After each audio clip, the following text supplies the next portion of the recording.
Well, hey folks, it's Papa D, again coming to you from David Deliver Space here in Central Florida. And we are here tonight for the second attempt at CRS, the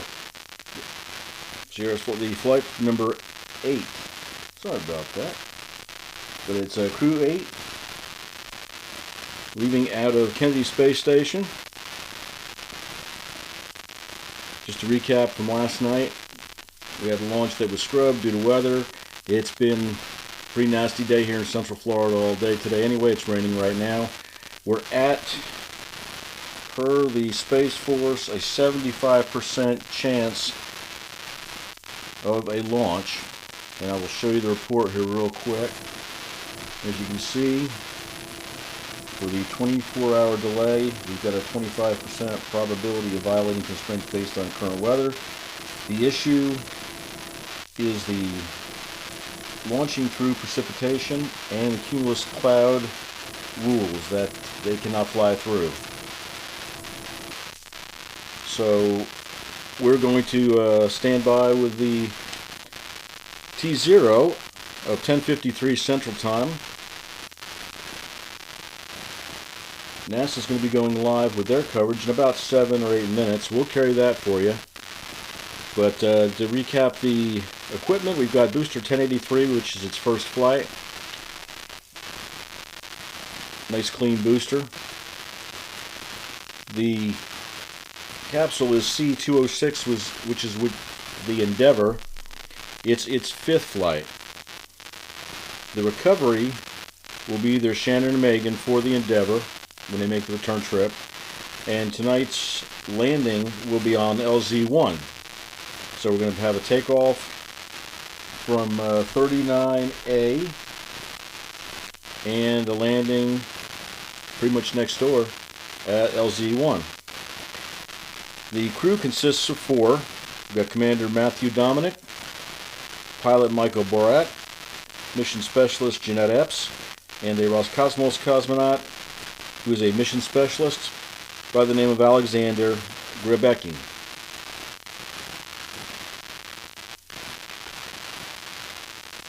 Just wanted to get recaps on all the details here. And for the, I always like to look at the turnaround time. Turnaround time on the Endeavour capsule was 357 days, which you would expect. They're completely tore down, redone, and looked over before they'll be allowed to recertified to fly again. So that's where we're at right now. We had a scrub last night. We're hoping to get the flight off tonight, but with the weather remains to be seen. We are holding along that T0 time of 10:53, which I also, as was last night, I believe is a instantaneous window. So if that's the case, then if it doesn't go up at 10:53, then it recycles, and we all recycle. But we're going to give it the good old college try for tonight.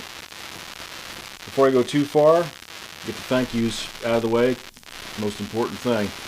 Number 1, thank you to NASA and SpaceX. We appreciate being allowed to have this coverage out there. The awesome camera angles that are provided by SpaceX. And we get the opportunity to broadcast this and educate a bunch of people who are very interested in where we're going and where human spaceflight's taking us. Also want to thank all the new subscribers, all the subscribers to my channel. We have been doing very well on the subscribers and the viewership, which makes it all worthwhile. I look at this as a family, and it's exciting to have so many people that want to tune in or come back and watch the replay, experience what's going on during the flights, all the cool stuff that goes on. Also listen to me jabber a little bit and give a little commentary as to what's going on and what I've been able to pick up aside from the media information. And also, if you are not a subscriber, please look around, enjoy the channel. If it looks like something you'd be interested in, we would love to have you be a member of the family. Go hit that subscribe button, hit the like for the video, hit the bell, hit everything. And you'll be notified when we're live. And that would warm Papa D's old heart. But try to put out as much live stuff as we can. I haven't had a chance to get any remote stuff done. It hasn't really been anything that the weather has cooperated with us. But we will endeavor to do a little better with that. And get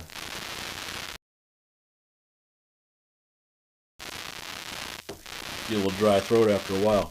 By the way, shameless plug, if y'all interested in any of Papa D's, David delivers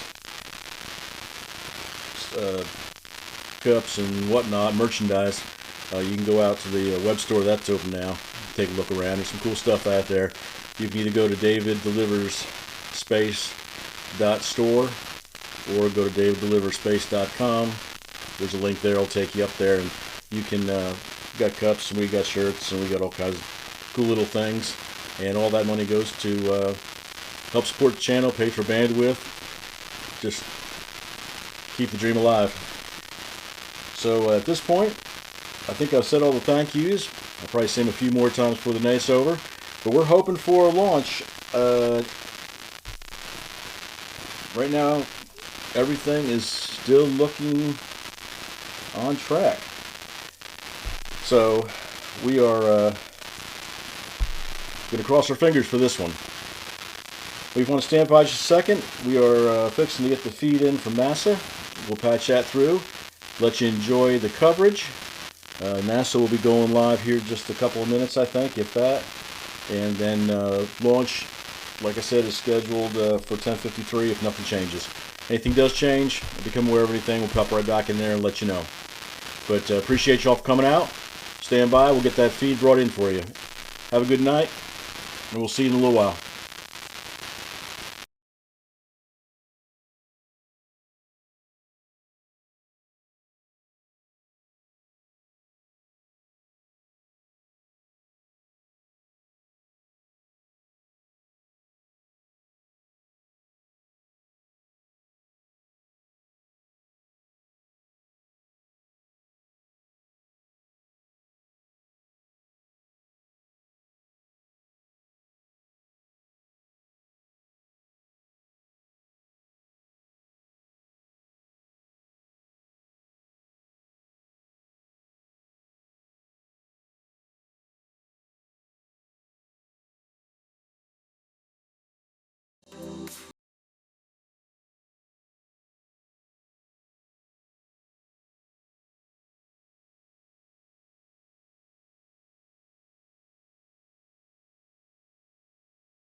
Space is the tower. Discovery, go and throttle up. Discovery, roger. Go for deploy. Everybody in the shuttle program, the crew is go for launch. Roger. Nice to be in orbit. We have followed in their footsteps to get us where we are today.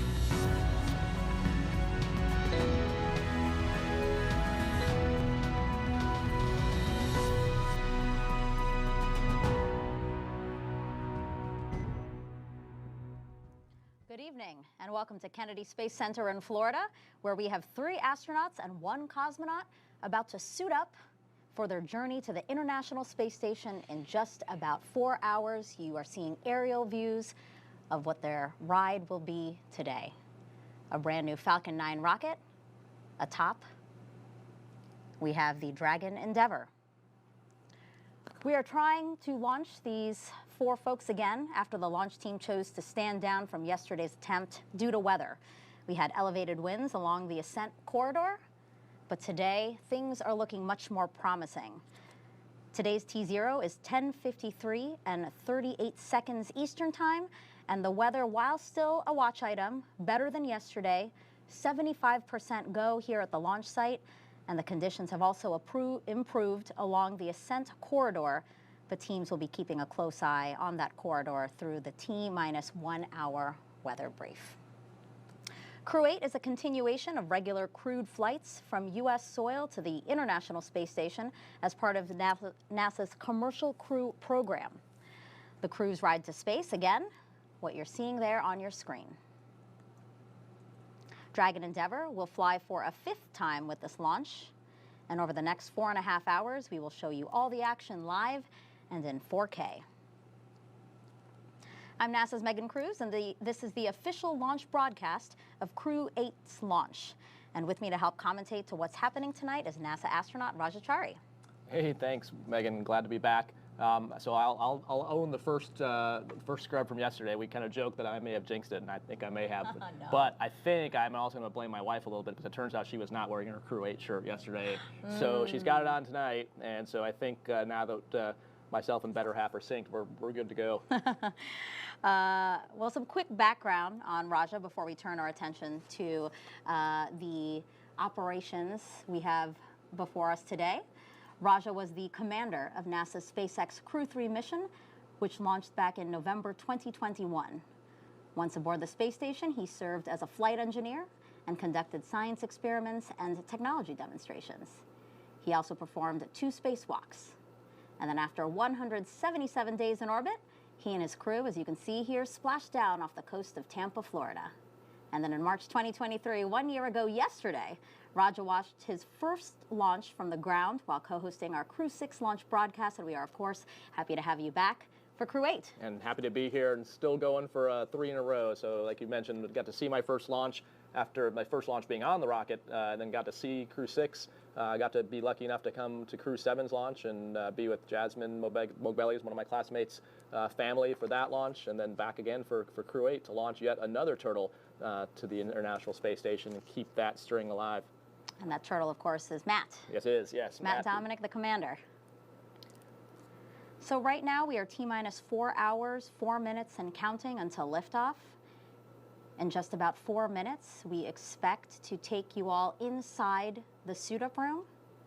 So the suit-up room is a room within astronaut crew quarters, and astronaut crew quarters is a section of the historic Neil Armstrong Operations and Checkout Building here at Kennedy. These are doors that lead into that building, the famous doors where astronauts have walked out for their ride to space since Apollo 7, 1968. Yeah, it's a long, storied place. The building itself, as you mentioned, is actually, as the name would imply, the Operations Checkout Building is actually an operational facility. So it's got both hardware labs and office space, and it's kind of like shaped, if you imagine, like a giant H, and then the sort of lower right part of the H, the 3rd floor, that's the crew quarters section of the building. But the rest of the building has everything from commercial crew, our Dragon and Starliner work going on.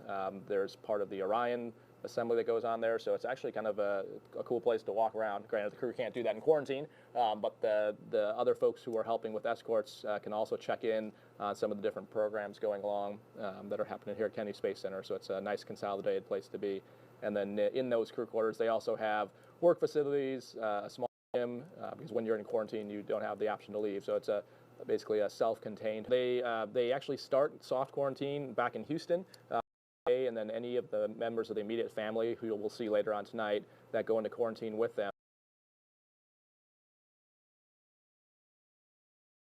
Kennedy, and then move into the actual what they call hard quarantine at.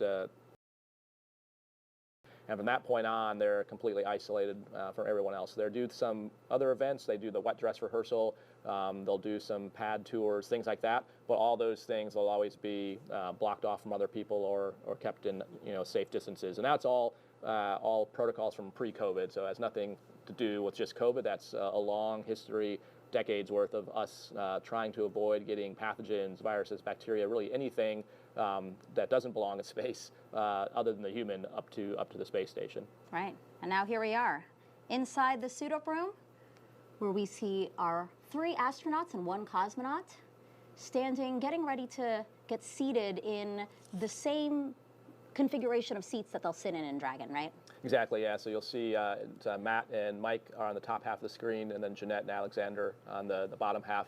We're getting to see a little bit more than we did yesterday. So you saw Alexander kind of fist punching, so he's working his fingers into the gloves.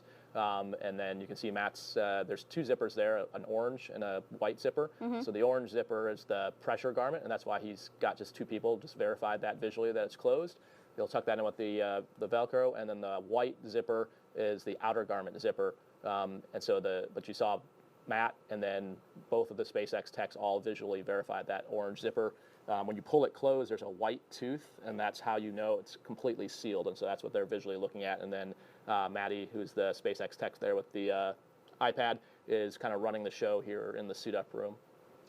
Now, as we see Alexander and Jeanette taking a seat, question, how long does it take to put on the suit?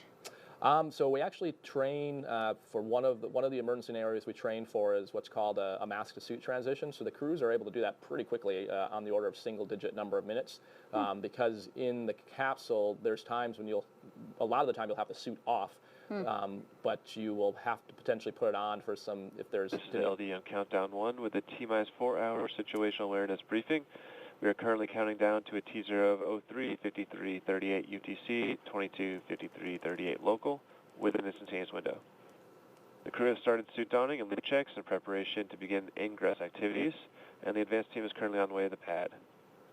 Vehicle gases are at me up, FTS checkouts are complete, and Dragon prop tanks are pressed. Weather overall looks much better than yesterday, with launch weather at a 25% probability of violation for flight through precip and anvil clouds. Current trends over the last hour appear to be more favorable. Ascent risk winds are much better than yesterday, but we'll continue to monitor precipitation in the staging area up until L-1 hour. In the event of scrub, the next available launch attempt will be tomorrow, March 4th. Procedure 52.911 is open in the event of a crew contingency from ingress through launch. As a reminder, the launch escape system will be armed prior to propellant load today. Hangar access will go into lockdown at T-minus 45 minutes and will last until a spacecraft separation or after the launch escape system is disarmed. All personnel are requested to stay in their locations until lockdown is complete. And CE, do you have a report on Falcon 9 health? Falcon 9 is healthy and tracking no issues at this time, ready to proceed. And Eddie. Dragon team is looking good over here. Dragon is healthy and ready to proceed. All right, copy all, and this will conclude the T-minus 4-hour brief, unless there's any further questions. All right, that was just the T-minus 4-hour situational awareness brief, confirming again that we are go for launch at 10:53 and 38 seconds Eastern Time. Weather, again, much better. You heard them just reporting that out. 75% go, much more favorable than yesterday, as well as the ascent corridor weather, much better. But they will be watching precipitation and other conditions there until the T-minus 1 hour mark. Falcon 9 is healthy, Dragon is healthy, so right now I think we're in a good spot. Roger, yeah, what do you think? Sounds good. As you heard there, the precip in the staging area is the thing they're watching, the ascent corridor, which is better than yesterday, which also had some wind and wave issues. So today it's just more of watching that rain and as that moves out. And as the night goes on, hopefully that continues to improve. So that's the trend they'll continue to watch. And so we're taking a look at Dominic laughing inside his suit right now. He's getting his suit pressure checked, right? He is, yeah. So you asked about how long it takes to get in the suit. It's a few minutes. That's if in an off-nominal case. So when they're doing it for this, they take a little bit longer just to make sure everything's in the best config it can and everything is comfortable. Yeah, it's meant to self-don, so you don't need two people to do it like you do with the EMUs, which are the extravehicular mobility units we use for spacewalk. So these are self-donning. And we talked a little bit yesterday about you can see how his knees are starting to puff up, so the suit's starting to inflate. So once they go visors down, that's when the gas starts flowing and it starts to pressurize. And it's actually unlike the spacewalk suits that we use that have their own internal closed-loop CO2 removal, the SpaceX suits, they actually are leaking in the sense that the gas that's flowing is actually coming out. And so that's actually what's scrubbing out the CO2 as the crew member's exhaling. So air comes out, but air doesn't go back in, if that makes sense. Yep. But there's a regulator that maintains that, basically that pressure, and you'll see his arms and legs inflate. And why don't we take some time now to introduce you to Matt Dominic, our commander. He was born and raised in Wheat Ridge, Colorado. Married to Faith Dominic, and they have 2 daughters. Matt earned a Master of Science degree in Systems Engineering from the Naval Postgraduate School and was designated a naval aviator in 2007. He made 2 deployments to the North Arabian Sea, flying close air support missions in support of Operation Enduring Freedom. He has more than 1,600 hours of flight time in 28 different aircraft, 400 carrier-arrested landings, and 61 combat missions. This is going to be his first spaceflight. Yeah, and like we talked about yesterday, Megan, the other important thing about Matt is he's a turtle. So as a fellow turtle, the class of 2017, great to see another one going to space. He'll join Jaws and Laurel, who are up there now. So there'll be 3 of them on board. But great to see Matt flying. He is always one of the most hilarious people in any room you're in, but also one of the most technically competent and just knows how to get the job done. So I'm excited to see him commanding this mission and heading up to join the rest of the crew up on the ISS. And as his pressure check was completed, we have pilot Michael Barrett sitting next to him. He was selected by NASA in 2000. He's the only one of Crew 8 who's been to space before. He was part of Expedition 1920 in 2009 and STS-133 in 2011. In total, he's spent 212 days in space. He is board certified in internal and aerospace medicine. He has actually been awarded numerous times for his contributions to space medicine research. Michael lives in League City, Texas with his wife Michelle, and they have 5 children. Personal and recreational interests, we talked about this yesterday, include sailing, boat restoration, writing, and cooking food in harsh or remote places. He said austere specifically. Yeah, Mike and Michelle are great, and you mentioned he's the one on the crew with previous spaceflight experience and couldn't have a better mentor for the rest of the crew. And I know that because he was my mentor during ASCAN training, so he's just a great human. I'd be curious to see if the suit techs would unzip one of his zippers for us, but I'm guessing he's got snacks hidden in one of those pockets because, as you mentioned, he is infamous or famous as it may be for both cooking in austere conditions, but for also being consistently supplied with snacks. Yeah, you mentioned if you Google him, he is the person that writes the book on flight medicine, space flight medicine. So if you are a space flight medicine student, you surely know his work because that's the book you're studying from. So he's very prepared, will be very valuable up there for snacks and also if anyone gets sick. All right, and now this is Mission Specialist Jeanette Epps we're taking a look at. This will also be her first space flight. The Syracuse, New York native was a NASA fellow during graduate school and then worked for Ford Motor Company, where she received a U.S. patent for her research into auto collisions and countermeasure systems. After leaving Ford, she joined the Central Intelligence Agency for 7 years, and she worked as a technical intelligence officer before becoming an astronaut in 2006. She has a Master of Science and a Doctorate of Philosophy in Aerospace Engineering, and Raja, she's also a twin. She is indeed, yeah, so I'm pretty sure it's her, though, in the suit-up room. I don't think they would have been able to get it this far. But yeah, Jeanette's I can't talk about much of what she did before she showed up at NASA, but based on where she worked, But since she's been at NASA, she's actually got some pretty unique experiences in the sense that she's obviously flying on a Dragon tonight, but she actually worked a lot with a Starliner. So she's one of the few people in the office who's seen both of our new vehicles that are U.S. built. Heading to the space station, so both the Boeing and the Dragon, which is a pretty cool experience. I think one thing I can talk about her background, she's an amazing innovator. So we had a T-38 flight, and I'll keep it short, but basically we had to figure out a way to get something. There was really windy, so something got blown down the intake while we were in outbase, and she helped with the tech out of the outbase figure out a way to get it out from inside the engine. So we can talk more about it later, but we'll let them keep watching the suit up here. Wow. Yeah, really accomplished, our whole team actually, and let's introduce you to our last Crew 8 member here. So this is Alexandra Grabenkin, mission specialist, also a first-time flyer, graduated from the Irkutsk Military Aerospace Engineering Institute in 2002, majoring in the engineering, maintenance, and repair of aircraft radio navigation systems. He then attended the Moscow Technical University of Communications and Informatics, graduating with a degree in radio communications, broadcasting, and television. He was accepted into the Cosmonaut Corps in 2018 and will serve as flight engineer while on board the space station. We're getting a close-up view of him right there. Visors up, so I believe his pressure check was also completed. Yep, yeah, so Alexander is in one of the newer groups of the cosmonaut classes, and just a testament to the continuing partnership. Laurel's up on the space station now. She got up there via Soyuz. Alexander will be heading up via Dragon, so continuing to learn from him and work with one another. And so right now, we talked about this a little bit before, but for those who might be joining us for this broadcast and they weren't with us yesterday, so right now, it seems like they have some downtime here and they're kind of hanging out. And why is that, Raja? So they build in time, so the whole purpose of this, what we're seeing right now in the suit up room, is to leak check the suits. They'll do it again when they get inside the Dragon, but if there's a problem then it can have the potential to have delays to the launch, whereas here they have all the equipment. You can see there's a lot of people, it's easy to move around, so anything that doesn't pass on the suit leak checks, they have the ability to fix it. And so because of that, they build in the assumption of a failed leak check when they build the timeline for this.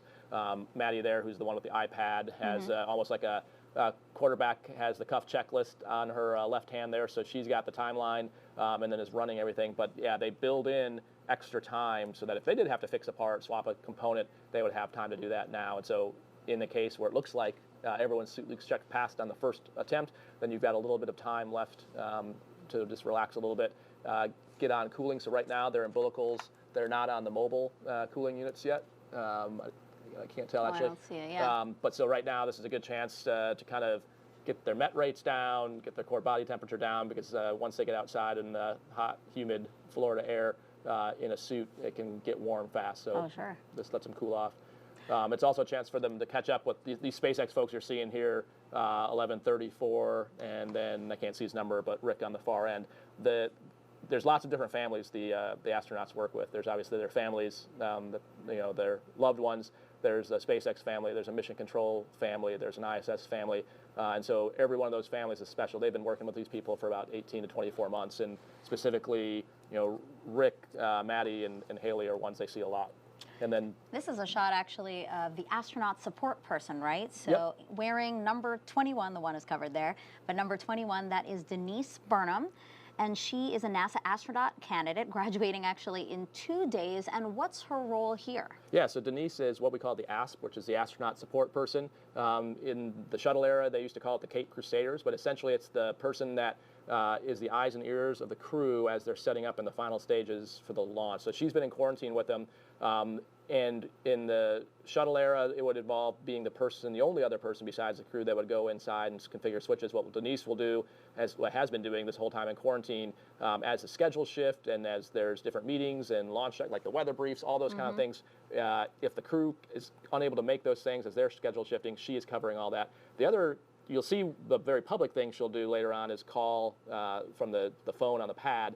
But the thing you won't see when they cut the feed here is all the little things. So like getting glasses ready, if like someone has a timer, if they like where exactly on their leg they want the iPad positioned. So all those things seem very little, but after so many sims, you kind of have a scan, or we call it a cockpit cross-check, and it's very kind of particular of where you want all those different things, where you want maybe, like I said, like a timer located, as you can see, where you want your watch. And so she's kind of like the expert and knows for each person exactly how they want it configured, to include, Jeanette maybe wants her volume set at whatever on this loop, and having all that preset, so when they get into the Dragon, things are ready to go. And I do want to point out that everybody else who's in a black suit, SpaceX employees. Correct. Yep. The only person, the only person who's a NASA employee in a black suit is Denise. Correct. Yep.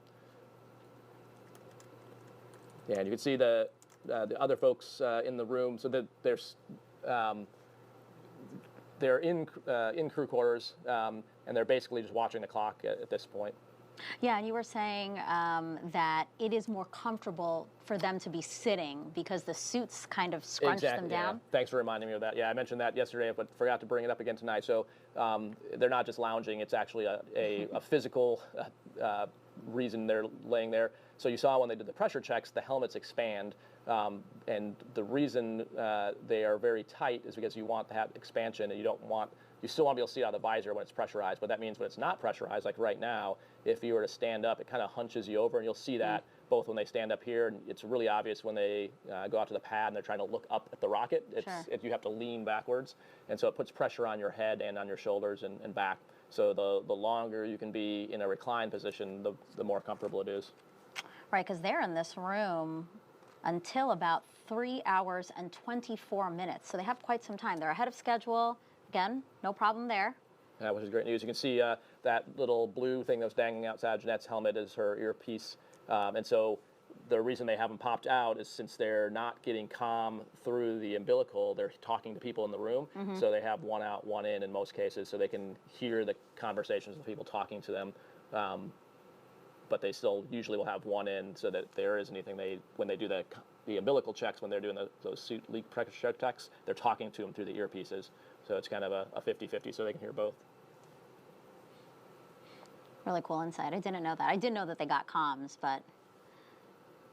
All right, so I have a question for you as we take a look at Matt and Mike there. How long has this crew trained together? So between 18 and 24 months is the whole training flow. It kind of depends on whether you're doing a backup flow or not. But it's not just the Dragon training. So as you're seeing some different shots here, that's the SATA chamber. So you can see Mike and Jeanette suiting up Matt, so practicing all the ops that would go along with that. We use the T-38 as a great analog because it involves, talking to another person, having to work together as a crew, talking to a ground control station. This is the ISS simulator in Building 9 at Johnson Space Center, where we spend a lot of time doing space station training for both nominal and off-nominal scenarios. Jeanette's working on some of the science payloads they'll see, so that's part of it, is anticipating what science we're going to be doing on the space station, because that's the whole reason we're there, is to do science, and so being familiar with that before we show up. This is a shot out at Hawthorne, which is where the high-fidelity trainer, also called the Buck, is at, that trains the inside of the Endeavour capsule they'll be in today. And so that's so those are kind of the big elements, but all those things are happening over the 18 to 24 months prior to launch to include robotics training. They'll do spacewalk training, so that's all continuing as well. But also just learning about each other, right? Like the camaraderie, but also like learning maybe what people like to do, don't like to do, how they respond to things, right? Exactly, and that's probably the biggest piece of it. There's the technical side of the training, but there's also the soft skills and the team building that happens. And at this point, knowing how to read when someone's stressed or has bandwidth to deal with something if it's an off-nominal situation. So you spend a lot of time in sims kind of debriefing how things went and then trying to adjust going forward.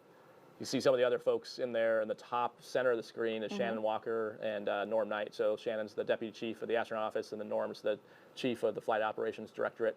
And so they also have been in quarantine this whole time. To the left of Denise is Pyotr, who was on the space station up with me, spent a year up there, a cosmonaut, and so he's down here with Alexander's, also has been in quarantine with him.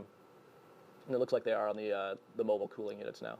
And those mobile cooling units are those blue boxes that we see tethered to them, right? They are, yep. They're very similar technology to what was used early in the space program. It's kind of rebuilt on the inside, but this, it was a good concept then. It's still a good concept now. But that allows them to continue to get cooling as they go, as they start walking out and go out into the Teslas.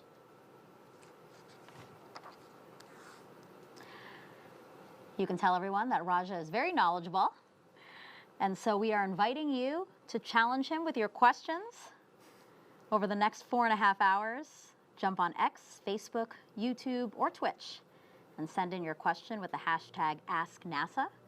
We look forward to hearing from you and answering as many questions as we can live. We got some good ones yesterday. Yeah, let's see if we can come up with any stumpers.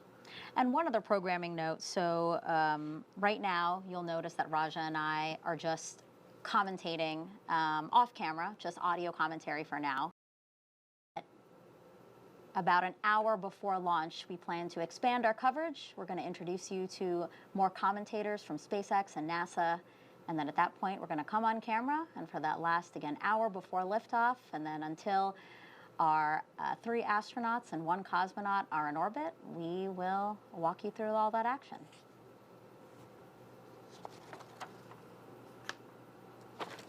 So I should say, so at 4 hours, you heard the voice of, well, I'll hold off here. So they're just getting up. You can see what I was talking about before. You can see Mike is hunched over from the helmet weight and the suit weight. Mm-hmm. So at this point, the suits themselves, their gloves are, their hands are still in the gloves. When you've done the pressure checks, you can see the visors can go up and down.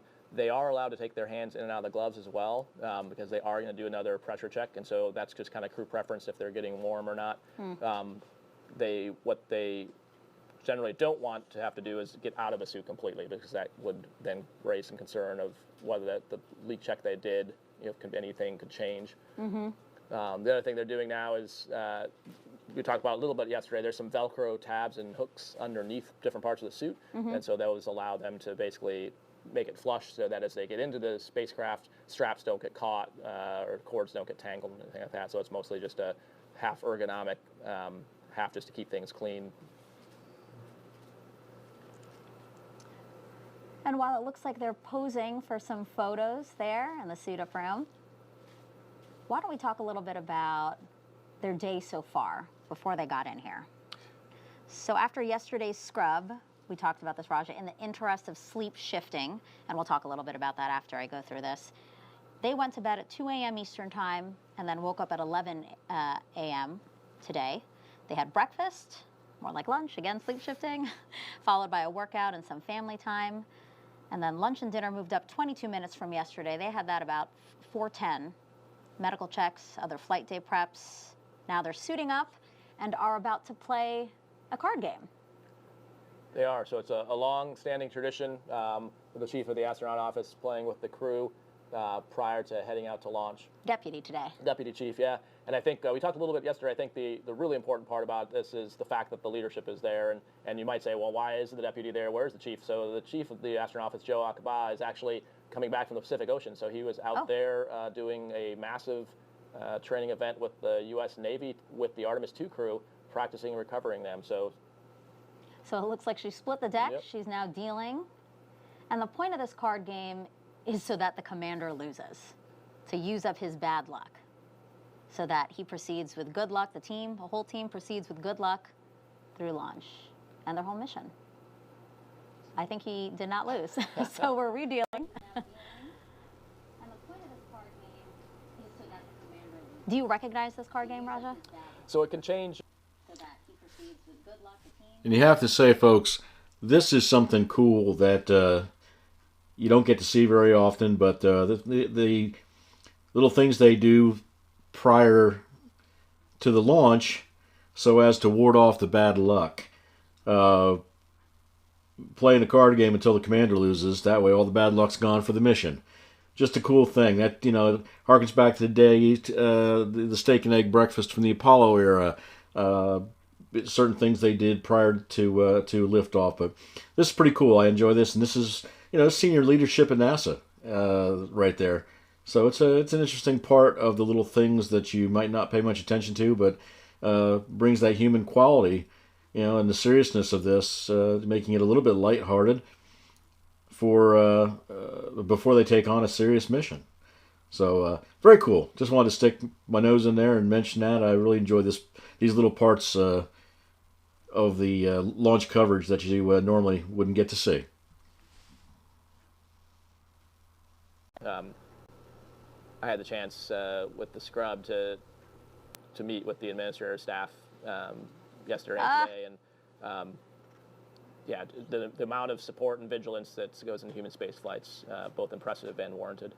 Yeah, and it looks like he lost, but there were cheers. It's a very counterintuitive, but the idea is a really nice one, and again, a nice moment for the crew to do something with each other before they really get into the motions of this timeline and counting down to liftoff. You can see the camera behind Matt, their patches on the wall there. So one of the other traditions they would have done probably yesterday, since it would have been before they suited up, is sign around that patch on the wall back there, and then you can see the stickers out just kind of off to the left.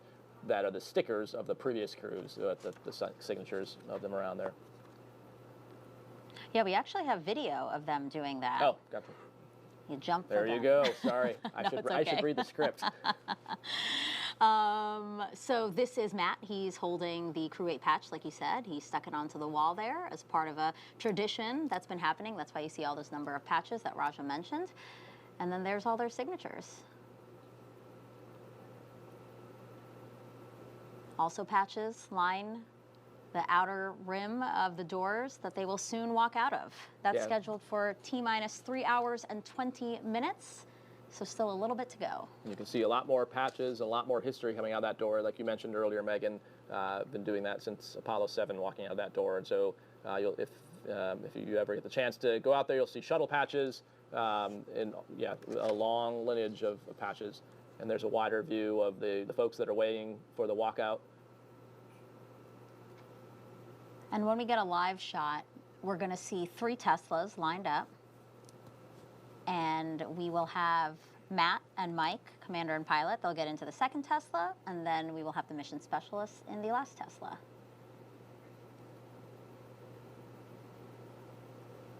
So this is a gathering of media that are here to cover the crew walkout, obviously, but also family and friends. Select family and friends, though. Yeah, and you can tell there's kind of like 3 rows, if you will. So the aftmost one is the people who haven't been in any kind of quarantine, the general public, press.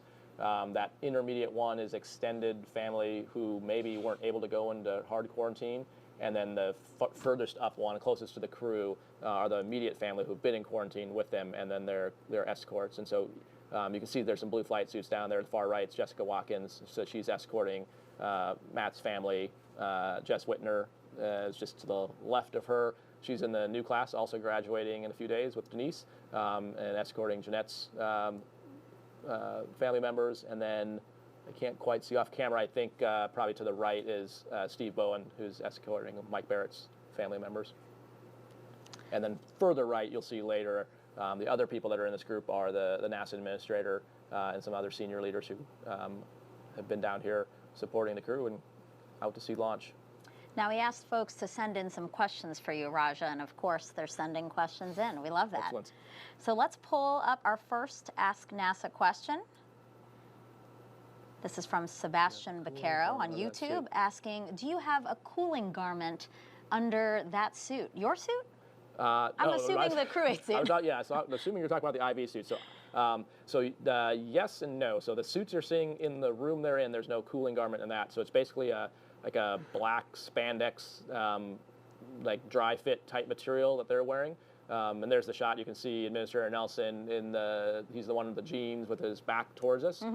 Jim Free is the senior civil servant at NASA. He's in the Associate Administrator at NASA, glasses. And then Pam Melroy, just to the right of the administrator, is the deputy administrator. So once the crew comes out, Administrator Nelson will go behind that first stanchion, and then forward of them is where the immediate families will be at. Yeah, it's always nice to see NASA leadership here supporting, again, this continuation of NASA's Commercial Crew Program, a very successful program that's sending astronauts to the International Space Station really every 6 months on U.S. soil.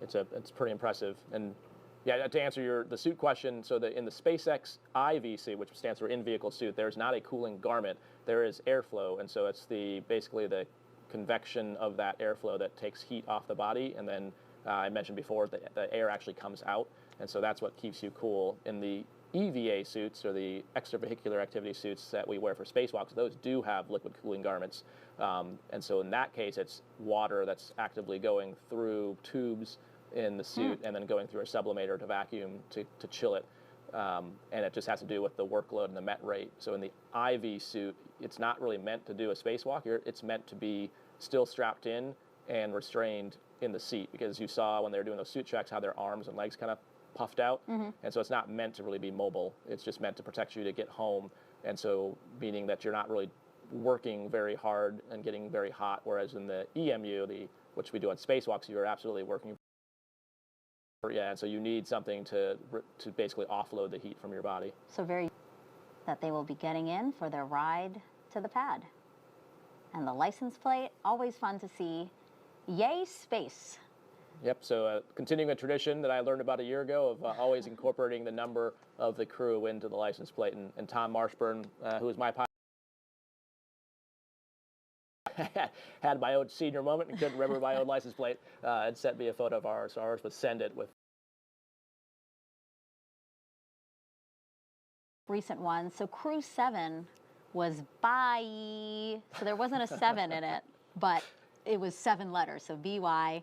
E. I forgot one E. And then Crew 6's license plate was Dragon. The G was a 6. And then for Crew 5, it was Blast Off, and a 5 for the S. So, again, fun moments that we like to incorporate into the mission. And here we have Jessica Watkins, NASA astronaut, playing with, I think those are Matt's daughters, they are, right? Yeah. And so it's not just the crew that's having to sleep shift, it's families that have to sleep shift. And so I know from my own experience that sleep shifting 3 kids, or 2 in Matt's case, can be challenging. So and actually, Waddy is helping out, I'm sure, with that. The youngest daughter there who's playing with Waddy, as you said, it was her birthday on Thursday. Oh, I didn't know that. Yeah, it's her birthday on Thursday, sorry. The person to the right of Waddy, Morgan, has the mask hanging down. So there's a whole team of family support folks in the astronaut office that also help as well, and they just do an amazing job with the coordinating all this. You can imagine, like, keeping track of who can be where and who can get so close to the crew or not close to the crew. So this whole week, actually, she and a team have been helping with extended family, doing events, trying to let everyone be as much of part of this as they can, but also keeping the crew safe and healthy. And it's also nice, right, to feel like the whole office is supporting your family as you have a loved one who's about to go into space. Yeah, there's no question. It's probably the most important job we have in our office, other than being on the rocket. The next most important thing is taking care of the families whose loved ones are on the rocket. So T-minus 3 hours, 30 minutes. About 6 minutes until we expect to see the astronauts again, but they will be walking down the hall into an elevator and then out the doors under the sign with their names on it and their mission patch that you see towards the middle of your screen, the back of it. People are actually walking out of those doors right now. Yeah, so they'll start setting up the cars. You'll see some of the SpaceX folks start coming out. You'll see the flight docs probably come out, so they'll be wearing blue flight suits and head to the aft vehicles. Like we mentioned before, so at this point, Denise, the ASP, is actually helping do all that final configuration for them. So kind of getting things arranged in their pockets, doing some probably coordination with anyone that's out at the pad right now of what state the vehicle's in and things like that. So all that's kind of happening in the background before they come walking out here. As you can see, we have a camera ready, so we won't miss it, and we'll be bringing you that walk live. Yep. And so for context, you're staring down basically half of the hallway of crew quarters. It goes behind the camera as well, but this view, the suit up room is about halfway down the left-hand side, and then in the far distance you can see like wooden doors. That's the medical area, and then beyond that are essentially like the hotel, like little hotel rooms, dorm room type things. And then on the right side, there's a conference room along the way. That's where they would have got the weather brief earlier this evening. Yeah, I've never been in there, but I did look it up, and I was like, wow, there's a lot in there. Yeah, it's a pretty large. I mean, it's maybe half lodging, and the other half is workspace, conference facilities. You need to have your own washer and dryer, because you can't send your clothes anywhere else. You have to wash it all in quarantine since you can't leave. a pretty sizable set of refrigerators and kitchens because, again, you have to pack for at least 14 days worth of quarantine. So it's kind of like a giant camping trip where you can't go, you can't leave. Sizable crowd out here as we take an aerial shot from our flight ops team here at Kennedy. Yeah, and the other folks you're not seeing with the NASA administrator leadership that are on hand and got a chance to meet with them yesterday after the scrub were some FAA folks who are on hand, and huge kudos to the FAA and all the work they do for the licensing and all the deconfliction that has to happen. If you think about the fact that this rocket's going up the eastern seaboard, that means planes can't be there, and so they are constantly doing that, and as well on all of our Artemis development programs. So. They are a big piece of the government effort to do this. All right, we have another question on social media. This is Jenny on Instagram, and she asks, what meal did you guys, the crew, have before flight? I know this answer. So you have it for that. You have it. Yeah, I think Megan's got the answer for them, and I can talk about what we had for Crew 3. Yeah, sure. What did you have for the Crew 3? Well, so we actually got to have 2 because we had which is unusual since we had a pretty significant launch delay. So the great thing we did on our second one, though, was have a group meal. So I think it was actually Thai food with key lime pie, I think. That sounds yummy. Yeah, it was delicious. Now I'm actually pretty hungry. I'm very hungry, So, yes. No more questions about food. I have a banana. That's literally all I have for you. You said ultimate meals. I do just want to talk a little bit about that. Why is it called the ultimate meal? So we avoid calling it the last meal for obvious reasons, because it's not your last meal, and it's just your ultimate meal before you leave. And really the difference when that meal from the other meals you have in crew quarters, all of them are made by the staff, and everything has to be checked before it can come into the facility since we're in quarantine. But the majority, well, all the meals are basically everyone's eating the same thing. So they'll make whatever the menu is, that's what everyone has. But the ultimate meal, basically each crew member can request the specific thing they want, and then they'll make that for that particular meal. And so for pilot Mike Barrett, his ultimate meal was grilled salmon and veggies. Commander Matt Dominic, he said he'll have whatever Mike's having because he trusts Mike's culinary expertise. Then we have mission specialist Jeanette Epps. She asked for butter chicken. And then Alexander asked for nothing special, soup, meat, and veggies. I'm even more hungry. All right, we are now looking at 1 minute and 43 seconds away from when we expect to see Crew 8 walking down the hallway. They'll take an elevator down and then out the O&C doors to this crowd of folks wanting to wish them good luck for their 6-month mission to the International Space Station. Just to the left, to Jim Free's left is Vanessa Weiss, who's the Center Director at Johnson Space Center. And then you can see Pam Melroy talking with Mike Barrett's family. All right, here they come. All right, here they come. In front, Matt and Mike, commander and pilot, and now we have the mission specialist, Alexander and Jeanette. Applause from folks around them as they walk down the hallway here in crew quarters and are getting inside an elevator, their first few steps before their big trip. This is kind of a cool surprise. I don't know if they got this far yesterday since we cut the feed, but I at least didn't know that there would be that banner in there when we got in the elevator with all the signatures. So it's a really cool thing because as soon as the doors close and the camera's down, you can turn around and see all the signatures of all the folks that you worked with on that banner, which is kind of a really touching time. And like I said, the surprise factor, we didn't know it was there.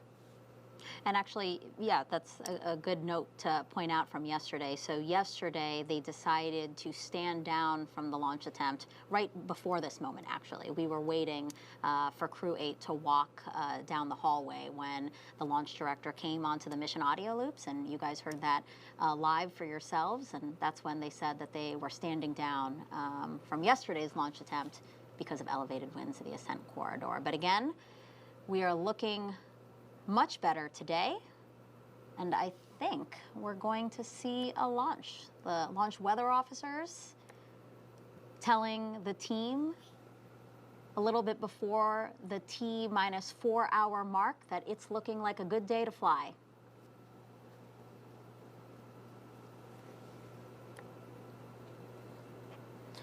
Now we are expecting the crew to walk out in about 3 minutes and 30 seconds. it doesn't take them that long to get there, right, Raja? But again, we're sticking to a very strict Right. timeline. Everything has got pad built into it, and then it's sort of like a funnel. The closer and closer you get to actual launch, there's less ability to have that pad, and so you build that in. So if there was a problem, then you don't have to rush on the end, because as you heard him call it at the very beginning, it's an instantaneous launch window, and that comes out of the fact that the Falcon 9 is fueled on the pad, and if the fuel immediately starts to boil off due to the temperatures. And so unlike some launch vehicles where you can sit there for a while and have launch holds, that's not something you do with the Falcon 9. So at the time it's got to go, it's got to go. So they build these pads in. Instead of having launch holds, they build this pad in, and that's essentially the equivalent. It gets you the equivalent effect without actually stopping the clock. Sure. And this is unique to SpaceX. It is, yep. Yeah.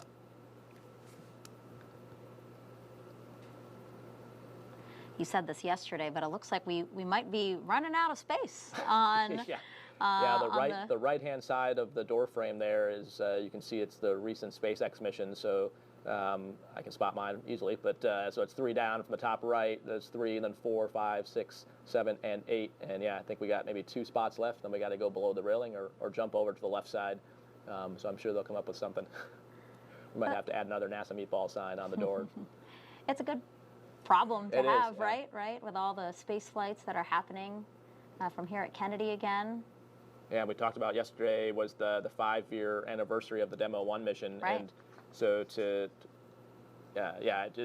kind of mind-boggling when you think about how much has changed in human commercial space flight here in the United States in the last 5 years, where in that short period of time we went from not having the ability to get our astronauts to space on our own to now we're on the 8th operational rotation of a commercial vehicle. It's pretty amazing.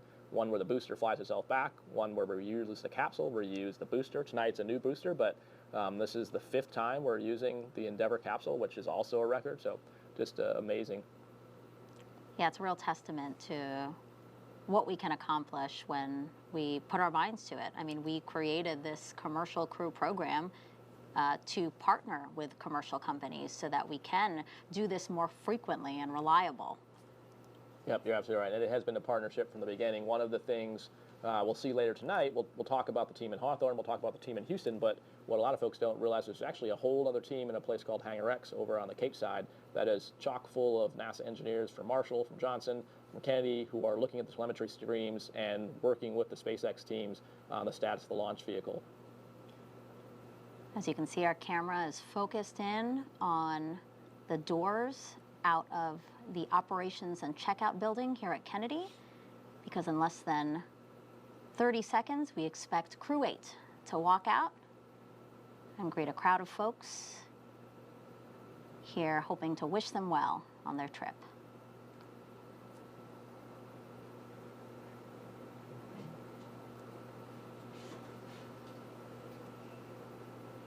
You can see some faces behind the window there, so it looks like they're on time. Here they come, Crew 8, taking their first steps outside before their journey to the International Space Station. We hear some cheers, yep. them waving from left to right. Let me introduce you. We have Mission Specialist Alexandra Grubenkin, then we have Pilot Michael Barrett, Commander Matt Dominic, and Mission Specialist Jeanette Epps. They're walking now to greet family and friends who came specifically for them. They have assigned spots with assigned stanchions of people. Exactly, yeah. So what you'll see is that they won't go any further down towards where the administrator is standing, so that's as close as they'll get to them since they haven't been in quarantine, and then their families, the immediate families, are staying behind the stanchions there. Then once they get in the vehicles, the families that have been in quarantine will come up to the windows. Nice big wave for the camera from Alexander there. Now we have a shot of Michael. Do you recognize, are those his kids there? Or? Well, the ones he's right in front of right now are the administrator. Yep. I can see the administrator, yep. Nelson. I think he went to talk to them, and he's going back by his kids. Yeah. Because I know he has adult children. He does, yep. Yeah, Mike's kids are adults. And I think I can see Steve and his wife, and I think his adult kids are behind Steve in the second stanchion there. We're getting some audio from the feed. Let's see if we can listen in to what folks might be saying.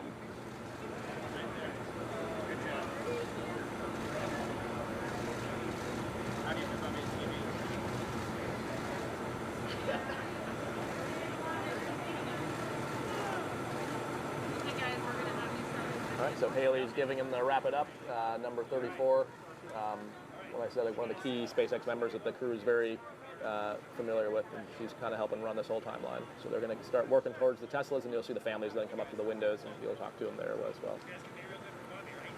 Yeah, we are expecting them to leave the ONC here at around T-minus 3 hours and 15 minutes.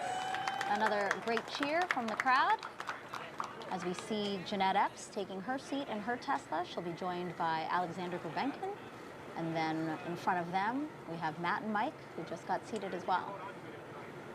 And then the people in the Teslas with them are the SpaceX ninjas, and usually there'll be a suit tech, and then either a flight doc or 2 suit techs, just kind of the mix kind of depends. But so you're kind of always ready to respond if anything is having problems with the suits.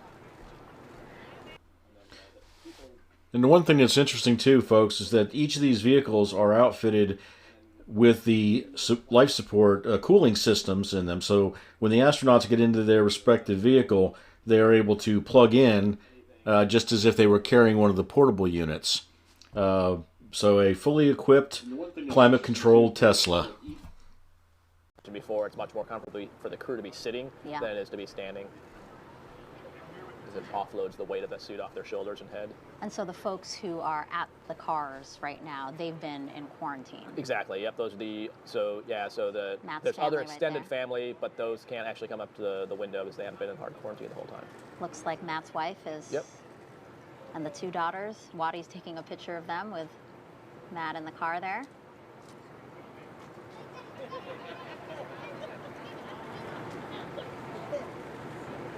So it looks like Mike's adult children were able to go to the front of the car, just not up to the window. You can see his wife's over there by the window, which is pretty standard.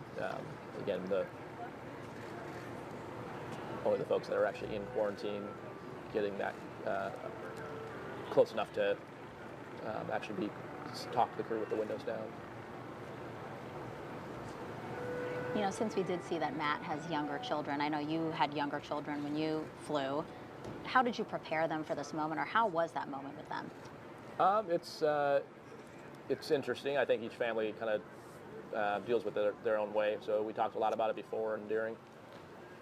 And now we can see the crew is departing from the Neil Armstrong Operations and Checkout Building, beginning their 20-minute drive with a full security escort across NASA's Kennedy Space Center to Launch Pad 39A. In the words of their license plates, yay space. Now, we again want to invite those who are watching to participate by asking Raja a question here as we see the convoy hang a right. Again, they're going to be driving through Kennedy Space Center. Just hop on Facebook, YouTube, Twitch, or X. Send your question, #AskNASA, and we will answer as many as we can. And as they begin their drive out, it's usually less than 20 minutes. But as we begin the drive, let's again hear from Commander Matt Dominic. Again, first space flight, but he has more than 1,600 flight hours and 61 combat missions as a naval aviator.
It's just hard work through the laws of physics and basic material science to get us into orbit. That's the magic.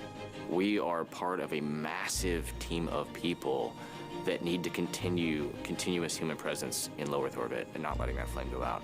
We are line soldiers on the ground marching to make sure that this continues. And just being a small part of that and continuing that is what's important. The Crew 8 convoy continues their drive across Kennedy Space Center to Launch Pad 39A. It will be the third launch to space for the pilot of Crew 8. Michael Barrett has previously flown on Expedition 1920 in 2009 and STS-133 in 2011. Here's more on the doctor from League City, Texas.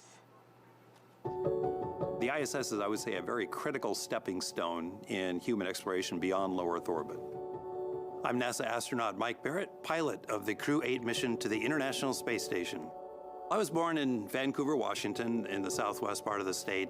Grew up around the city of Camas, a very small town in a farming community. And we had about 80 acres or so. We raised sheep and cattle, and it was a really great upbringing. There was plenty of the natural world around us to really be fascinating. And I had interest sparked in astronomy and oceanography and photography. I built telescopes in high school, and I had this commanding dark sky out there. It was really quite magnificent. And I went through these phases of only wanting to be an oceanographer or only wanting to be an astronomer. And all this with the backdrop of always having to fix things and get up and take care of animals and a certain amount of discipline, which I probably didn't appreciate so much at the time, but I certainly do now. The combination of those demands for living and an interest in natural sciences, I think, partly what led me to where I am today. I came to Johnson Space Center in 1991, and I've never left, except when I left the planet a couple times. But I spent 9 years as a NASA flight surgeon, and I would say that is absolutely one of the dream jobs at NASA. I think my passion is the human in space, how we adapt, how we prepare for space, how we rehab when we come back, and how our physiology changes. And so that job allows you to dabble in all of those things and be among the last of the people who see the crew before they launch, the first who see them when they land, and to talk to them every day. That was an amazing experience. And I was very, very lucky to transition to the astronaut corps in the year 2000. Hey folks, just a little heads up. We are looking at about 3 hours and 9 minutes to T0.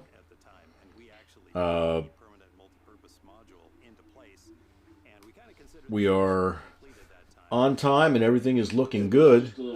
And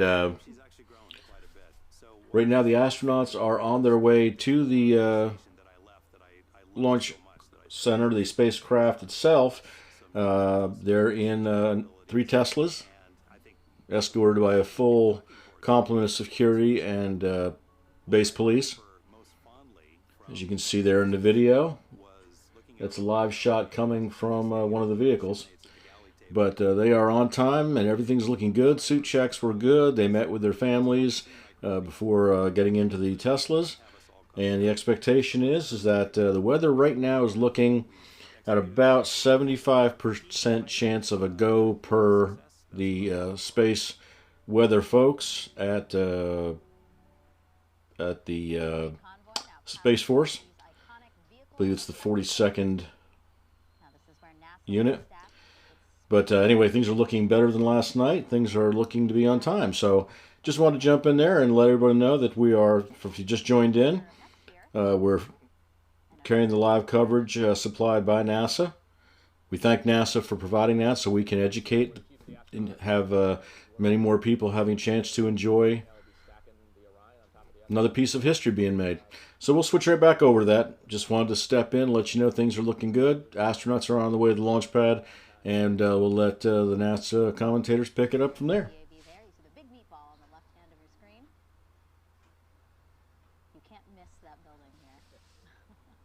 on a dry day when you're flying, because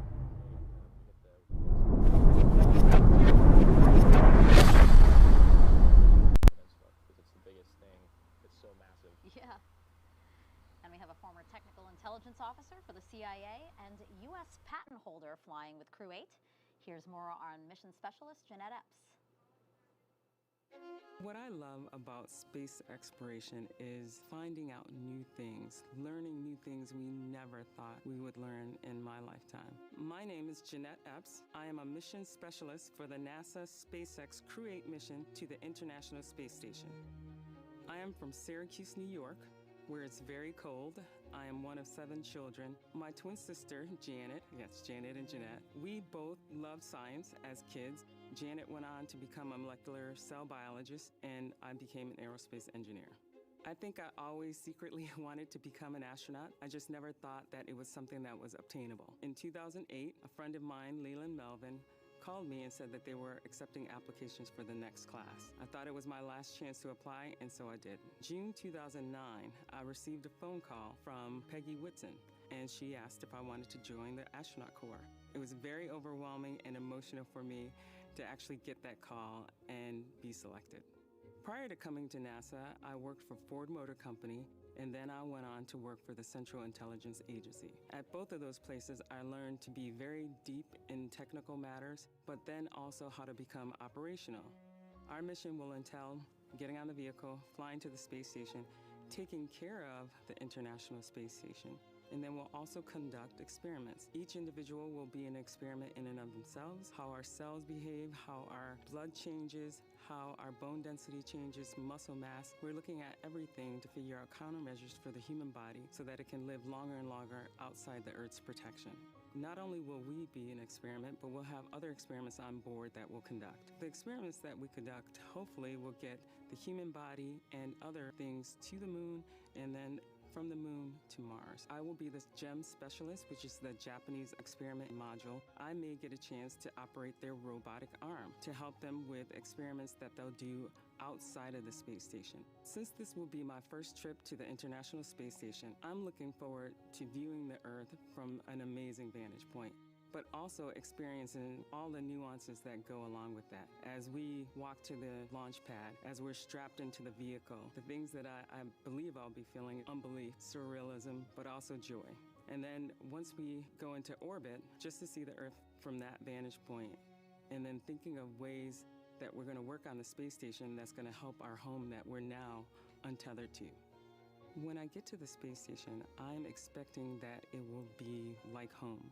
We've trained so much here on Earth in the mock-up that looks just like the International Space Station. The biggest thing I'll have to do is adapt to space during the first 2 weeks of being there, and then I'll settle into home.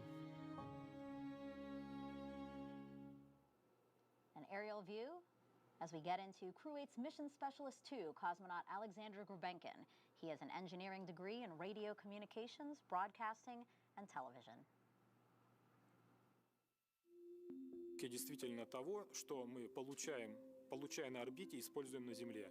Поэтому, если прям вот вкратце, это ведь и новые материалы, это новые лекарства, новые какие-то открытия, которые связаны именно, скажем так, здоровьем людей, то есть обследования, которые там возможны. Я Александр Гребенкин, я являюсь специалистом полета миссии Crew 8 на Международную космическую станцию. Целей несколько. Основная из этих целей — это, конечно же, та научно-прикладная работа, которая будет выполняться с использованием различного оборудования, с использованием различных укладок. Это, конечно же, задачи, связанные с обслуживанием, своевременным ремонтом и дооснащением систем Международной космической станции. Это очень действительно важно, потому что космонавтика, она в первую очередь приносит пользу именно здесь, как бы это ни казалось странным, на Земле.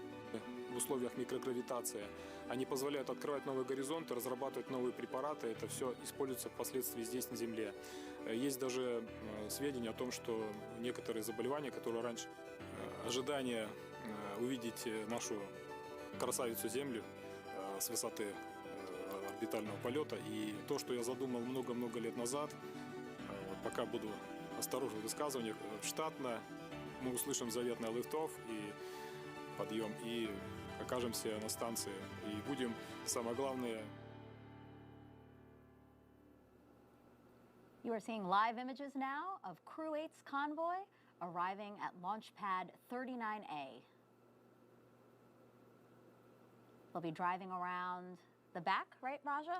Yep, yeah, they kind of take a circuitous route, head up to some trailers, basically have a bio break if they need it before they head out to up to the elevator to the rocket. A bathroom break. Yeah.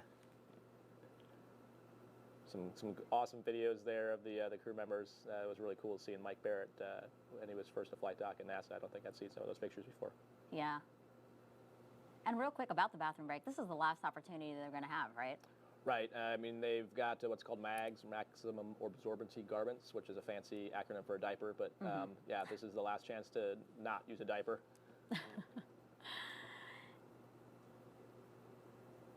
And you don't have to be an astronaut to share in this experience of traveling to space. Just check out our Crew 5 astronauts as they explain how you can get a virtual guest passport. Did you know there's been over 1 million registrations in NASA's virtual guest program since May 2020? From your neighbor to the Crew 5 astronauts, you might be surprised who is a NASA virtual guest. Do you have Mars 2020? I do. Do you have James Webb? Sure do. Do you have Crew 5? Well, I've got it here, and you guys have it here, but I missed it here. We conducted over 200 science experiments and technology demonstrations on our mission. We love being part of Expedition 68. We even remembered a virtual guest passport for Einstein, our freefall indicator, but we forgot to register. I missed the stamp. Even if you're doing existing research, never miss a stamp from NASA's virtual guest program. Whether you're en route to the International Space Station or located anywhere around the globe, register at nasa.gov/virtual guests to receive updates on missions and milestones. As a virtual guest, you will receive curated resources and a stamp for your passport following a successful launch. Remember, you only get the updates and stamp if you register. I joined. I won't miss it next time.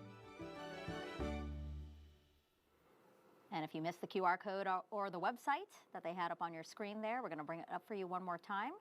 Here's the QR code on the bottom right. Just scan it, or nasa.gov/virtual guest. It's really important for us here at NASA to include as many people as possible to really bring you into what we hope to accomplish by heading into space. Yeah, it's obviously only so many people can get on site here at KSC. It's late at night, so yeah, the more people that we can bring in and watch virtually and from home, the better. And hopefully the next generation of kids out there who's going to solve all the problems we need to solve to be able to live on the moon and Mars. So I know we don't have all the solutions, but I know someone out there does. We are now T-minus 2 hours, 59 minutes, 28 seconds and counting. The crew arrived early to the pad. That was scheduled for T-minus 2 hours and 55 minutes. Right now, as Raja said, they are taking their last real bathroom break before they're going to get into the launch tower there, walk across the crew access arm that you see at the top of your screen there, and into their Dragon spacecraft, Dragon Endeavour. And there's also some time here. More than likely, they're probably getting some updates on the weather. We mentioned before the ASP had kind of set up their equipment.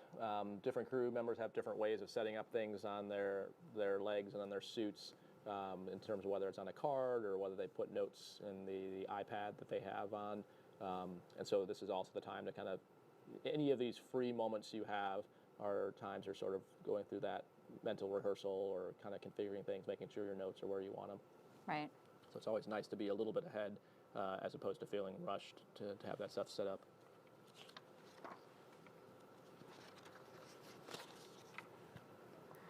Just to set expectations for what we will soon see. So in pairs, right, Raja, we're going to see the commander, Matt, and the pilot, Mike. They'll be the first to take a look at their rocket and then head up the launch tower, yeah? Exactly, yeah, and it's mainly driven by when you get the strap-in part, trying to have all 4 people strap in at the same time would be kind of get crowded. And so for that reason, they do 2 at a time, and they do the 2 middle seats first. Like you said, Matt and Mike will get in, and then the 2 outer seats. So that's the reason they split it up into like a 2v2.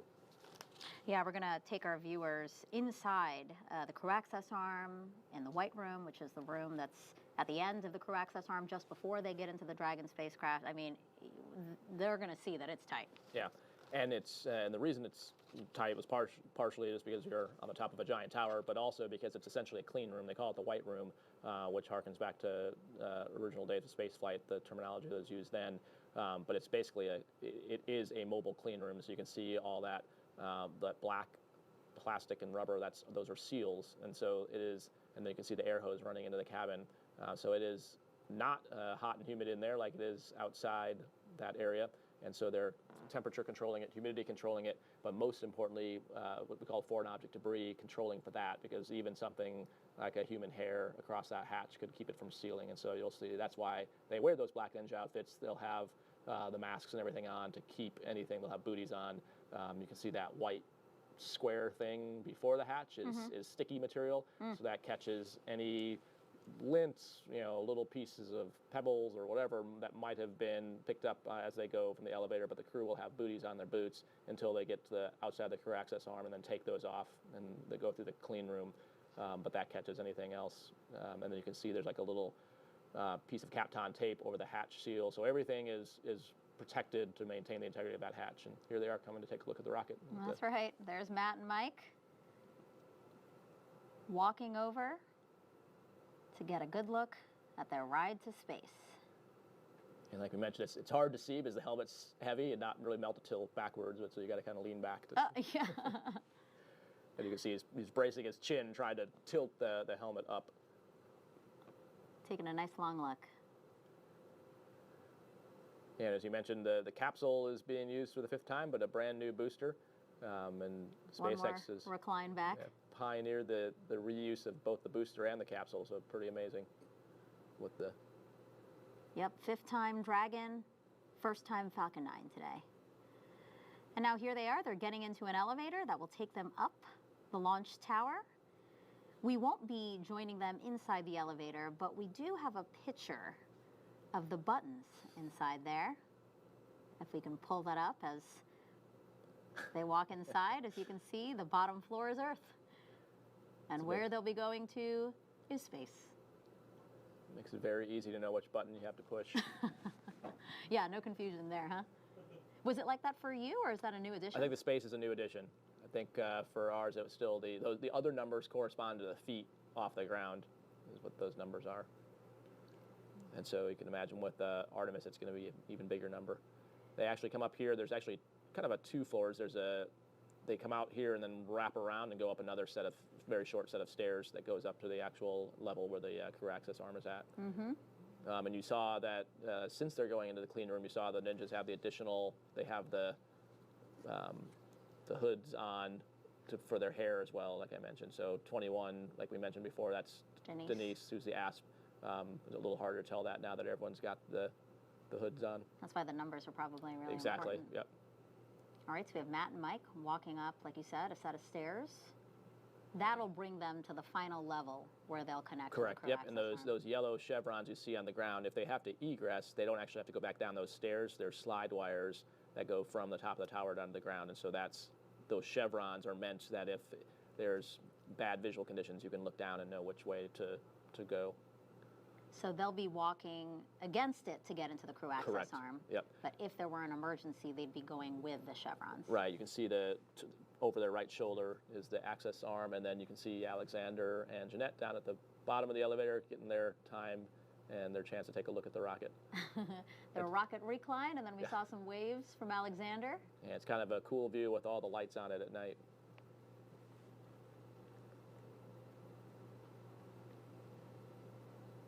I wonder how they're feeling in this moment to see their ride. I mean, and to also be at the base of this rocket. Like, we've been seeing beautiful views of it, but to really be at the bottom of it looking up, that's when it becomes really... It's pretty exciting, and I think that's why I think 100% of the people you see, even though it's uncomfortable on your head and shoulders, still tilt all the way back, because it is a pretty impressive sight to look straight up and just see the rocket and actually get a sense of scale.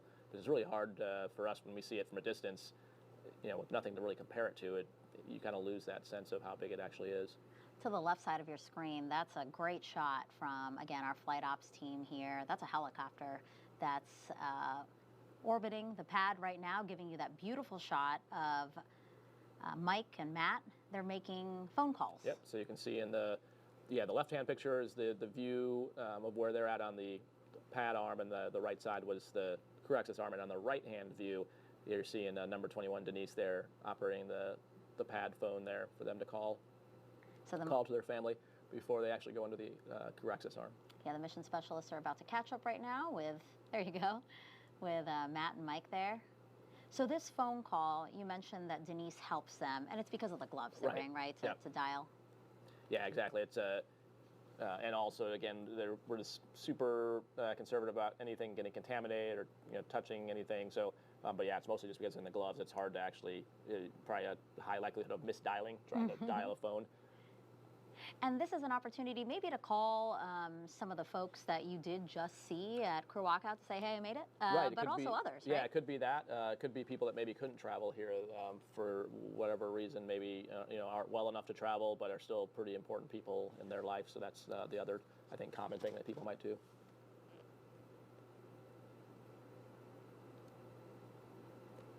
You see they're getting rid of the cooling units there. So they left them. You can see like the bottom, like middle is one of those blue cooling units, because as now they transitioned into the crew access arm. And there we have Commander Matt Dominic, pilot Michael Barrett walking down the crew access arm towards their Dragon Endeavour. Walked into the camera. Here they are now into that white room, like we were saying. So it looks like they are removing their gloves now. Yep, it looks like they might be signing the around the meatball here. So this is another tradition. Yep. We have the NASA meatball here, and starting with Demo 2 with Bob Hurley and Bob Benkin and Bob Doug Benkin. Hurley. Yeah, oops, I was like, whoop, wait. You say their names often, all the time together, and then, but so they sign their names around this meatball. Yep, and then it started, as many traditions start, once one crew has done it, then you keep doing it. Running out of space there, too. We're going to need another meatball. And right next to the meatball was actually the SpaceX logo. And that is signed by the crews of Axiom 1, 2, and 3. Yep. Axiom Space is the first commercial company to transport private crews to and from the International Space Station. And they launched all 3 missions with SpaceX. And the logo is also signed by the Inspiration 4 crew, so the first all-civilian crew to orbit the Earth. So again, this is like a physical representation of all that we've been doing in the last few years, and 2020. And like a perfect representation of the partnership, too. I mean, you can see the public and the private right next to each other, and it just indicates that, enabling private space by utilizing government infrastructure. I mean, it's the same pad, the same facilities, the same Kennedy Space Center, and doing both things and working in tandem with one another to make it all happen. So what's happening now? FOD checks, is that what's happening? Foreign object debris checks? I think so. It looks like they're putting their hands back in the gloves, so they took their hands out to sign. It's crew preference on whether you want to ingress with your hands in your gloves or not, so it looks like they both are electing to put them back in their gloves now. Mm-hmm. So that's what they're doing now, is redoing that, and then like we talked about before, once Mike gets his back in there, they'll re-verify visually that it's the zipper's closed. Maddie there, who's got the white cuff checklist on, number 11, is also watching the time all the time, and keeping them on timeline. And you were talking about FOD again, foreign object debris. I mean, it is as small as something like a hair, which actually got into the seal for Crew 5's launch, and they had to reopen the seal, remove that hair before they could close the seal for launch, or close the hatch for launch. Yeah, and that's why the last thing you saw the suit tech there is pull off that umbilical cover off their right leg. That was that white plastic piece he took off, because you're also trying to prevent any FOD from getting into the cooling loop or into the connectors there until you're actually in because the spacecraft is essentially kept completely sanitary and clean. So once you're in there, in theory, there should be nothing else that can contaminate the suit. And like we mentioned, they've got their booties off now. That's the last thing before they go across that piece. And then come Jeanette and Alexander. Yep, Jeanette and Alexander. Jeanette Epps, Alexandra Grabenkin are 2 mission specialists for Crew 8, walking across the crew access arm, about to join their crewmates in Dragon. You saw some waves, thumbs up. They're chatting as they make their way across the crew access arm.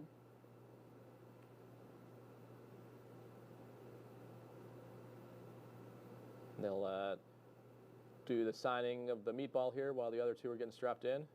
Yeah, the other two are already both in. So we have Matt and Mike already inside Dragon. Going into Dragon, that's called ingressing. They just ingressed into Dragon. This crew is moving. It's better to be ahead than behind, that's for sure. Exactly. So that's Alexander signing right there.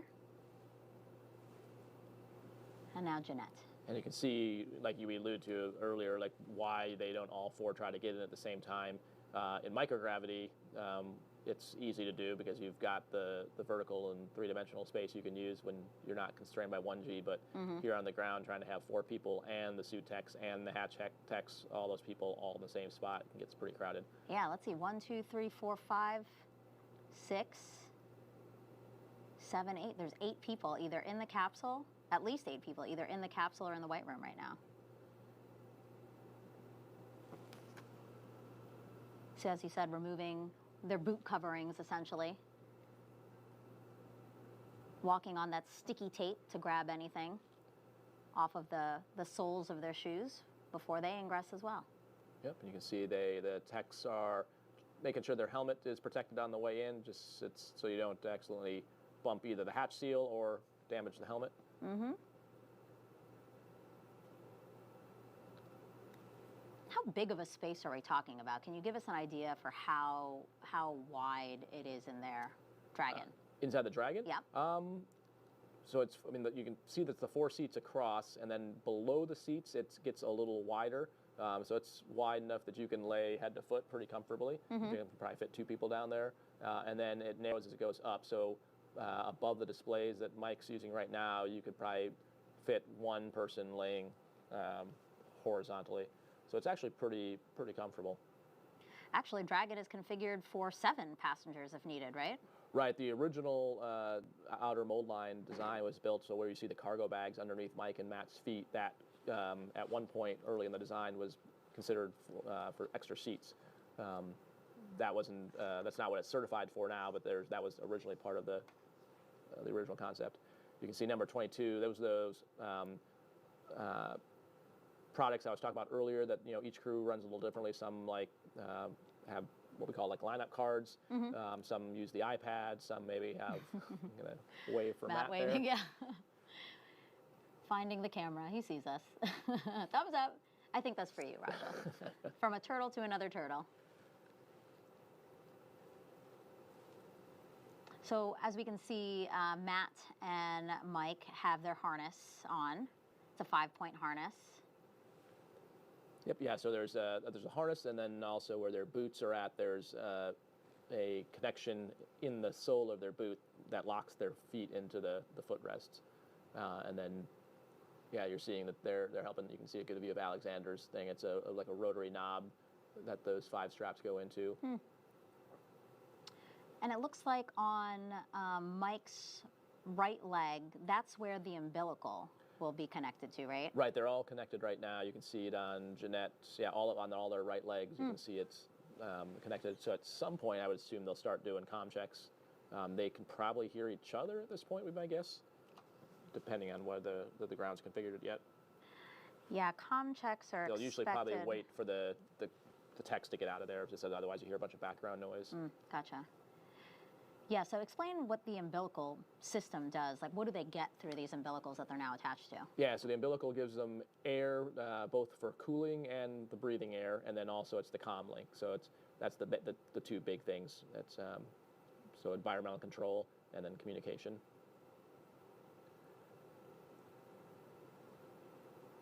And then on the armrests are the actual controls for talking, for volume, what's called Vox, which is a setting of how loud you have to talk for the other people to hear you, because you don't want to hear people breathing. So it's a sensitivity setting. So that's what on their hand rests, they have buttons that control that. You can see, kind of like I mentioned, this is now where they're putting on what we call the crew configured items. So it looks like maybe that's a mirror, I think, like a wrist mirror. So pretty common to see. We'll see that on like the EVA suits, and that's because once you're at pressure, it's hard to read things on your own suit. Yeah, folks, and also if you just joined in, as you can see, the astronauts have just completed getting strapped into their seats. Final provisions are being made to get them ready before they are able to begin closing the hatch, checking the seals. There'll be another set of suit checks that'll be done, but the big thing is making sure that the seal to the hatch is completely where it needs to be, that no hair, no what they call FOD, F-O-D, foreign object debris has gotten anywhere near the seals, so they can pressurize and be prepared for an on-time launch. Right now we are looking at an on-time launch, 10:53 Central Standard Time. We are looking good across the board. Weather is at a 75% chance of go. Here in Central Florida, we've had a rainy couple of days, windy couple of days. The concern is the flight corridor being compromised and violating flight rules. And that corridor is, of course, the route that the spacecraft will take as it takes off and heads towards the International Space Station. They have to be sure that the flight corridor is safe from a perspective of precipitation, from a perspective of wind, shear winds at high altitudes, bad thing. Also recovery, if in the event there was an anomaly and the capsule had to jettison and that launch escape system had to be initiated, it has to come down in the ocean. The recovery crews have to be able to quickly get to the capsule and recover the astronauts. So even though we've got average conditions at ground level, it can certainly change at upper levels. So that's where we are right now, but right now things are looking good. They are all strapped in and getting prepared to shortly, I would believe, close the capsule up. So we'll switch right back over. Just wanted to come in and say hello to any new viewers that have hit the stream. And this is Papa D from David Delivers Space. In Endeavour, there are patches along the bulkhead to his right. Oh, look at this view. It's a really tight space, but I really appreciate the camera teams there giving us these great views of our crew. So as was reported out, they're in their seats, strapped in. We expect comm checks soon, followed by seat rotation, and then suit leak checks. They're ready. Thumbs up for all those things coming up from all 4 crew members.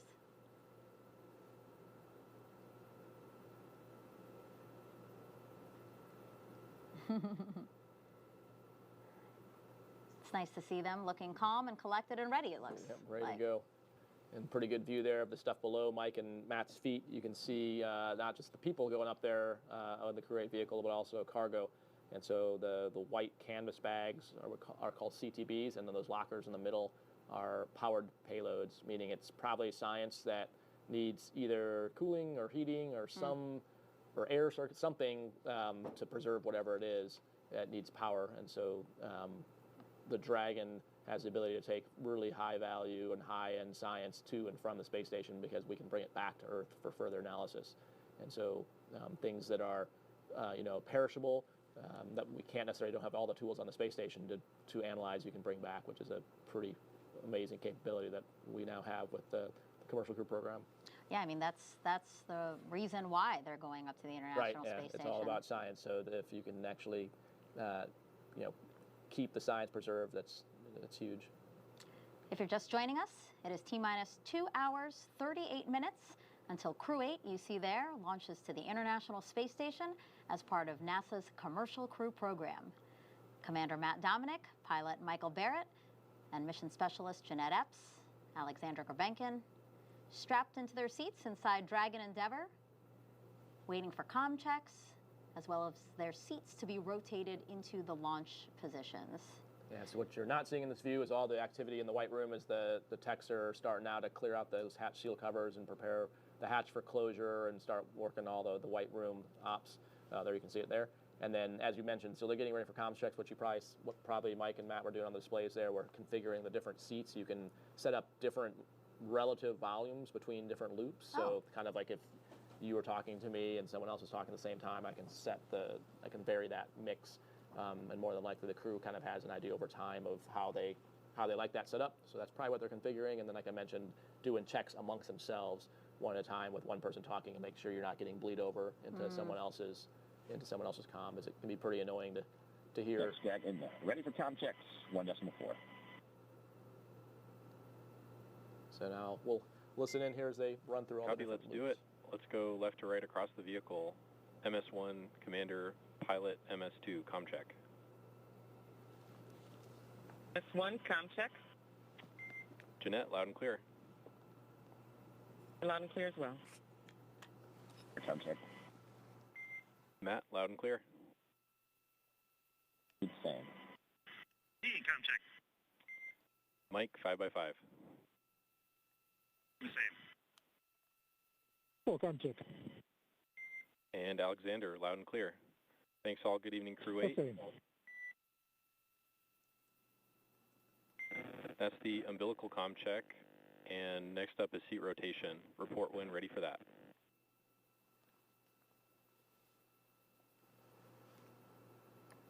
Ready for rotation. Copy, standby 1. So I mentioned that was the umbilical comm check, meaning they'll still have to do what's called RF comm checks later, which we'll hear later on. Yeah, there's different kinds of comms, right? Exactly. Ground stations, TDRS. Different pathways, exactly. So they're getting ready to rotate the seats. So what the crew's probably talking about now is making sure they have all their hands and legs inside, restrained, nothing's out and about, so that when the seats rotate, you don't want to get anything stuck. And why do we want to rotate the seats? So the position they're in now is much more convenient to ingress in 1G. It's you're able to easily get in and out of the capsule. You saw they could kind of stand as they did that, but it wouldn't be the best to be in this position for launch. Dragon SpaceX, initiating seat rotation.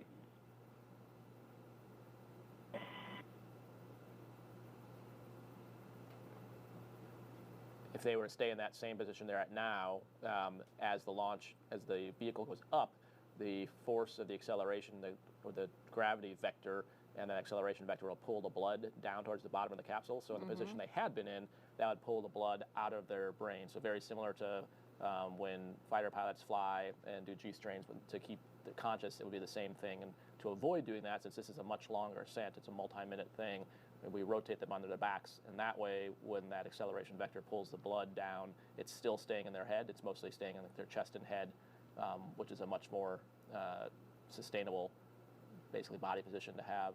Yeah, basically, you're saying that if they were to stay in the position that they were in, they could pass out. Yeah, they definitely would pass out. Yeah.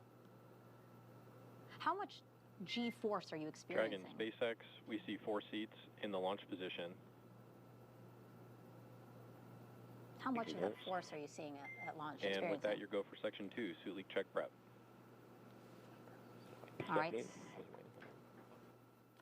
It's about 4 to 5 Gs, Megan and peak, and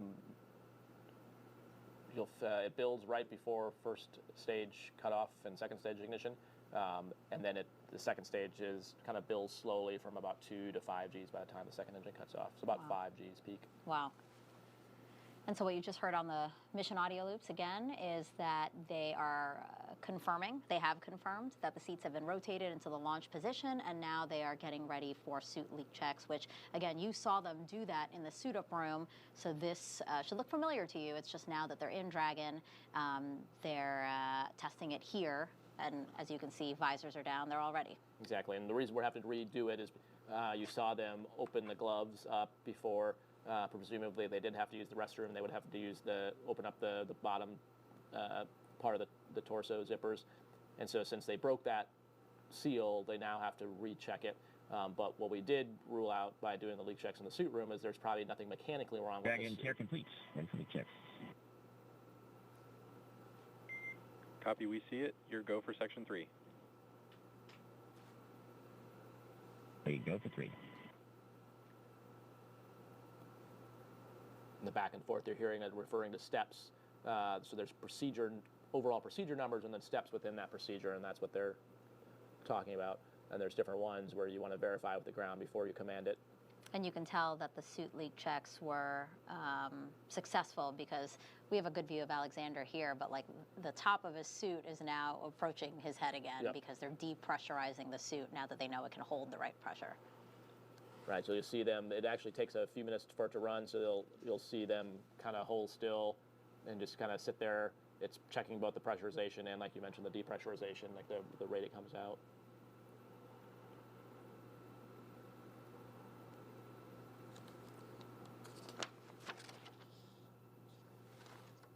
Unlike the leak checks in the suit room, in this case, that you can actually also test out your ability to see the displays.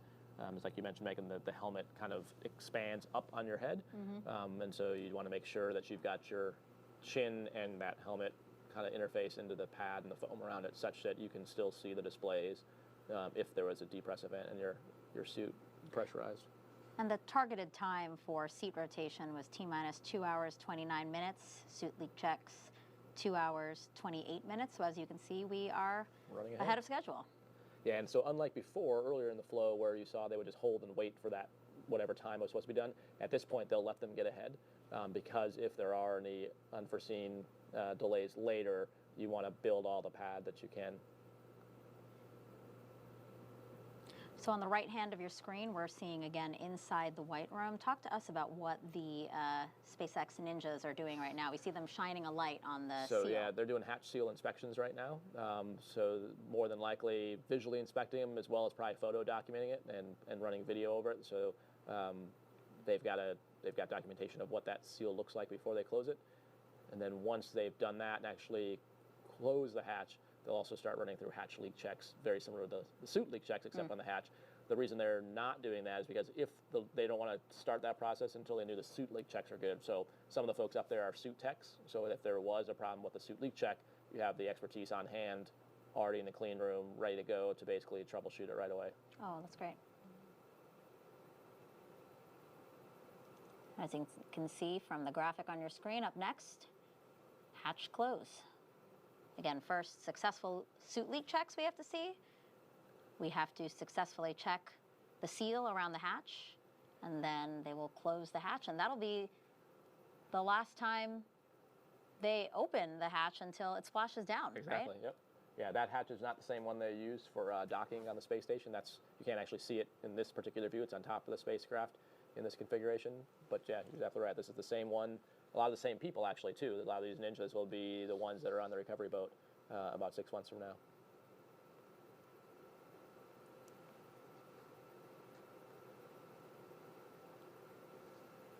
You can see he's got like a little lint-free cloth there that he's dabbing at something on the seal.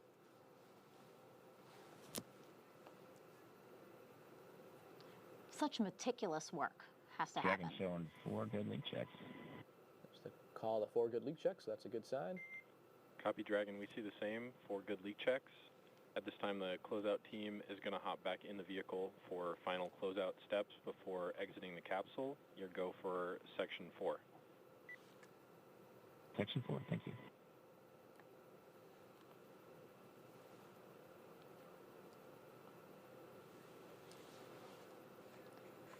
So now they know the suits are good, that what he was talking about, the SpaceX folks will come inside, basically do a once over the inside of the capsule, make sure, there was nothing, nothing accidentally left behind, nothing out of configuration, kind of one last check if all the straps are tight.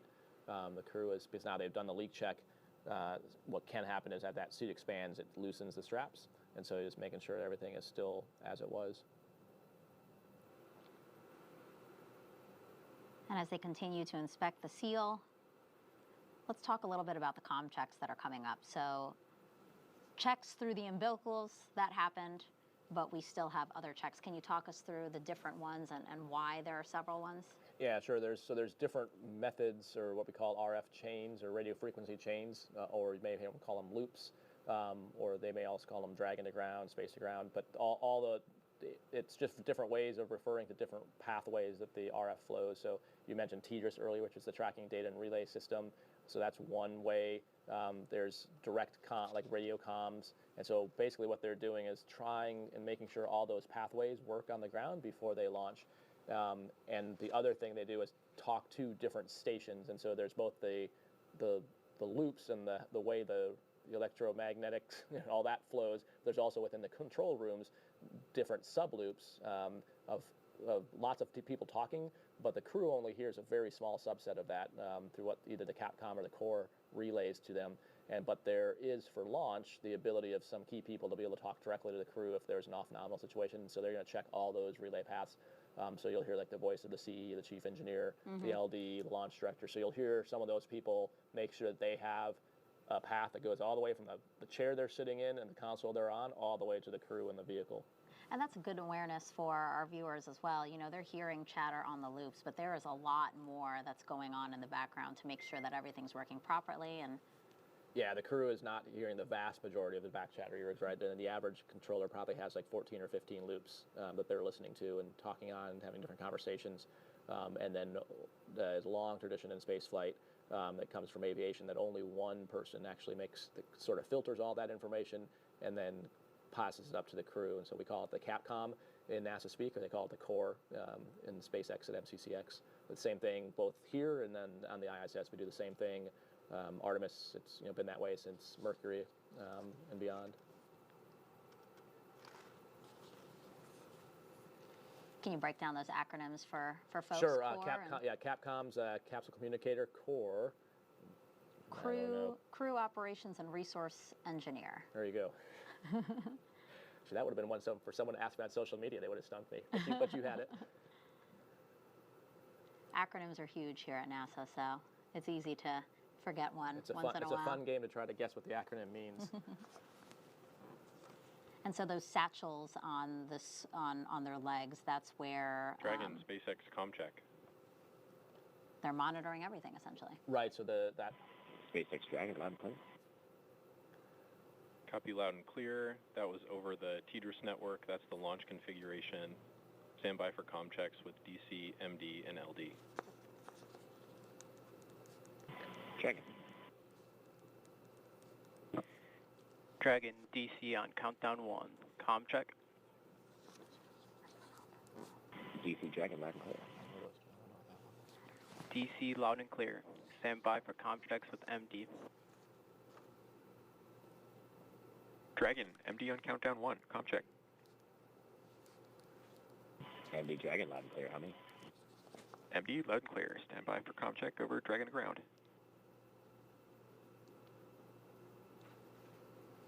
Dragon, MD on Dragon to ground. Comm check. MD Dragon, Dragon to ground loud and clear. MD loud and clear. Stand by for comm checks with LD. Dragon, LD on countdown 1. Comm check. LD! Dragon loud and clear. We're excited. Hey, Matt. Got you loud and clear. Stand by for comm check over Dragon ground. Dragon, LD on Dragon ground. Comm check. LD, Dragon, Frank, we got you loud and clear. LD, loud and clear. And Dragon, that'll do it. Launch configuration comm checks complete. Yeah, so you heard Matt pretty excited to be talking to some of those folks. I mentioned families earlier, and that's just another piece of the family. There's the Dragon family, there's the ISS family, the Houston family, there's the F9 Kennedy family. And so about a year prior to launch, the crew first starts actually interacting with the same folks that are on the loops with them this evening. It actually kind of worked out good that it scrubbed last night, as I got a chance to meet my CE. And so it was really interesting. You heard the familiarity in the voices, which is a really big part of the team building.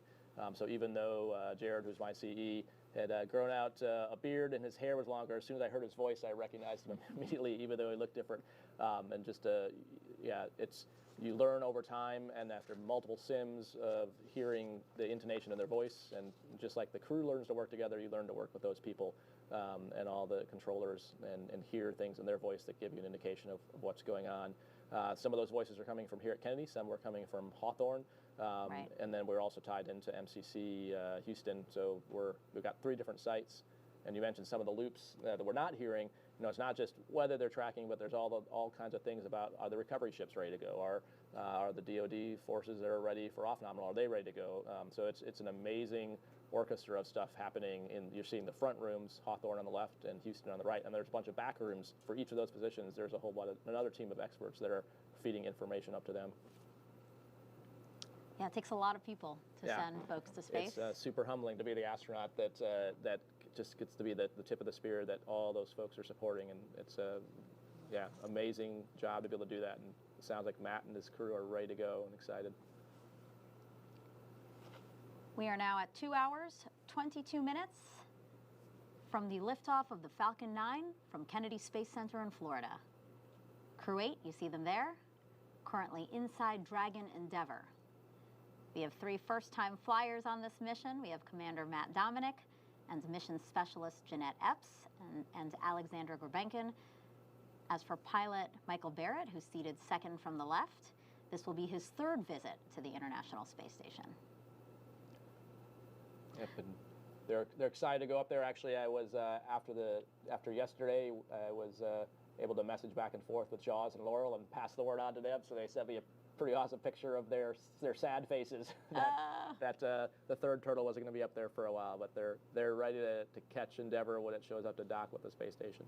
Yeah, Andy Mogensen launched on Crew 7, and he wrote on Twitter today that we should say Crew 8 is crew late. And they're all excited to see them. Yeah, it's weird. What's weird when thinking about it is you train a lot together, and then all of a sudden the crew in front of you is gone, and the next time you see them, it's in space, which is a pretty surreal place to have a reunion. So we have the split screen, obviously, of our Crew 8 astronauts inside of the Dragon capsule, and right outside, again, the white room as they work to close the side hatch there. But so far, we are running ahead of schedule, actually. Astronauts have completed their comm checks, their different ones, as Raja mentioned, to make sure they can communicate with the teams here on the ground. They can communicate through satellites around the world. They can communicate with each other. Their seats have rotated from upright to their reclined launch position, which allows them to see and access the display panel, which you can see both Mike and Matt. It's off camera, but you can see them touching display screens in front of them. They also have completed their suit leak checks to make sure their spacesuits are working properly. And again, now the closeout team will verify that cabin environments are stable, and they are working to close the side hatch of the Dragon spacecraft. It looks like they just removed something, actually, Roger? Yep, so those are pads to protect the seals, and like we mentioned, when they're getting in, they're holding their helmets to make sure that nothing gets scratched. So they're pulling off that equipment. And yeah, the side hatch and the side hatch leak checks are the next big technical piece of the timeline. And so because of the importance of that, it's very procedure-driven and very intricate, which is why you see one person kind of running the procedure, then other persons checking the procedure is signed off, one person documenting it all.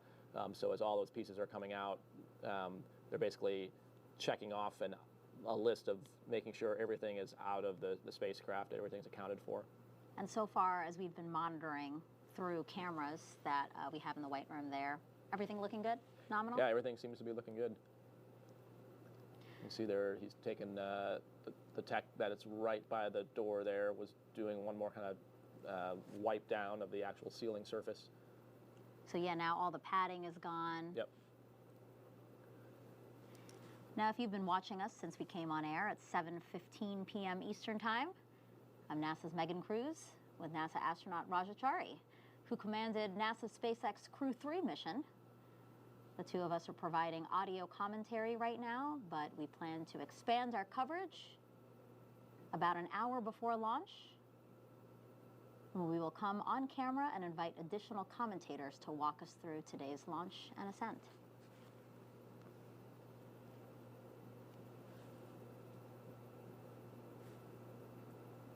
Let's now take another look at the crew going into space today.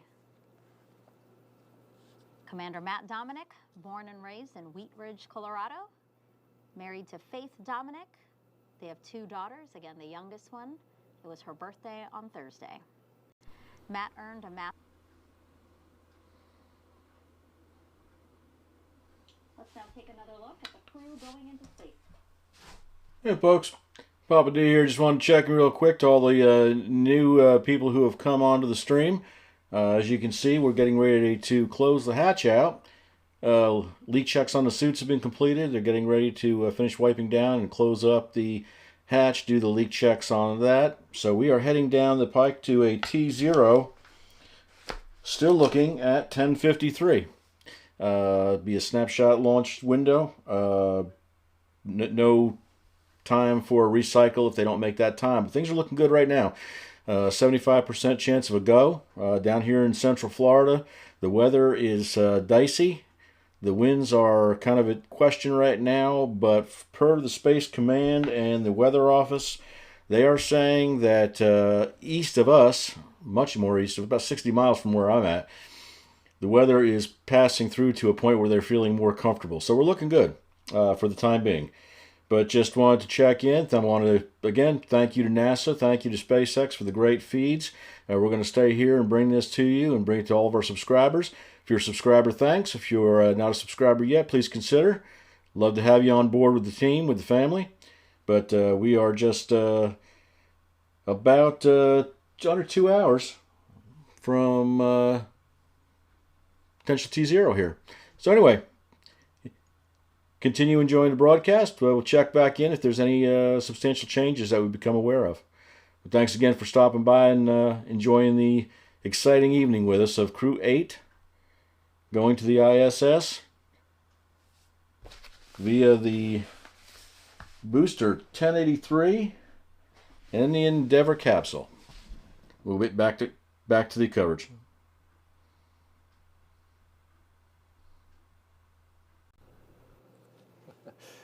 One, for experience, he's been there before, but 2, because he likes to cook in weird places, apparently. Yeah, as you heard him kind of express in his video earlier, he's got some really unique experience with space, and in terms of having been part of the team that assembled the space station, having lived on the space station, and now getting to see it in its in an expanded form. So I think it's going to be really cool for him to get to see how it's grown and how the science has really matured, and it truly is an orbiting national laboratory, and all the research that's going on, which is near and dear to his heart. So it's, I think, a really cool circular journey for him to have started being one of the leading, flight med and science researchers at NASA, now an astronaut, and now getting to go actually do the science and add to that. Like I said, he's written the book on space medicine, so he's going to have some more hands-on experience to add another few chapters. As we continue to monitor the closeout team working to close the side hatch, let's take a look at mission specialist Jeanette Epps. Also a first-time flyer from Syracuse, New York. She was a NASA fellow during graduate school and then worked for Ford Motor Company, where she received a U.S. patent for her research into auto collisions and countermeasure systems. And then after that, she joined the CIA for 7 years as a technical intelligence officer before becoming an astronaut in 2009. She has a Master of Science and a Doctorate of Philosophy in Aerospace Engineering. And we saw a picture of her twin earlier in the broadcast. Yeah, that was very cool. Just like I had not seen young pictures of Mike, I had not seen a young picture of Jeanette and Janet, which, as she mentioned, if being a twin's not confusing enough, having almost the same names. But yeah, so excited for Jeanette. Like I mentioned before, such a cool background for her. I mean, everything from Ford to the CIA, like it's a true expanse, and I think very analogous to her career here at NASA of having seen different vehicles and having that unique insight, and taking that to the space station, and her deep technical knowledge and understanding. And as you heard in her video, she's very excited to be part of the scientific research and payloads and experiments going on up there. So it'll be fun to watch her in her element. And on the far left of your screen, we have Alexander Grubenkin, mission specialist, looking really relaxed as they await side hatch closure. He is also a first-time flyer, graduated from the Irkutsk Military Aerospace Engineering Institute in 2002, where he majored in the engineering, maintenance, and repair of aircraft radio navigation systems.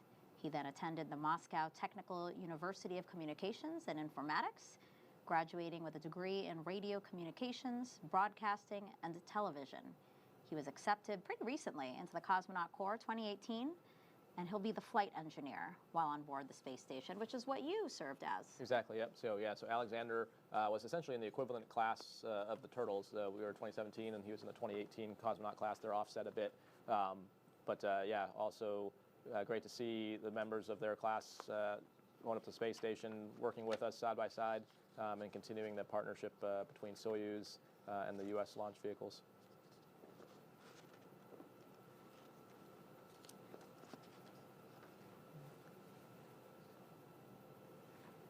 And at this point, pretty much what they're doing is kind of going through, you can see kind of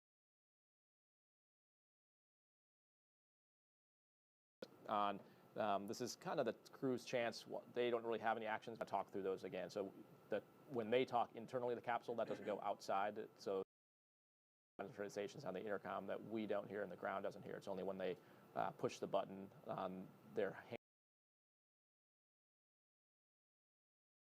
scrolling there. They're going through just all the different scenarios and kind of what we call chair flying it, basically mentally prepping for what's going to come. So when it's later and you don't have time to talk about it, you've done all that now. Right. Yeah, a lot of things happening in the background, and as we, again, continue to monitor what's happening around Dragon Endeavour right now, we do have another question from social media. This one is Vava on Instagram. How did you get a job at NASA, Raja? Well, so the first step was apply.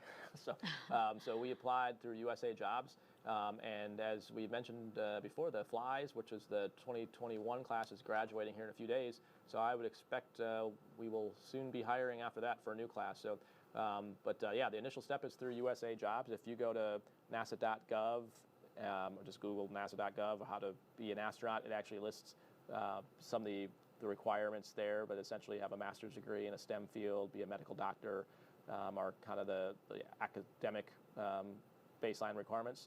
And then from there, it's about a 1.5-year long process. You apply initially online. We review those applications and then eventually narrow down the field and do 2 rounds of interviews to eventually select a class that starts ASCAN training. And I do want to point out, because we do get this question a lot, you don't have to be someone in a STEM background to get a job at NASA. We have a wide variety of jobs that support space exploration.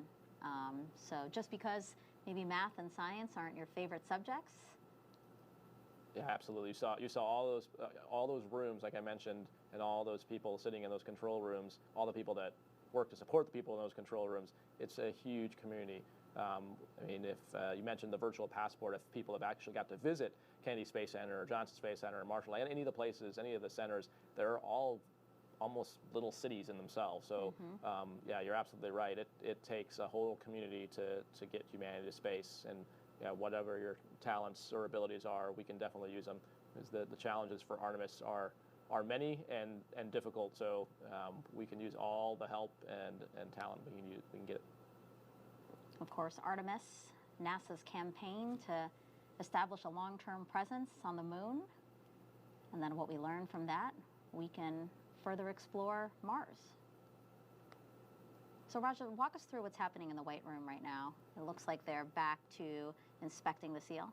Yep, yeah, so you can see you've got like the high density light out there. And so checking there's 2 surfaces. There's the capsule side and there's the hatch side, and both of them have seals, so they have to check both of those.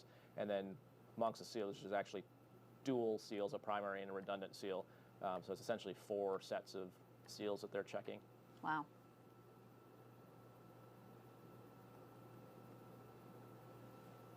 And so sometimes what can happen, it's pretty common on the space station, maybe there's like a discoloration or a divot. You can kind of see Maddie's iPad there. There's like pictures on the right side.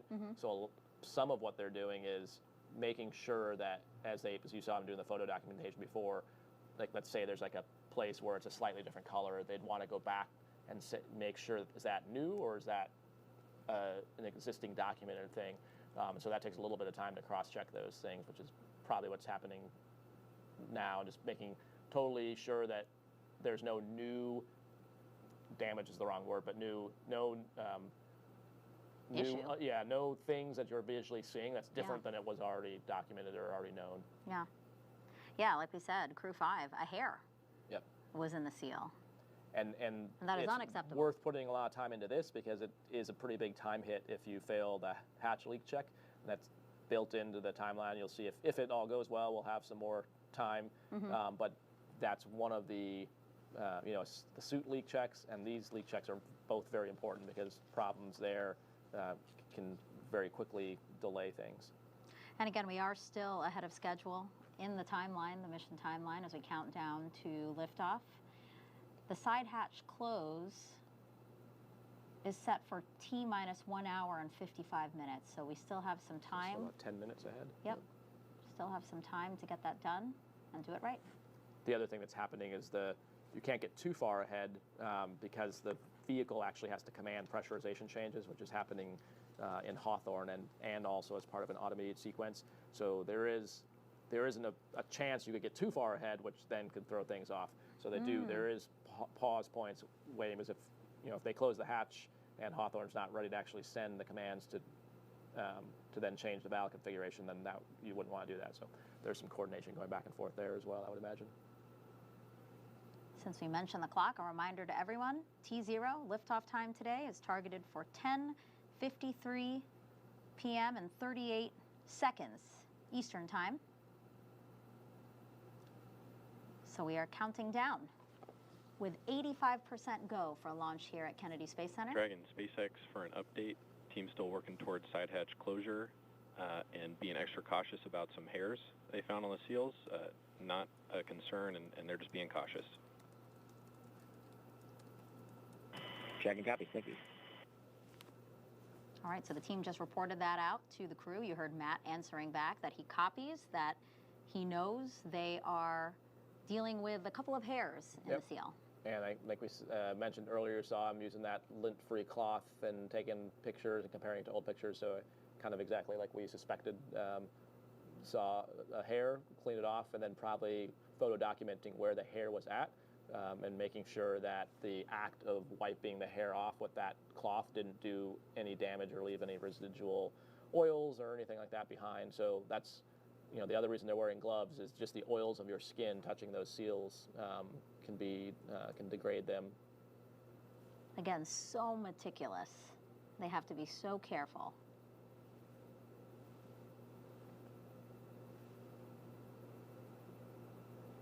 So it looks like they're closing the hatch now, so they must be happy with what they've gotten for pictures and documentation. And like you said, the next big thing here is still about 9-ish minutes away from the plan time to start the leak checks. Let's try to squeeze in another social media question. We have a lot coming in for you, Raja. This one is from Leslie on Twitch, asking, how come launch is so late in the day? Why not earlier? Well, Leslie, it's just driven by the oral dynamics. Sometimes they are in the day, sometimes in the evening, so it's purely driven by what's called the phasing. And Dragon, there's hatch closure. Stand by for transition to pad hatch closed. And then note for you, ensure all items are secure from now through launch. Confirmation of side hatch close. Dragon. Yeah, so it's completely dictated by the orbit of the space station, so that's the ultimate target of where Dragon's going. So based on where the space station is and the days you're trying to launch, that's what drives the window. And you're trying to minimize the amount of propellant, essentially, that you want to use to do that. So you have you save opportunities for backup rendezvous. You heard the call there about monitor for state transition. So the crew now, well, you heard two kind of actions. One, to monitor for state transition. So one of the things the crew is watching through all this is what's called the flight computer state of Dragon on their displays, and that is sort of like the major shifts in what the vehicle is doing, and that kind of drives the main flight computers. And then you also heard them say, make sure that they don't have any loose items at this point, and that's because now that the hatch is closed, if you were to drop something now, you'd have to open the hatch to go get it. So it would be not great to, this would not be the time for Mike to get out a pocket snack.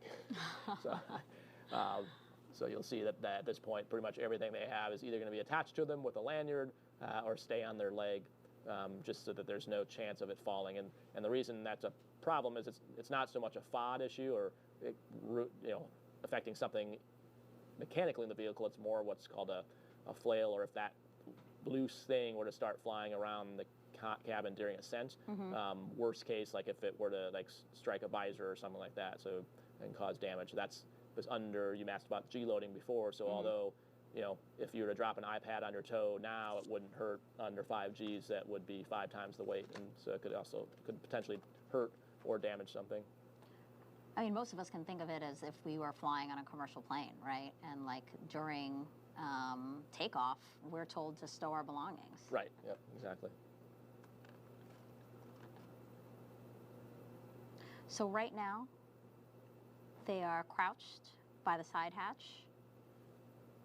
Are they about to perform the pressure check, Raja? They are. So the 17's blocking. You can't see in front of them, but there's a panel that they'll eventually cover up before they launch, and they've got some test equipment attached to that. So they're basically, the hatch is sealed. In theory, if the seal is good, it should be.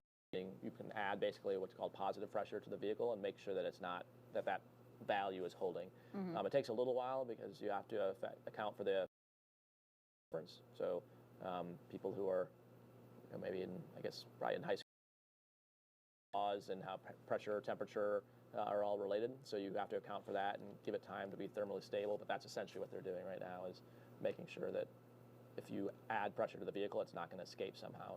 Got it. So yeah, essentially the same thing as a suit leak check, but for the entire capsule. Yep. And the reason that little panel is off is that's where they run the equipment through to basically add the air and then check the values. And so for those who've been following along with our commercial crew launches, you know that every Dragon astronaut crew brings a stuffed toy with them to space as a zero gravity indicator. When that toy starts floating, the crew, as we've seen, who've been strapped into their seats, that's their only visual confirmation that they've reached microgravity. So for the previous crew, Crew 7, that launched August of last year, they brought a stuffed sloth. And moments after reaching microgravity, Crew 7's pilot, Andy Mogensen, revealed that his family inspired the toy's selection. They say I'm the slowest person alive, which is also why it's a 3-toed sloth, not a 2-toed sloth, because apparently that would be too fast for me. So welcome to space, Sasha the sloth. And Raja, this is video of your crew's zero-G indicator.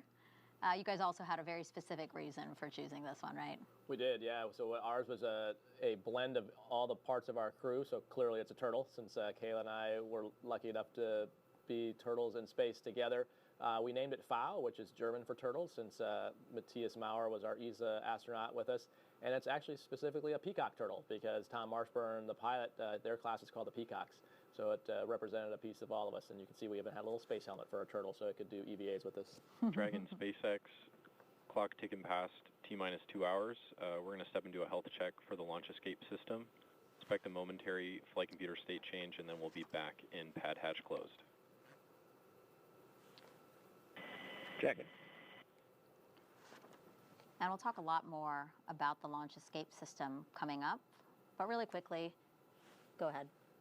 Yeah, so it's basically the system, once there's propellant on the rocket, that if there's any kind of problem that the crew needs to immediately get away from the rocket, that it will propel the Dragon capsule separate from the F9 and bring it back on its own. So the health checks you talked about, the reason they're giving that heads up, we mentioned the flight computer state that they're watching, and so they're seeing, they're giving that word so that when they see it change to something having to do with the launch escape system, that's a known planned event as opposed to anything wrong with the launch escape system. Right. So just checking that real quick. A critical piece of equipment that's obviously needed to make sure that in the event of an unlikely emergency, that the crew is safe. Real quick, just back to that zero-G indicator we were talking about. Of course, that leaves us wondering, what is Crew 8's zero-G indicator? I don't know, do you have any insight? No, it's a very close held secret. It is. If it's well done, it's close. It's got to be hidden there somewhere. But they do a great job of making sure it's out of sight. And it's actually a tradition that's gone back quite a ways. And it seems kind of silly, but the reality is when you're actually strapped in that tightly, you, unlike if you're in a roller coaster or in a car and you slam on the brakes and you move forward before the reel locks, you're strapped in so tight that when the engine cuts off, you are pretty sure you're in space because you get this sort of feeling with your internal organs starting to move around, but you didn't actually move as you're strapped in so tightly. Right. So one way to know for sure, other than the fact that you can see the telemetry, a good mechanical analog backup is if that thing is floating, you are definitely in space. Yeah. And we're going to find out what Crew 8's zero-G indicator is soon after they launch. And when it actually starts floating around in the capsule, we're going to hear some words from them so they can explain their choice. Again, also a nice thing for the whole team to do. Again, like they design their mission patch together. They pick a zero-G indicator together. Again, it just builds this camaraderie and feeling of a team. Yeah, and there's a whole, as with everything you said, in space, there's so much more extra complication. So the zero-G indicator has to be tested as well. So the one I have is actually the test article for FOW, the peacock turtle, because they had sequins on it. So we had to do pull testing of all those sequins to make sure that nothing would come loose in flight or launch. So one FOW is on the space station, the actual one, but the test article is still here on the Earth with me. Because the sequins could be FOD. They could be FOD, exactly. Wow. Yep. Because since they're slightly metallic, if they were to come loose and then short something out, so yeah, it's the FOW I have was a little bit beat up, but has all of its sequence still. All right, as you can see from the clock on your screen, we are now under 2 hours until the liftoff of NASA's SpaceX Crew 8 mission. You're seeing 3 astronauts and 1 cosmonaut inside of Dragon Endeavour atop a brand new... The FOW I have was a little bit beat up. Hey folks, just wanted to check in with you for those of you who have just joined in or just recently come onto the stream. Astronauts are in place in the capsule. They are strapped down. They are ready to roll. Right now, the final leak checks are being performed on the hatch, on the spacecraft's hatch. Make sure there's no issues, nothing was caught in the seals or any problems like that. They just will double check and triple check. They said they're about 10 minutes ahead on the schedule, so they've got plenty of time built in if something were to pop up that needed to be looked at. But that's where we're at right now. Everything is still go for a T0 at 10:53 Central Time.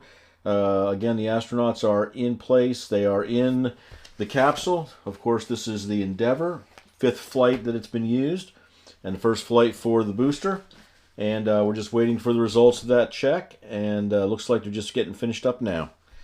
We'll get back to the coverage. Thanks again for stopping by on the feed.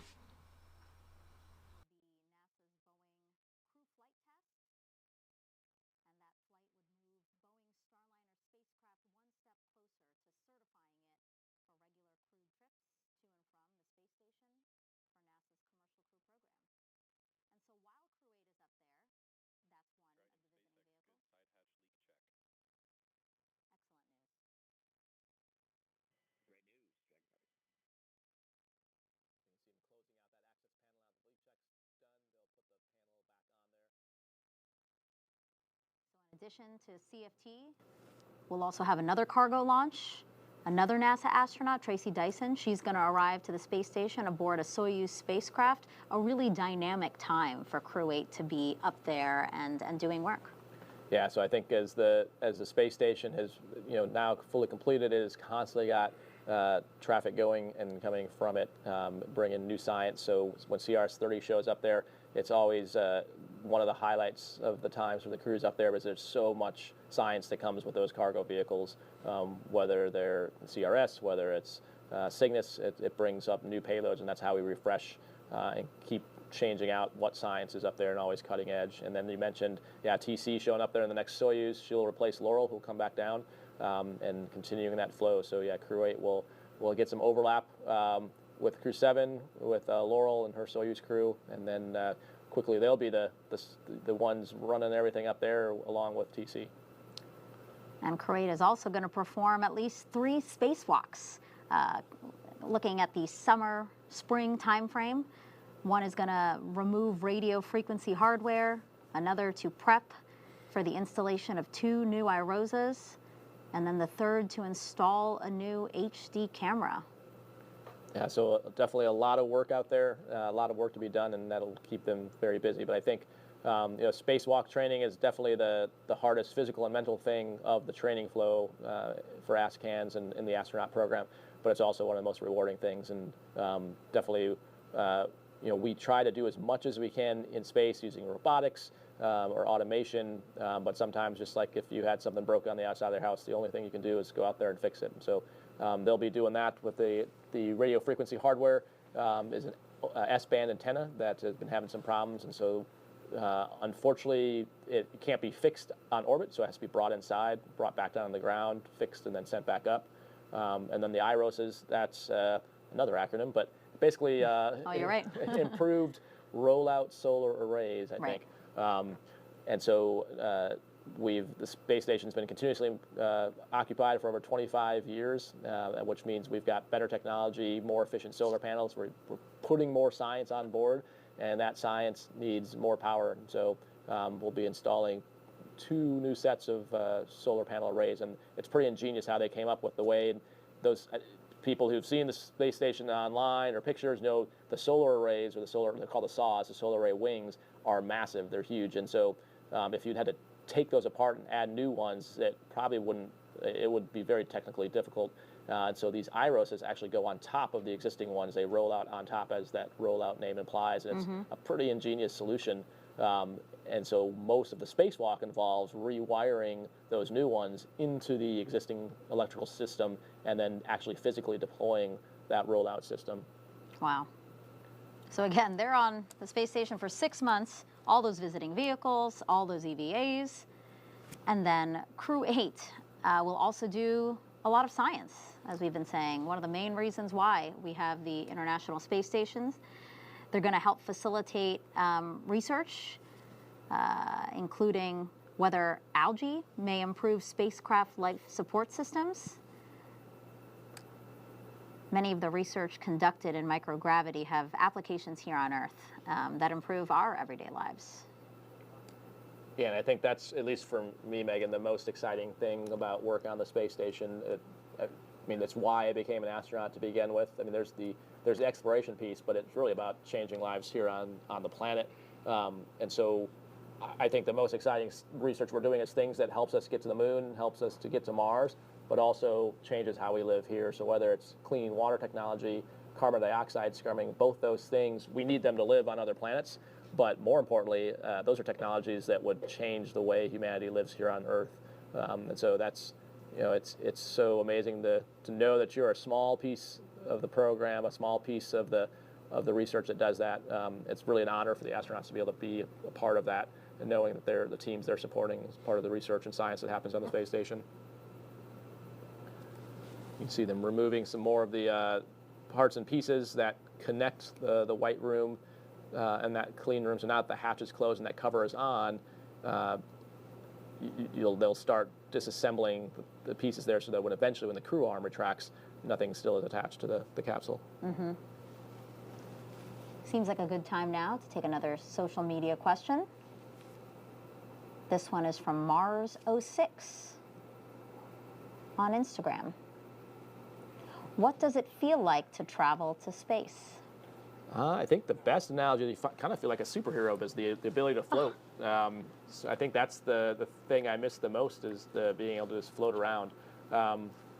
It takes a while to adjust. You heard Jeanette mention in her video that after about 2 weeks, she'll be a little more acclimated. That's probably accurate. A few days to a few weeks to really completely have your body adjust. But then once you're adjusted, it's truly a joy. Great questions. Keep them coming. All you have to do is go on social media, really any platform that you enjoy watching us. But we know a lot come through YouTube, X, Facebook, and Twitch. Use the hashtag AskNASA, and Raja will try to answer them, as many of them as he can. I'm sure there's many more than I'll get to, but yeah.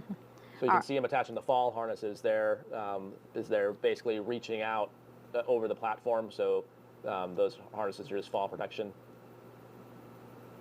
and they're basically taking off, like I mentioned, taking the seals off. Because again, up until now, this has been a completely sealed-in environment. Now, as they take these seals off, you actually are getting the ambient Florida air into that cavity. But now that the hatch is closed and we know the seal's good, none of that's actually getting inside the spacecraft.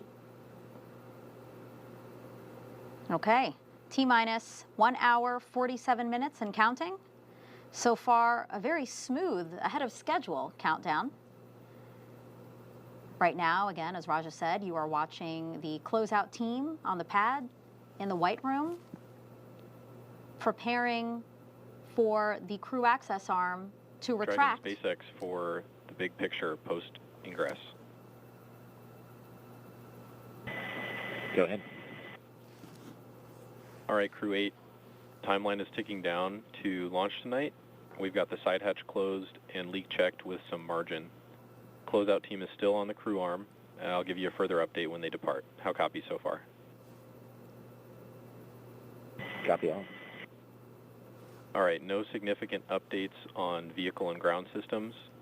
Dragon, Falcon, and the pad look healthy as we continue ticking down. I do have a weather update for you. It's been trending better since our L-4 hour brief. Primary watch item is still flight through precipitation further along the ascent corridor, but we're down to a probability of violation of 15%. We've got the meteorologist continuing to track the weather per usual to monitor deviations from the forecast, but it's looking good out there. How copy? Great news. Great to hear that trending. Thank you.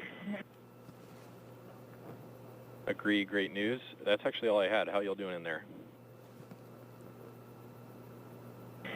Loving life. Hang it out. All right. And I did get some last-minute words from Rick on the crew training team. He wanted to pass along some advice specific. All right, folks, that is awesome news. We started out the night at a 25% chance of a scrub due to weather. We are down to 15% per the meteorologists. That is great news. It looks like that the rain chances and the wind chances down the corridor are a lot less.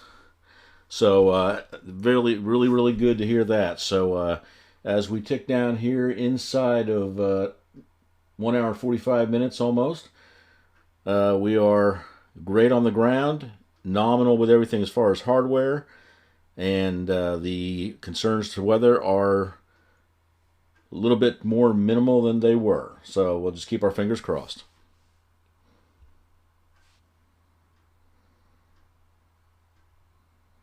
Looking at a live view of Falcon 9 with Dragon Endeavour and our Crew 8 inside on Launch Pad 39A. Let's take you inside Mission Control in Houston. It's the hub of human spaceflight at NASA, as you can see there, with flight controllers who constantly monitor the International Space Station and the people living on board. They are getting ready for Crew 8's arrival. Let's hear from Rebecca there. Thanks, Megan. Such an exciting mission ahead for Crew 8. I am here in the International Space Station Flight Control Room in Mission Control, Houston. Including Demo 2, today's launch will be NASA's 9th total crewed launch under the Commercial Crew Program, which has enabled the United States to once again launch astronauts from American soil. However, it's not just professional astronauts that visit the International Space Station anymore. The orbiting laboratory was recently home to the 3rd private astronaut mission, called Axiom Mission 3, or AX3, with a crew representing 4 nations. NASA is enabling these private astronaut missions to open up space unlike ever before and lay the framework for a commercial low Earth orbit economy where NASA will become just one of many customers. On January 18th of this year, the AX3 crew launched from NASA's Kennedy Space Center, which is where Crew 8 is launching from today. The AX3 crew spent about 2 weeks on board the station, completing over 30 important research experiments and conducting dozens of outreach activities. Accompanying AX3 during their stay and currently awaiting Crew 8 is the Expedition 70 crew. When Crew 8 arrives at the space station, they will no longer be referred to as Crew 8, but rather join as Expedition 70 flight engineers. We have a photo of Expedition 70 that is currently on board station and looking forward to the arrival of their new crewmates. Seated in the middle left is International Space Station Expedition Commander and European Space Agency astronaut Andy Mogensen. Next to him is NASA astronaut Jasmine Mogbelli, seated there. Heading back to the left are Roscosmos cosmonauts Nikolai Chub, Konstantin Borisov, and Oleg Kononenko. Next is Japanese Aerospace Exploration Agency astronaut Satoshi Furukawa, and on the far right is NASA astronaut Laurel O'Hara. As the station is first and foremost a laboratory, the crew will jump right into conducting experiments with new research still to be delivered on upcoming cargo flights. NASA's commercial strategy for low Earth orbit will provide the government with safe and reliable services while also supporting an entire commercial ecosystem where NASA will be just one of many customers. To learn more, let's take a look at this video. LEO. It stands for Low Earth Orbit. That's a portion of outer space about 250 miles up, and for over 20 years it's been home to the world's most unique laboratory, the International Space Station. In this weightless environment, the space station has enabled scientific and engineering breakthroughs that just weren't possible on Earth. It's taught us more about our planet, physics and biology, and it's preparing humans to travel farther from home than ever before. And as the space station approaches its end of life, America will maintain leadership in LEO by enabling a new era of commercial spaceflight. Through the Commercial LEO Development Program, NASA is working with industry partners to develop the first generation of commercial space destinations. These will be privately owned and operated space facilities, where NASA will be just one of many customers. This new orbital economy will stimulate commerce and usher in the next generation of aerospace engineering, opening the door for scientific discoveries and private astronauts, allowing NASA to continue its critical research in LEO, supporting deep space exploration and bringing those benefits back home to Earth.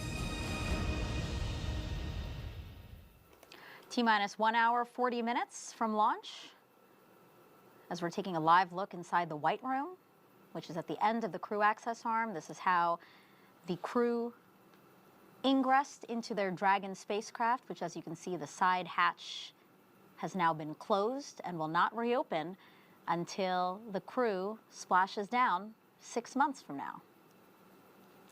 We've been talking about the crew's destination, the ISS, and how it's an incredible orbiting lab.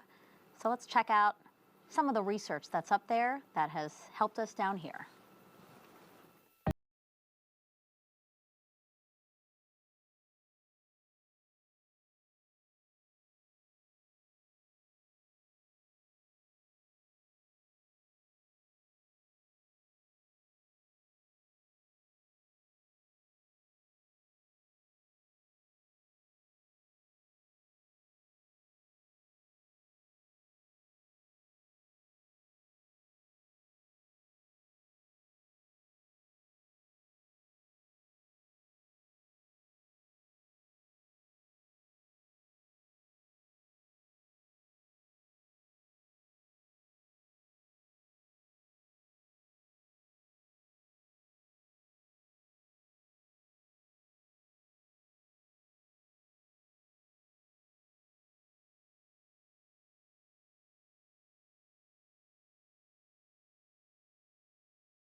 audio loop saying that the closeout team has departed the pad. So now you see them, they're not in the white room any longer. They crossed the crew access arm, they're down one level, and they will be leaving the pad shortly, right? Yep. Yeah, and all that information they're telling them that is that you can see shadows. I mean, the crew's restraining their seat, and especially once their seats rotate, you can't really see out the window, but you can see movement and stuff outside the windows.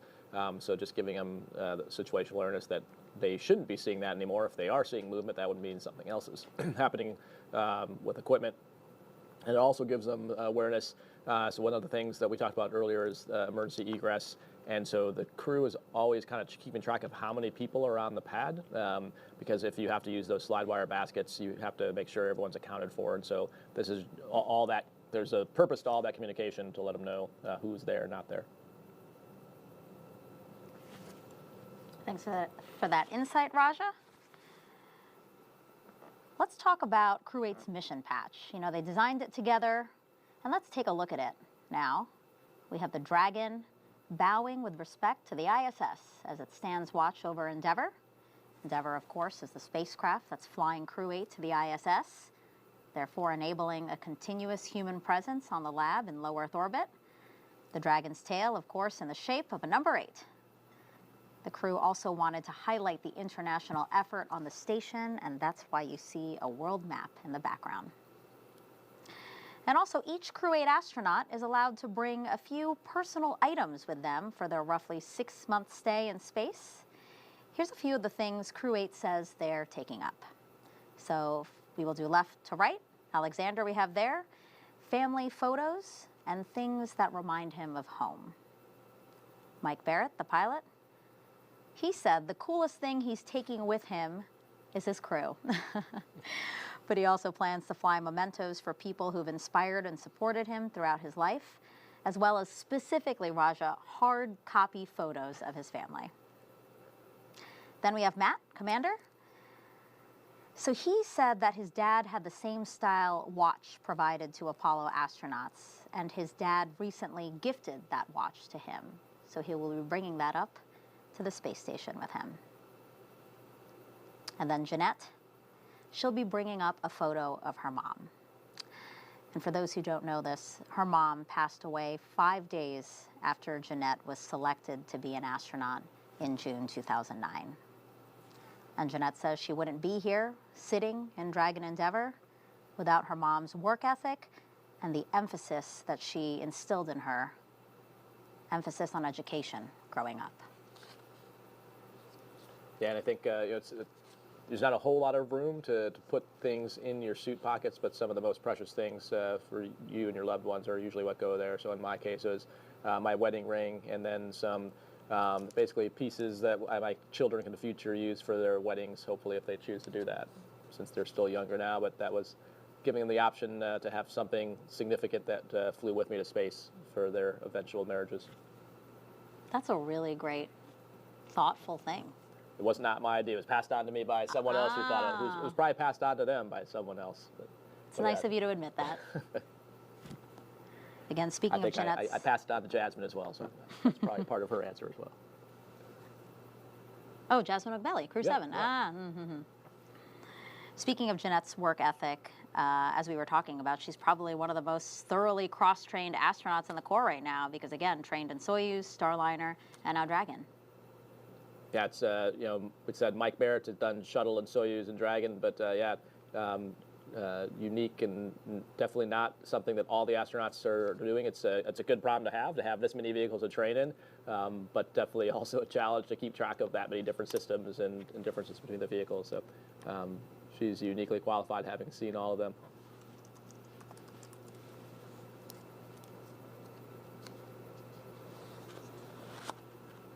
Again, a beautiful shot of the launch pad. We're flying a new Falcon 9 booster. Dragon Endeavour flying on its 5th flight. That's the most for any Dragon spacecraft. Right, Raja? Yeah, it's the fleet leader. And the original certification done by the Commercial Crew Program, which just the fact that we were reusing capsules to begin with was, new boundary breaking and not unprecedented. So this is the fact the program and SpaceX pulled that off together. In and of itself is amazing, and now they're at 5. And so after this, I'm sure there's going to be a lot of analysis taking a really close look at how the vehicle's actually performed over the 5 flights and what the forward steps are. But it's pretty amazing to even, like earlier mentioned in the broadcast, like 5 years ago, just the idea of saying like, oh, it's on its 5th flight. We wouldn't have been in the vernacular, and now it's just talking about it as if it's, oh yeah, of course it's the 5th flight. What else would it be? So it's the impossible has become the common. Right, and the plan for the Commercial Crew Program is after Endeavour flies on its 5th flight, they'll evaluate it and work with SpaceX to maybe determine whether or not it could be recertified to fly additional flights. Exactly, yeah, and I think there'll be, like I said, a lot of analysis. You may not have to refurbish the whole capsule. Maybe there's certain key components or parts or critical pieces. But yeah, we'll really dig in with the help of the folks at Johnson, KSC, and Marshall, and really all the NASA centers that help the Commercial Crew Program to figure out how we can continue using it. T-minus 1 hour, 31 minutes, 40 seconds and counting until Dragon, and we've been talking about, flies its next 4-person crew.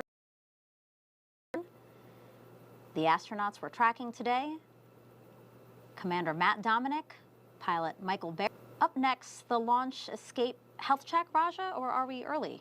They called one earlier. I wasn't sure if that was if they just got ahead of timeline to knock it out, or if we'll see it again. But in either case, it's before they start the prop loading and actually have to arm it for real. They're mostly likely just checking to make sure it can transition between states. And that flight computer state, you keep hearing them talking about, that's important in the Dragon software architecture, but essentially that state is what dictates what things you can do. So for example, if it's in the launch state, you could have a launch escape trigger, but once it's in orbit, it's not in that state anymore. So all those systems are saved. And so that's why a really key vehicle parameter they're always watching is what is the state it is in, because that is what enables different commands. I see. And Dragon's launch escape system is powered by 8 Super Draco engines. They're mounted in pairs around the exterior of the capsule. And each engine is capable of generating 16,000 pounds of thrust. And there's a system of sensors throughout the Falcon 9. Those sensors feed telemetry to the ship's flight computer, which constantly monitors the performance of those critical components. So if there is a major malfunction, if that is detected, that flight computer is programmed to automatically fire the Super Draco engines to propel Dragon away from the Falcon 9 rocket at a rate of 1/2 mile in 7.5 seconds. So really, this system can move the crew away from the rocket if there were an emergency. Right, and that's one of the biggest improvements to crew safety that the Commercial Crew Program has brought us with both the Dragon and the Starliners, a robust launch escape or system. So like you mentioned, designed to be automated, but also able to be activated manually by the commander and the pilot, who have a way to force launch escape. And that acceleration is important because keep in mind, if it happens during launch, the rocket is still accelerating, so you actually need to accelerate even faster than the rocket to get away from it. Right, yeah, good point. This launch escape system can be triggered either while still on the pad, but also during flight. Right, basically all the way until what's called orbital insertion. It has the ability to be able to safely launch escape from the F9. So we'll be arming that launch escape system just before propellant loading of Falcon 9 at T-minus 35 minutes. Now with Crew 8 going up, that means Crew 7 will be returning home. NASA astronaut Jasmine Mogbelli, ESA astronaut Andreas Mogensen, JAXA's Satoshi Furukawa, and Roscosmos' Konstantin Borisov. You see them there? They launched from Kennedy Space Center in August of last year. They've been living and working on the space station now for 6 months. And once Crew 8 arrives, there's going to be what's called a handover for about 5 days, and then Crew 7 will undock from the ISS no earlier than March 11th. So, Raja, what is this handover period? What happens during that time? So usually it's about a minimum of 5 days for the new crew to have some overlap or on-the-job training with the outgoing crew. All the crews are already trained when they show up there, but really that handover period is for all the little mini things that are impossible to cover in training, like where do you keep the camera covers? Where's the microphone for that camera? Where did you leave out? Every crew maybe organizes the food a little bit differently in terms of how we have breakfast food here and lunch food there, or maybe we break it up by there's meats in this drawer and vegetables in this one. So it's kind of all those little day in the life things. And as you heard Mike say earlier, the space station is constantly changing. Every cargo vehicle that shows up there changes the configuration. And so what you saw in training may not actually be the same in some areas. And so getting those kind of real-time specifics from the crew who's there are pretty important. And then you also side saddle a lot of the tasks. And so just kind of getting their handover on, you saw some of the exercising and the exercise equipment. Some of those things have maintenance you do based on use, and so they can give you that handover. And one thing specific to this handover with Crew 7, I thought this was interesting. The astronauts are going to be testing new water bottles? Yeah, so soft water bags that we'll use hopefully on future Dragon launches, potentially as part of the Artemis program as well. And the idea is that the hard plastic water bottles, they're not super efficient to get all the water out, and they take up more room when you pack it down. Whereas a soft water bottle, you can squeeze so you can get all the water out of it. It's a lot easier to compact, and you can refill it potentially. So on the Orion vehicle, that's also a use case as well. So definitely an improvement and trying to always come up with better and more efficient ways, because water, as it turns out, is pretty heavy to take up and down to space. And so as we look towards lunar and Mars missions, the more efficient we can be with that, the better. So a lot of planning and coordination has to happen to bring astronauts home safely. So I want to introduce everyone now to Samantha Testa, who is a recovery director for NASA's Commercial Crew Program. I am a NASA Recovery Director for the Commercial Crew Program. So my job is to coordinate and lead the NASA team that brings the astronauts home from the International Space Station after their roughly 6-month mission in space. I think something that's surprising about Commercial Crew, especially right now flying with SpaceX, is that we're landing capsules in the ocean, both in the Gulf and the Atlantic side of the state of Florida. We're bouncing between coasts of Florida when we're bringing these astronauts home. We are continuously learning about the hardware associated with the capsule, the parachutes, the recovery vessel, and from the team itself, including the astronauts. My first mission stands out to me the most. I was new to the Commercial Crew Program. It was the Crew 3 return mission. We were still coming out of the pandemic, which was a challenge for everybody around the world, but including NASA. Finding ways to make sure that our astronauts were safe, our landing recovery teams were safe, our partners in SpaceX were safe. So seeing that mission, the challenges that we saw, the way we overcame them together as a team, and having that mission be successful as my first with Commercial Crew is something that will stay with me for a long time. Really cool insight there. Again, speaks to all the folks that help make a mission like this possible. All right, everyone, we have another QR code for you. This one will show you how you can download NASA's new Spot the Station app. So for those who don't know, the International Space Station is the third brightest object in the sky, and this app, if you scan that QR code on your screen, will help you see it while it's orbiting the Earth at over 17,000 miles per hour. The app can send you push notifications. It'll look just like this. You see on the top there, of upcoming viewing opportunities based on your location. The app will also track the station location in real time, showing you where in the sky you need to look. And you can also take a picture or record a video and share it to social media, all directly from the app. Pretty cool. Okay, looking at the clock again, we are 1 hour and 23 minutes, 34 seconds from launch, again, of Crew 8 to the International Space Station. Crew has ingressed, as you can see, helped by the closeout team. Umbilicals, they're attached, and those provide breathing air and comms to Dragon. Their suits were checked, were pressure checked. Comm checks were completed. The closeout team also closed the closed the hatch, which also gets its own leak check. And that team has now departed, and we will be hearing final weather checks before a no-go, no-go poll for launch. Before we get to that final poll, the various teams at both NASA and SpaceX will do internal polls, making sure conditions are right with Falcon 9, the Dragon, the Crew, the range, and the space station. That's a lot of moving parts and a lot of conversations.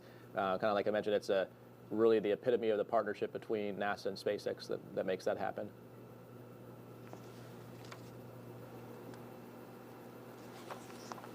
So we kind of talked a little bit about it before, but you know, I think what a lot of people don't necessarily even realize, and you know, just the amount of data and rigor and analysis that goes into these crewed launches. And so we take that really, really seriously, obviously, at NASA and at SpaceX. And so even down to the engine component. So the Merlin engines on the F9 actually have heritage from Marshall Space Flight Center, who helped SpaceX early on, you know, back when they were first developing the engines. And so we still have experts there that are looking at poring over the data as they start to the final count. Like I mentioned, you've got the folks from the Commercial Crew Program, who are called SMEs, or subject matter experts in all kinds of different systems, who are essentially also monitoring the telemetry, kind of overseeing everything, and at all points conferring with SpaceX, consulting with them, make sure that everyone agrees that everything looks good. So it's the team has just continued to flourish, and those partnerships have worked really well. We have a nice shot now of Crew 8's ride to space, Dragon Endeavour. We've been talking a lot about it tonight. Again, the first time SpaceX and NASA will fly a Dragon spacecraft for the 5th time. Here's a look back at its previous flights and why it was named Endeavour. Liftoff.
Station.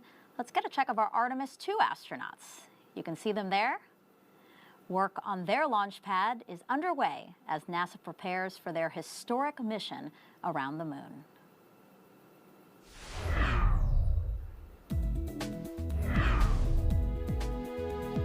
Earlier this year, teams with NASA's Exploration Ground Systems began installing and testing these emergency egress baskets at Launch Pad 39B at Kennedy Space Center in Florida. The baskets are in preparation for the agency's crewed lunar missions, starting with Artemis II.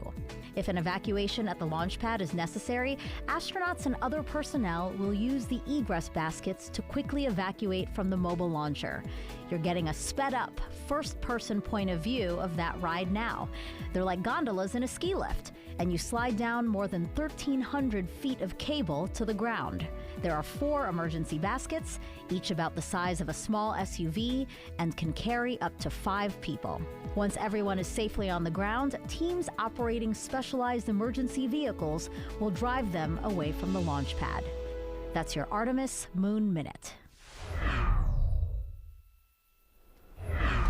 And next, for that emergency egress system, teams will test the baskets by placing water tanks filled at different levels so those can simulate the different weights of passengers. And once that's done, then the Artemis II crew themselves are going to practice that evacuation route. Yeah, kind of like we talked about earlier with Crew 8 here and knowing who's on the tower, who's not on the tower. Similar thing for the Artemis II crew is knowing how many people could be in each basket, and that's why they'll do the different tests for all the different possible configurations and permutations you could have, and you know, clearly testing it with ballast before you actually put people in it. And you're having a big hand in the Artemis campaign, yeah? Yeah, I think our entire office is involved, which is one of the most exciting parts of our jobs. I mean, obviously flying in space is great, but most of our day jobs is helping with all the other human spaceflight programs, whether it's the ISS, SpaceX, Boeing, and the multitude of Artemis programs. You kind of heard them there in the video, EGS, the Exploration Ground Systems, all the work that we call at Stage 0 for building the pad. I'm working with SpaceX and Blue Origin on the lunar lander, which we call the HLS program. There's the rocket, the SLS, there's the Orion capsule. So there's no shortage of work going on for Artemis right now, and the astronaut office is heavily involved in helping with all of that. Yeah, all hands on deck. Exactly. Must be exciting for you guys to think about that, and the speed, again, at which we are making so much progress in human spaceflight. You know, we are doing such great things with the Commercial Crew Program, as we've been saying. Since 2020, we've accomplished so much, and now we're looking ahead with the Artemis campaign. Yeah, it's a great time to be working at NASA, and so many, you know, whether it's thinking ahead to Mars architecture, the moon's sustainment, and how we get there, stay there, whether it's operating, living, doing amazing science on the space station. There is really no bad place you could possibly be working or supporting right now within the agency. And for Artemis updates, you can scan the QR code that we're going to bring up on your screen. You can also screen grab. I don't know if you knew that, Raja. If you were watching it on your phone and you see a QR code like that, you can't scan it.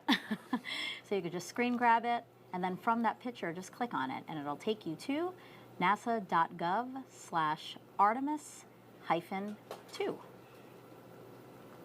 Again, we'd love for you guys to follow along with us as we explore our universe. Yeah, and so it's not, like we talked about before, it's not just the development going on, but all the training that the Artemis II crew is involved in, and you know, being out in the Pacific. So we've got operations on both coasts with help from our DoD partners on the East Coast for Dragon, and then just this past few days on the West Coast and in the Pacific for Artemis. We are now at 1 hour, 14 minutes until the liftoff of Crew 8 to the International Space Station. The 3 astronauts and 1 cosmonaut will be the latest crew to fly as part of NASA's Commercial Crew Program, which uses private companies to transport people to and from the orbiting lab from right here on U.S. soil. You can see the crew there. They are flying on board a SpaceX Dragon named Endeavour. We've been talking about it, record 5th flight for this spacecraft. It's being launched today on a new Falcon 9 booster, which you can tell because it doesn't have that telltale soot on it. Nice and clean. Raja, it's been a great countdown so far. Oftentimes we are ahead of schedule. Weather was the big watch item for us, but right now we are 85% go here at the launch site. We were also keeping a close eye on the ascent corridor, and weather there has been trending in the right direction for us. So the excitement is really picking up here as we get closer to T0, right, Raja? Yep, it's definitely palpable. This is probably one of the most challenging times for this crew because you're so ready to go, but they're also just, with since everything has been going nominally, it's kind of some quiet time. And so, kind of like I mentioned, most likely they're kind of just going over and over through all the different steps for the ascent, all the different possibilities, talking through the notes they had from before, from the different sims, and just kind of re-emphasizing everything one more time. And for those who might be setting an alarm so that they don't miss tonight's launch, T0 is 10:53 and 38 seconds Eastern Time.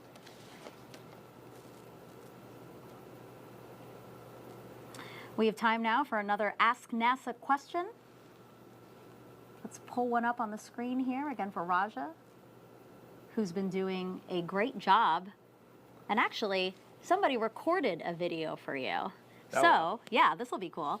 So this one is actually from a former NASA engineer turned STEM influencer on social media. His name is Mark Rober, and he was here visiting Kennedy Space Center recently, and he had a question that only an astronaut can answer. How's it going? Mark Rober here. I've got an Ask NASA question, and my question is, I remember the first time I looked through an actual telescope, and just like what that felt like to see stars with my own eyes in a way that I'd never seen them before. So my question is, as an astronaut, what was it like the first time you got to space, but also looking back on Earth? Like, what was that moment like? What did that feel like? Yeah, for me, it was pretty surreal. I don't into words. In fact, Tom Marshburn, who was the person on our flight who had flown, his whole goal on the ascent after we'd unstrapped was to actually just to watch us looking out the window that we had, and the joy that brings to another person seeing a human have that much joy. I think you're absolutely correct. The stars look a little different, but I think for me at least, what was even more powerful is the Earth, seeing the Earth from that vantage point, and seeing really the layers of the atmosphere of the Earth is a pretty powerful thing. And the idea too of what's a really neat thing that you can only do in microgravity is you can rotate your body so that you see it in different orientations. So often we're used to seeing the horizon as a flat horizontal surface, but in space you can just rotate your body 9 degrees and see it vertically, and it makes the Earth, which should be very familiar and where we obviously all live, but it gives it the sense of it. You're looking at like a completely different planet just because you're not used at all to seeing in that orientation. It's such a powerful visual experience. And for me, just emphasized how important it is to take care of the planet we live on. Wow, that was a beautiful shot. Timed with your beautiful answer, again, of the experience it is to be in space. Thank you for that question.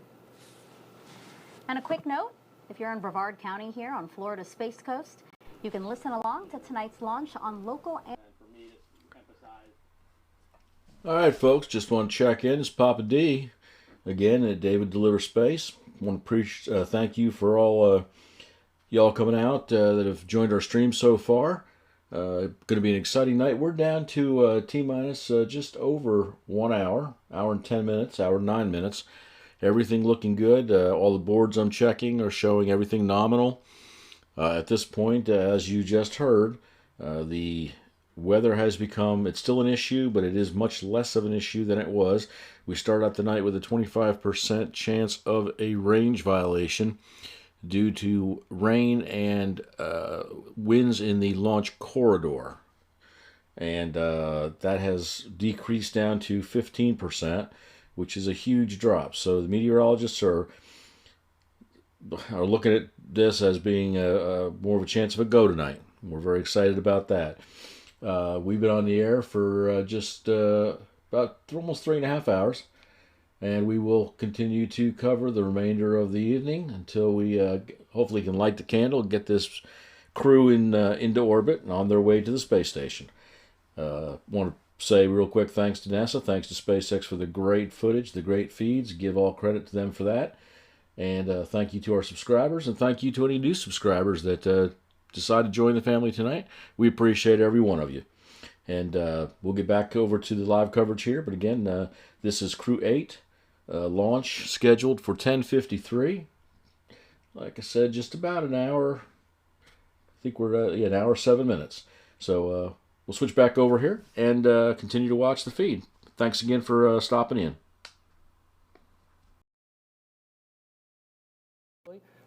And then from there, starting the propellant load, which is the next big step. Yeah. Now, the launch team stood down from yesterday's attempt due to elevated winds along the ascent corridor, but today, weather is looking a lot better. 85% go here at the launch site, and conditions have improved over the ascent corridor as well. It's looking like a good day for a launch, Raja. Yep, it's looking. Let's keep our fingers crossed. But yeah, if the trends continue, and we don't have to worry about the precipitation in the launch corridor, we should hopefully be ready to send Crew 8 on the way to the space station. Yeah. Launch teams are still keeping a close eye on the weather. We expect another weather briefing at the T-1 hour mark, so we'll be listening in for that. Now, liftoff time is still holding for 10:53 and 38 seconds Eastern Time. And right now, we're tracking no issues with either Falcon 9 or Dragon, which you're seeing there on the pad. A beautiful reveal from behind the vehicle assembly building there.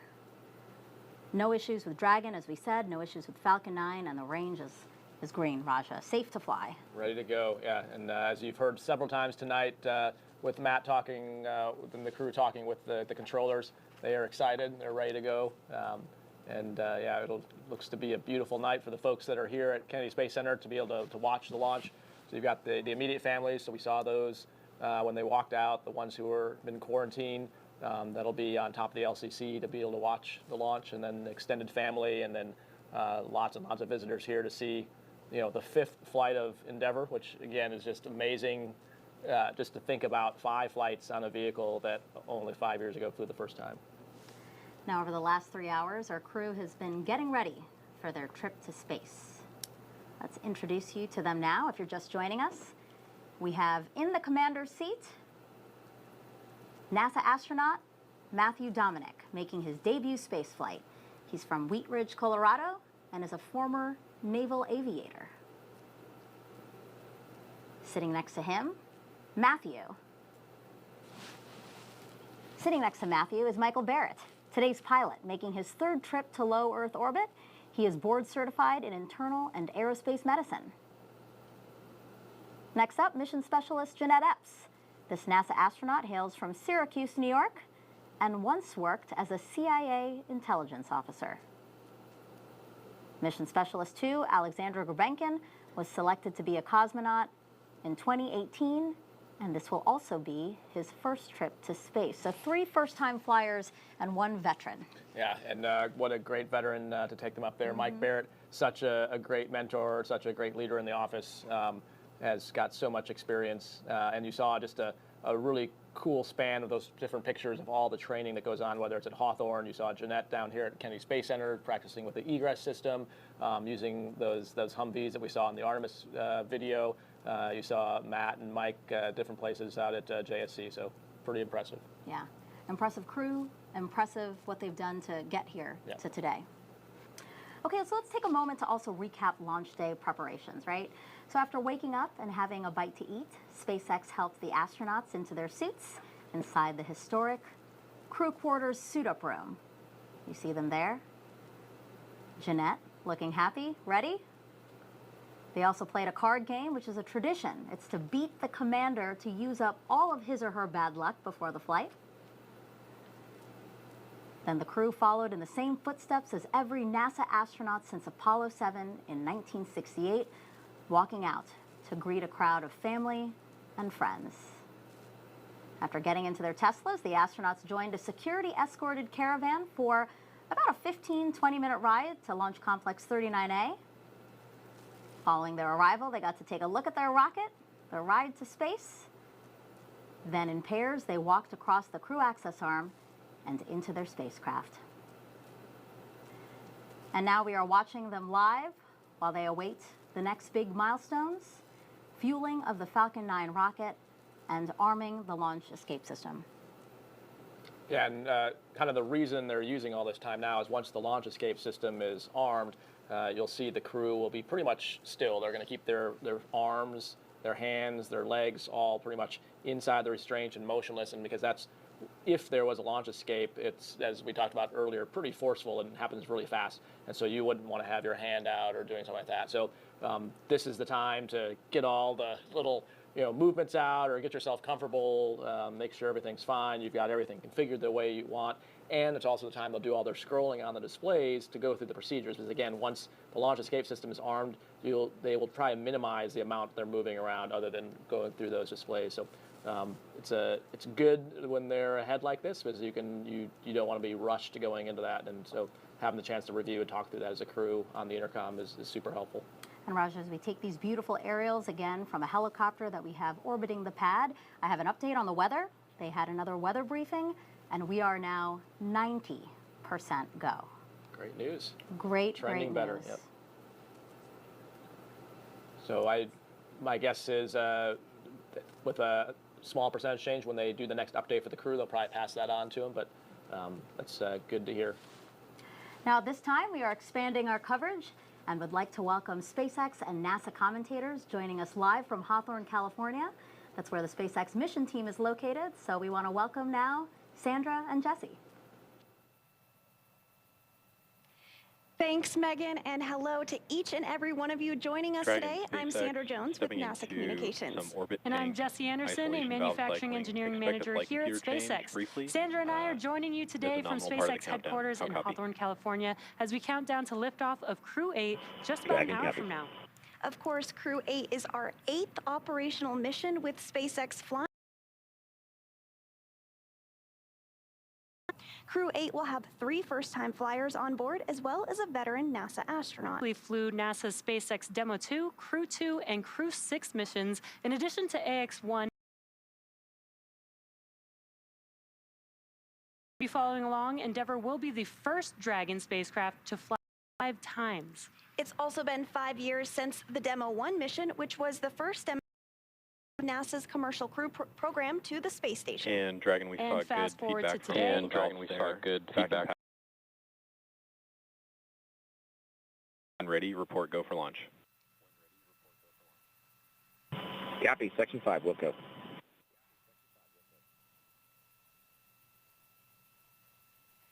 And some great comms between the core and the crew proceeding through procedures. So fast forward to today, it's only March, and it's already been a very busy year for the teams here at SpaceX and NASA. So far this year, we've launched 2 missions to the space station. Crew 8 will be our 2nd human spaceflight mission so far this year, following Axiom 3.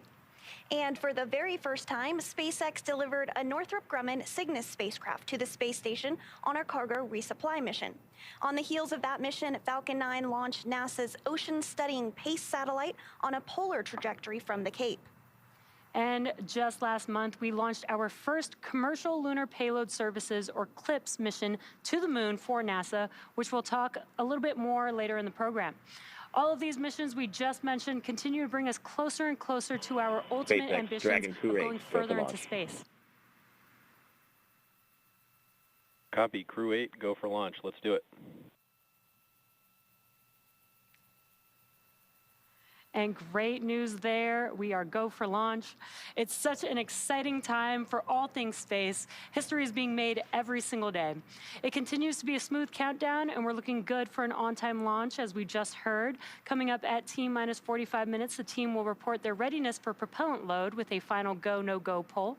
So in the meantime, NASA's Rebecca Turkington is going to help us take a closer look at where the crew is headed tonight. Rebecca?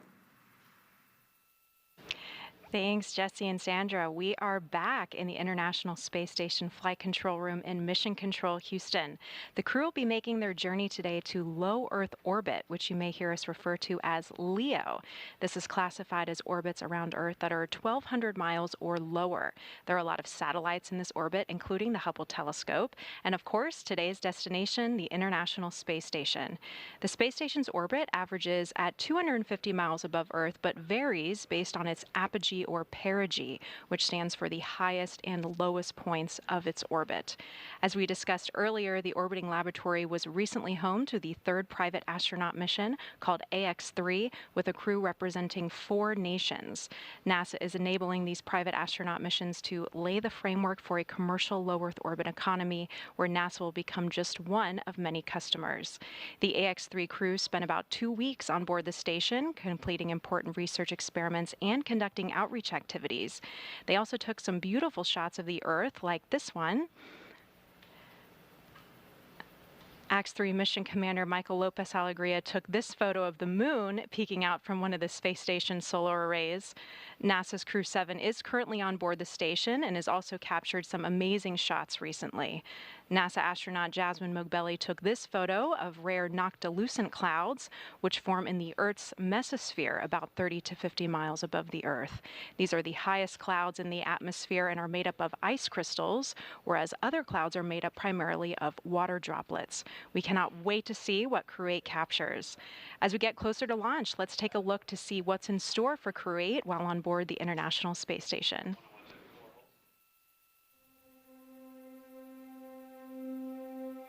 I view Crew 8 like an Olympic torchbearer.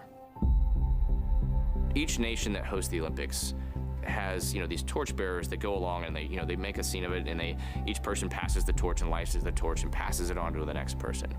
And that's where I see Crew 8. We are keeping the flame of human presence in low Earth orbit alive by going up there, maintaining the space station, continuing to do science. Well, the International Space Station is by far the largest laboratory that we've ever had in flight, obviously the largest human-made structure in low Earth orbit. So whatever we can do in space to look at different types of materials, to look at ourselves without the force of gravity, to discover its true nature, we can develop better countermeasures back here on Earth. The International Space Station is capable as it is, becomes like a low Earth orbit wind tunnel, if you will. It gives us a platform to test things before we venture away from low Earth orbit towards the moon and eventually long-term.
Usability is the key to making spaceflight more routine and ultimately what will enable humans to become multiplanetary.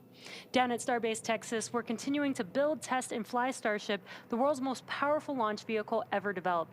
It's a fully reusable transportation system and will transform how we access space because it's designed to carry a massive amount of cargo and large numbers of people to Earth orbit, the moon, Mars, and beyond, which will help continue driving down the cost per launch. Starship will be capable of carrying up to 150 metric tons to orbit and up to 100 passengers. We're still in the testing phase, but major milestones like flying at a high cadence, full system reuse, and on-orbit refilling are key priorities. We're also building a second Starbase launch tower to further increase Starship's flight opportunities. This will also allow for continuous upgrades to the towers while continuing to launch. Also in testing, our engineers are proving out all systems necessary to make a trip to the moon possible, such as propulsion, life support, and even the elevator that will take crew and cargo from the Starship hatch opening down to the lunar surface. In partnership with NASA, Starship will put the first Artemis astronauts on the moon. The vehicle will perform one uncrewed demonstration flight before the Artemis 3 mission, which will be the first human surface expedition since 1972. To that end, SpaceX has been hard at work getting Starship ready for its moon missions. With the ability to deliver cargo and people to the lunar surface, we'll be ready to help humanity build a sustainable presence on the moon and learn how to live off-world before the next steps to Mars. Just last month, SpaceX launched a lunar lander on Falcon 9 that became the first U.S. lunar landing since the Apollo program ended more than 50 years ago. That's right. On February 15th, as part of a commercial mission by the company Intuitive Machines, they sent a lunar lander to the surface of the moon. NASA was one of several customers to hitch a ride on the lander to deliver science and technology demonstrations to the moon's south pole. And it's part of the agency's Commercial Lunar Payload Services initiative to learn more about the moon before returning humans there under the Artemis campaign. Shortly after separation, Intuitive Machines captured this picture of its lander named Odysseus as it flew away from Earth. And then it took another photo 6 days later as Odysseus entered lunar orbit with NASA's 6 science instruments. And on February 22nd, Odysseus soft landed on the moon. NASA worked with Intuitive Machines to gather as much data as possible from its 6 payloads until the lander's solar panels were no longer exposed to light. When the time comes for humans to explore the moon and beyond, they'll have to take everything with them for a surface mission. Building bases or even cities will require huge amounts of cargo and eventually crew, and that's where Starship comes in. This year is shaping up to be a busy one for Starship. Right now we're getting ready for the 3rd test flight down at Starbase, Texas. Every launch and mission yields critical data for continuing to improve and pave the way for our future. Eventual human missions to Mars, but right now we're paving the way with today's exciting mission, which will conduct over 200 scientists, including new research to prepare human exploration beyond low Earth orbit and benefit humanity on Earth. But for now, I'll send it back to Megan and Raja at KSC. And since we're hoping to go farther into space than ever before, NASA is in the process of gathering as much data as possible to understand how long-duration trips to space affect the human body. For more on that, let's go out to NASA's Jasmine Hopkins, who's at a nearby launch viewing location here at Kennedy. Thank you so much, Megan. Yes, we're joining you from the Operations Support Building here at Kennedy, which is one of the main VIP viewing locations here. And joining us right now is Kristen Fobb from the Human Research Program at Johnson. Thanks for being here, Kristen. My pleasure, and thanks for giving me the opportunity to talk about the Human Research Program. Exactly. So I see the excitement in your voice. Tell us, what is the Human Research Program? What do you guys do? Well, it's really all about the human. So we really focus on the risk and how do we reduce risk for humans in space flight. So that can be things like behavioral health, so stress or sleep, physiological changes like bone, muscle, how does exercise impact that, nutrition, food, medical capabilities. It's really about how do we understand those risks, how do we counter those risks, we call those countermeasures. It's all about optimizing crew health and performance. Right, and there's a lot that goes into that, of course, the human body. And right now, one of the Human Research Program's long-standing experiments is called CIPHER. There's like 14 different experiments over a year. Tell us about that, and how is Crew 8 contributing to CIPHER? Does it seem like that long ago that I was standing here talking to you about starting CIPHER? We're really excited. Crew 8 is going to have our 3rd CIPHER subject. And just to kind of emphasize what you were just talking about earlier, 14 studies in 1 research complement. So that's addressing a lot of the risks that I was just talking about earlier about behavioral health and physiological changes. And really what CIPHER is designed to do is to say, how do we connect those dots? All of those risks, how do they interact and impact the human as a whole over a period of time? That duration piece is so critical about microgravity, and so we're really excited about this. Right, there's a lot of excitement that goes into this, and again, studying the human body, especially in low Earth orbit, because that's really a stepping stone. We want to go further to the moon and then on to Mars. So how is our research in low Earth orbit getting us there? Yeah, so, okay, well, as we talking about Artemis and for Mars, so we have these unique spaceflight hazards that the human may experience. And so that can be radiation, so solar radiation or galactic cosmic radiation, or distance from Earth, or isolation and confinement, the environment of the vehicle, like sound and lighting, or the environment on a surface mission, so lunar dust or Martian dust. And so all of these hazards can impact spaceflight, but there's also extended time in microgravity, and the International Space Station is such a wonderful lab for us to understand microgravity, the changes in the vestibular or sensory motor function, that motion sickness. CIPHER is really helping us to understand a lot more about all of the changes to microgravity, so we can start actually using station to really help us get ready for those exploration missions and really help reduce those risks. Yeah, there's a lot that's going into this and a lot that the Human Research Program is doing. Thank you so much for being here to represent them, Kristen. Really appreciate it. It's my pleasure. Of course. All right. We're going to toss it back to SpaceX at Hawthorne, California. Thanks so much. I'm Ronnie Foreman, a commercial sales manager here at SpaceX. We are coming up on just about 47.5 minutes to launch, and our teams are carefully moving through the process to liftoff. A lot of preparations have brought us to this point, including a dry dress rehearsal and static fire earlier this week. Now, as Megan noted at the top of our webcast, we did stand down from a launch attempt yesterday due to weather. But for now, everything looks great for launch tonight at 10:53 p.m. Eastern. Now, next up, in just about 2 minutes, our launch director will check in with the team for readiness, both for prop load and for launch. The 7 SpaceX responsible engineers, often called REs, indicate that they're go by voting electronically. The launch director will also check in with the Dragon mission director and NASA launch manager to make sure they're ready to move forward as well. And as Jesse mentioned earlier today, the Dragon launch team, as well as key NASA launch members, are in the Launch and Landing Control Center at Hangar X in Florida. On your screen right now, you have that beautiful nighttime view of the Dragon spacecraft with the white crew access arm still in the service position. Right now, Crew 8 is on board Dragon, waiting to get the green light to stow that arm for launch and arm the launch escape system. Once the launch director gives the go-ahead, we should get a good view of that access arm moving away from the spacecraft. The range also continues to be go for launch tonight, monitoring the clearance area surrounding our launch pad, as well as the air and sea space along the flight corridor.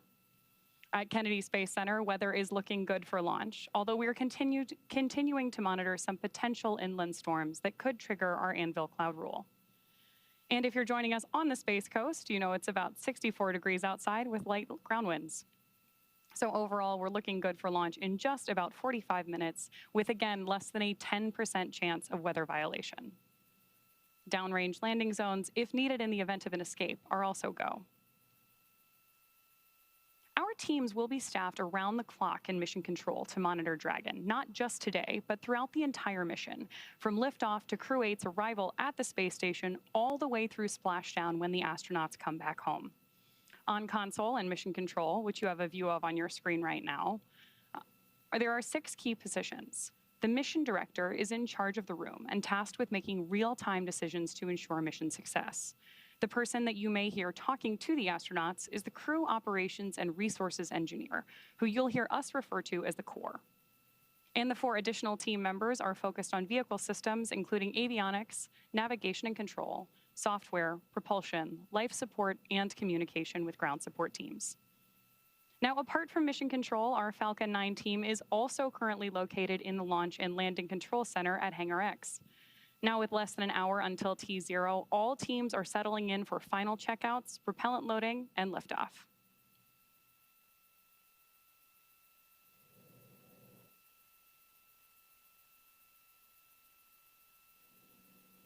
Poll is complete. Again, and right now team we are is ready standing by crew for that access poll from arm our retract. Both launch control rooms will go into lockdown at T-minus 45 minutes and remain in that state until launch escape system is disarmed. All operators are to remain in their console and maintain a sterile cockpit until MD confirms successful disarming the launch escape system following orbit insertion or propellant offload in the event of a scrub. For non-urgent no-go conditions, brief the CE or LD and approve boarding the countdown. For urgent issues affecting the safety of the operation, operators shall call hold on the countdown net. Launch control will abort the launch out sequence immediately and proceed in the launch abort sequence. At T-minus 10 seconds, launch control will be hands-off, relying on automated abort criteria for the remainder of the count. Operators advise the launch trajectory whether structural breakup or fire is imminent or occurring per Dragon manual escape flight rules. Launch control, you may proceed with arming the crew for movement.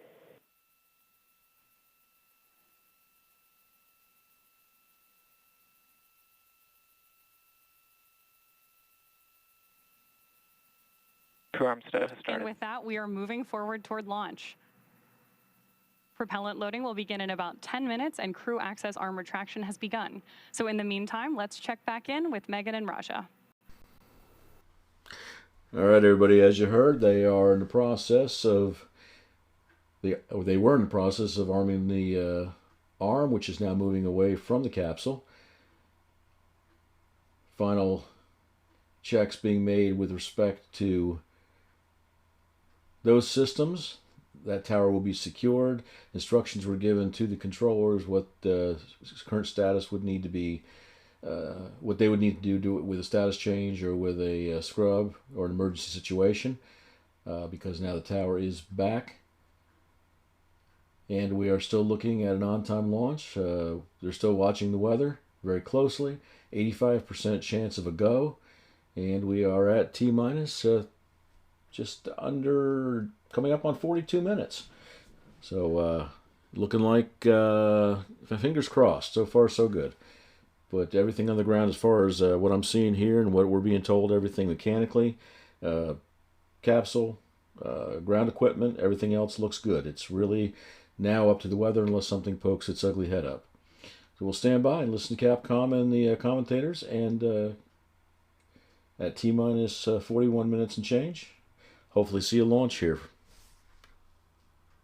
We will actually hear a number of valves, thunks and thuds, as the Super Dracos we talked about earlier. The valves that supply prop to them are actually open, so you can actually hear that and feel it, the vibrations in the vehicle, and that's part of the training flow. There's actually a thing called Sounds of Dragon, where you listen to those sounds at that Buck High Fidelity trader out in Hawthorne, so you can hear those before you're actually sitting in the capsule. What you can't simulate fully is the actual vibrations, and you can actually feel the capsule vibrating as those things happen. Now, the launch escape system obviously built into Dragon to remove the crew, to pull the crew away from Falcon 9 either on the pad or during flight if there were to be an issue. Why isn't the launch escape system armed sooner, Raja? So you want to wait until you don't really have any other alternative, and that we wait until we start loading prop. Because once there's prop on the vehicle, it's essentially alive in terms of there's fuel and oxidizer, which is what generates the thrust for the rocket, but also essentially could cause a hazard. And so at that point, you want that ability to immediately clear. There still always is the possibility of defueling the rocket if there's some problem. And in fact, if there was a decision later to scrub, that's what they would do, is to defuel it and then swing the arm back out. But once there's prop on board, you want the ability to get off quickly if you have to. And like we talked about, it can be an automated system. It can also, the crew can initiate that. And before they arm the system, they're actually going to pull up a screen, and Matt and Mike will be able to see the parameters that trigger an automated escape, and they'll make sure that everything is within limits before they activate the system. Is what you wouldn't want to do, is activate it and have it immediately trigger. And so right now, the only way off the capsule is the launch escape system, right? At this point, they can still, there's two ways, exactly. Mm-hmm. So there's a command called emergency egress that initiates the crew access arm to swing back, and then you would unstrap normally and get out. There's also the launch escape, but you always retain the ability to hit the emergency egress, because there could be a case. Dragon SpaceX, expected decision at T-minus 37 minutes. At this time, you're go for viewing section 6 of the procedure. You are not go for arming the command. How copy? Dragon copies. Can we preemptively close visors? Yes, sir. Go for that. Can you walk us through that call out? Right. So closing visors. We talked about there's steps and procedures. They said you can review but don't execute. So he's looking at the steps to arm the launch escape system, but what they've told him is to hold off until another few minutes here to actually get the call to do that.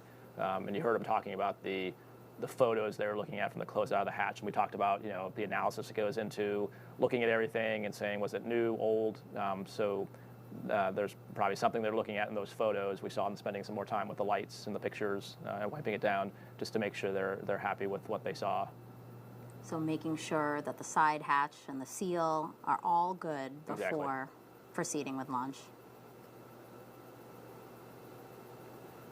And the reason this is where they want to, pause and think about that now is because, like we've talked about, once you arm the launch escape system, then now you're sitting on a armed set of prop in that Dragon. The Super Drakers are active, and so right now the closeout crew is gone. No one's around there. So before you take that next step, you want to make sure that you have a clear path forward towards launch. And so again, we're expecting that decision on whether or not to go forward with arming the launch escape system, which obviously needs to happen before we can proceed to launch. Yep.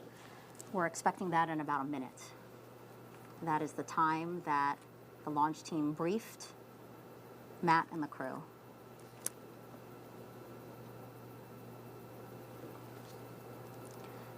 And so arming the launch escape system was supposed to happen around T-minus 39 minutes. Obviously, if it happens, it were to be later. Still okay if absolutely, yeah. that margin. The driving factor, so as I mentioned, as we get closer and closer to launch, the margin of pads they build in just gets a little tighter. But yeah, the driving factor is how long does it take to get the fuel and the oxidizer into the Falcon 9 before launch time. And as long as the launch escape system is armed, which is a pretty quick command and pretty instantaneous for those valves to change, it's more that they have to back out how much time does it take to fuel the rocket and make sure they preserve that amount of time. Again, we're going to stand by for what we expect to be a decision. Dragon SpaceX, at this time your go for 6.4 arm launch escape system. Team is confident that we understand the issue well enough to proceed into LES arm, and it's within existing analysis. Dragon copy. Go to close seat visors. Visors closed. We are arming the launch escape system. Copy. And with that call out, again, arming the launch escape system, one of the major milestones before liftoff today at 10:53 p.m. and 38 seconds Eastern Time from Kennedy Space Center here in Florida to send 3 astronauts and 1 cosmonaut to the International Space Station. This is the Crew 8 launch, and you're watching the live broadcast of it.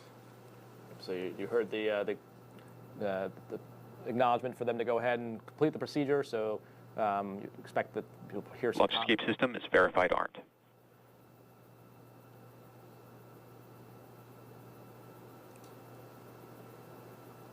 Now, needing to use the launch escape system, it's just a possibility we have to plan for. No one wants to think about it, but it is something we have to plan for. Yeah, actually, it makes the overall launch safer because you have an alternative if there's something wrong with the F9 rocket. So yeah, you're absolutely correct. You wouldn't want to have to use it, but the fact that we built that into these commercial crew vehicles is a huge safety improvement over the past. And it looks like they're starting loading prop now, which is the next major step. And so now that the launch escape system is armed, they can start putting the prop onto the vehicle. You'll start to hear calls. And again, the crew can actually feel some of these things.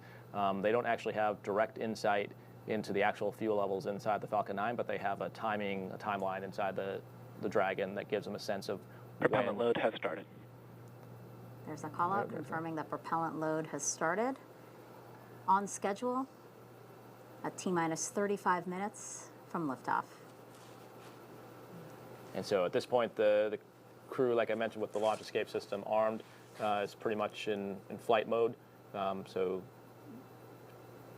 they're watching the timeline and will be monitoring the calls they get from the ground as that kind of layout if the prop loading is happening according to timeline. And then for us watching on TV, the super easy way to see how full it is just as the condensation comes off the rocket. That gives you a sense of how far up the fuel has filled inside the tanks as the cooled fuel and oxidizer go into the tank and then evaporate. right now we have RP1 or rocket grade carrier. All right, and this is something that for those of you that are, you remember the days or even going back to the space shuttle, but it's something that was a big decision during the process of certifying SpaceX and the Dragon capsule. A big point of consternation for NASA was the fact that they were not used to having the fueling done when the astronauts were sitting on top of the rocket. Normally, the fueling is done ahead of time. If you have SRB, solid rocket boosters, they are ready to go, of course. But NASA had a real problem initially with the process that SpaceX has always used, which is usually under 30 minutes or around 30 to 40 minutes, they begin prop loading. And it took a while to get to that point, and they certainly did. But it was a point of a rough point for them to get to, and we take for granted now, seeing so many SpaceX launches, that just seems like it's always been that way for them. But just a little side issue, it was definitely a point of contention for NASA, and now it's become just a normal process here. At 32 minutes and 45 seconds, we are loading prop, and that will run up until. If it runs along the same timeline, about 2 minutes, they'll clear the lines prior to launch, and that'll be done.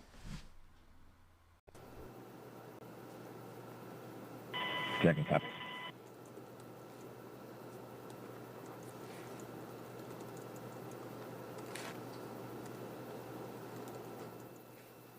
So you heard the call there, essentially saying they gave them the okay to arm the launch escape system, but that does not necessarily mean they're totally comfortable or have finished the analysis for what they saw in those hatch seal photos. So just giving the crew the update that clearly they're not going to let them launch if they're not confident, but it sounds like they believe, based on the analysis they've done so far, they have margin for the worst case, which is another word for bounding scenario. You heard him mention that. But basically what they're doing now is prop loading in parallel with that. Right. Because that call out gave us some insight into why there was a delay in arming the launch escape system. They basically said there was a small crack in the side hatch seal, and the concern of that crack would be during reentry. Correct. Yep. Yeah. So I think obviously, like we've talked many times throughout the broadcast, you've got some of the best experts in the world on both the SpaceX and the NASA side looking at the data. I think it really shows the importance. Early on we were ahead of time. But all the pictures and photos they were taking of the hatch seal, and this kind of demonstrates exactly why they do that, because now when we don't have access to the hatch and we can't just open it up and take a look, we can pore over those photos, go back to the SMEs, the REs, as you heard them called, the responsible engineers, the subject matter experts, and compared to the analysis and the development verification information to make sure that we're confident that everything's good to go. Stage 1 cryo-helium loading. Stage 1 cryo loading, as you said? Cryo-helium. Yeah. Yeah, and so helium, so you mentioned before, not only do you have to load the fuel, the oxidizer, but you also have to load gas to then push those fuels into the engines. T-minus 30 minutes, 19 minutes and counting to T0. As Raja was saying, propellant loading is happening on the Falcon 9, but there is an issue still in review, which is a small crack in the side hatch seal. The team briefed the crew just a few minutes ago, saying that they are reviewing it, but they believe it is small enough to fix. And that is why propellant loading continues. Correct, yeah.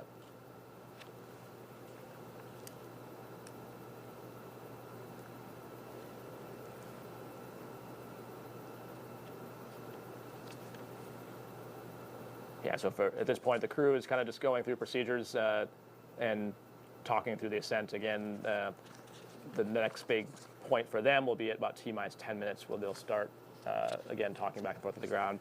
Sounds like maybe they might get an update as well, as my guess. They'll probably get an update about that point from the ground control team. And as we wait for updates, we recently got to ask the Crew 8 astronauts why they believe human spaceflight is so important. And here's what they had to say.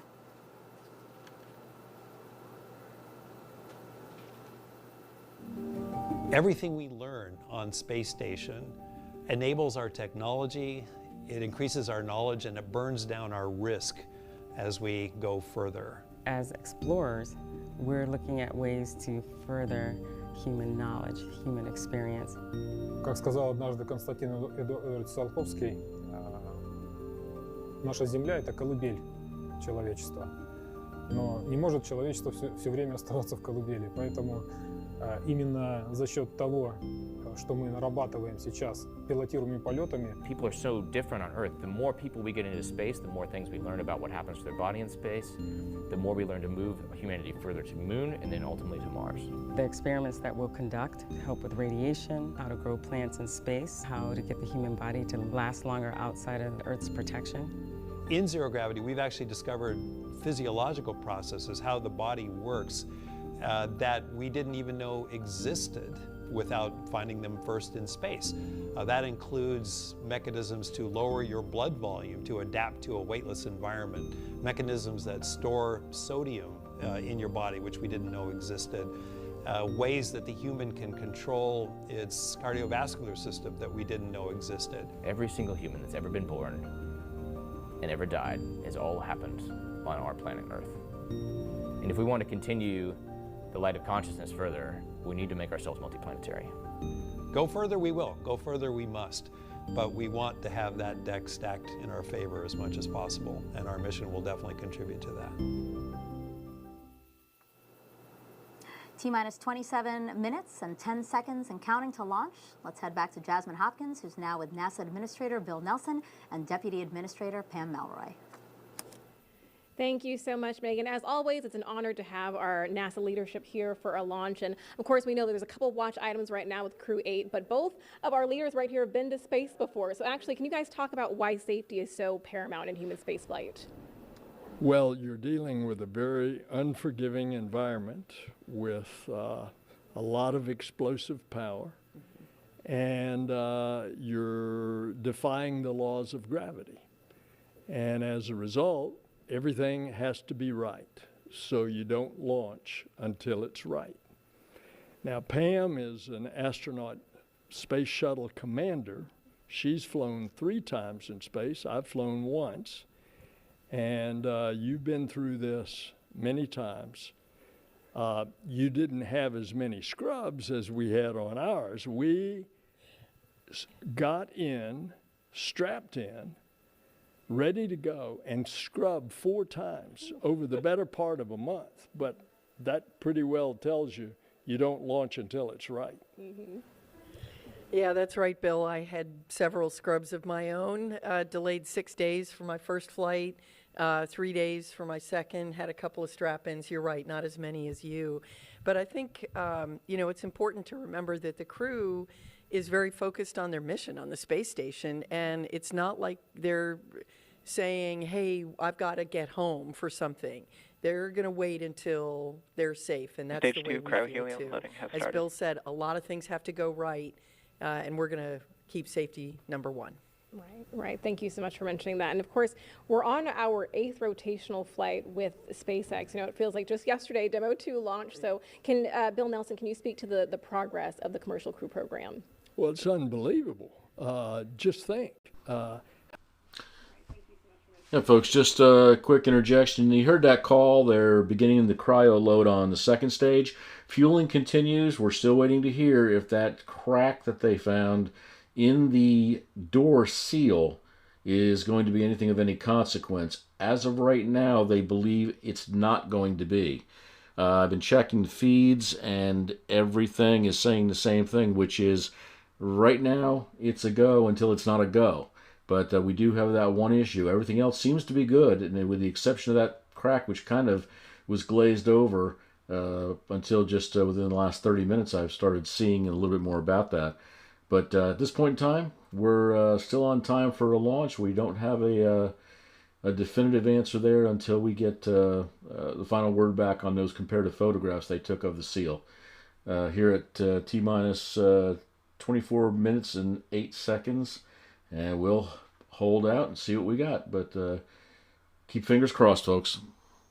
We're really looking forward to seeing Sonny Williams and Butch Wilmore launch on the Boeing Starliner on the first crewed flight test of that brand new human spaceflight vehicle. They'll be visiting the station.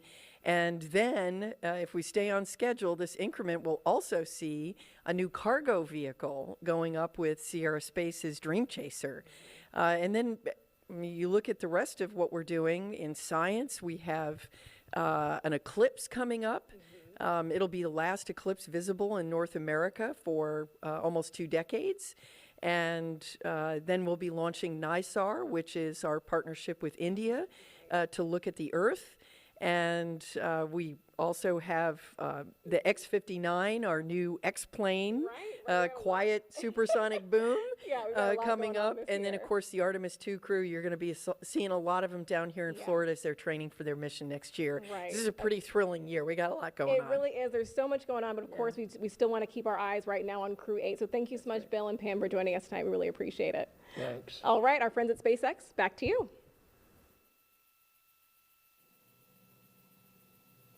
As we continue to count down, let's take a closer look at the vehicles that will be taking Crew 8 to the International Space Station tonight.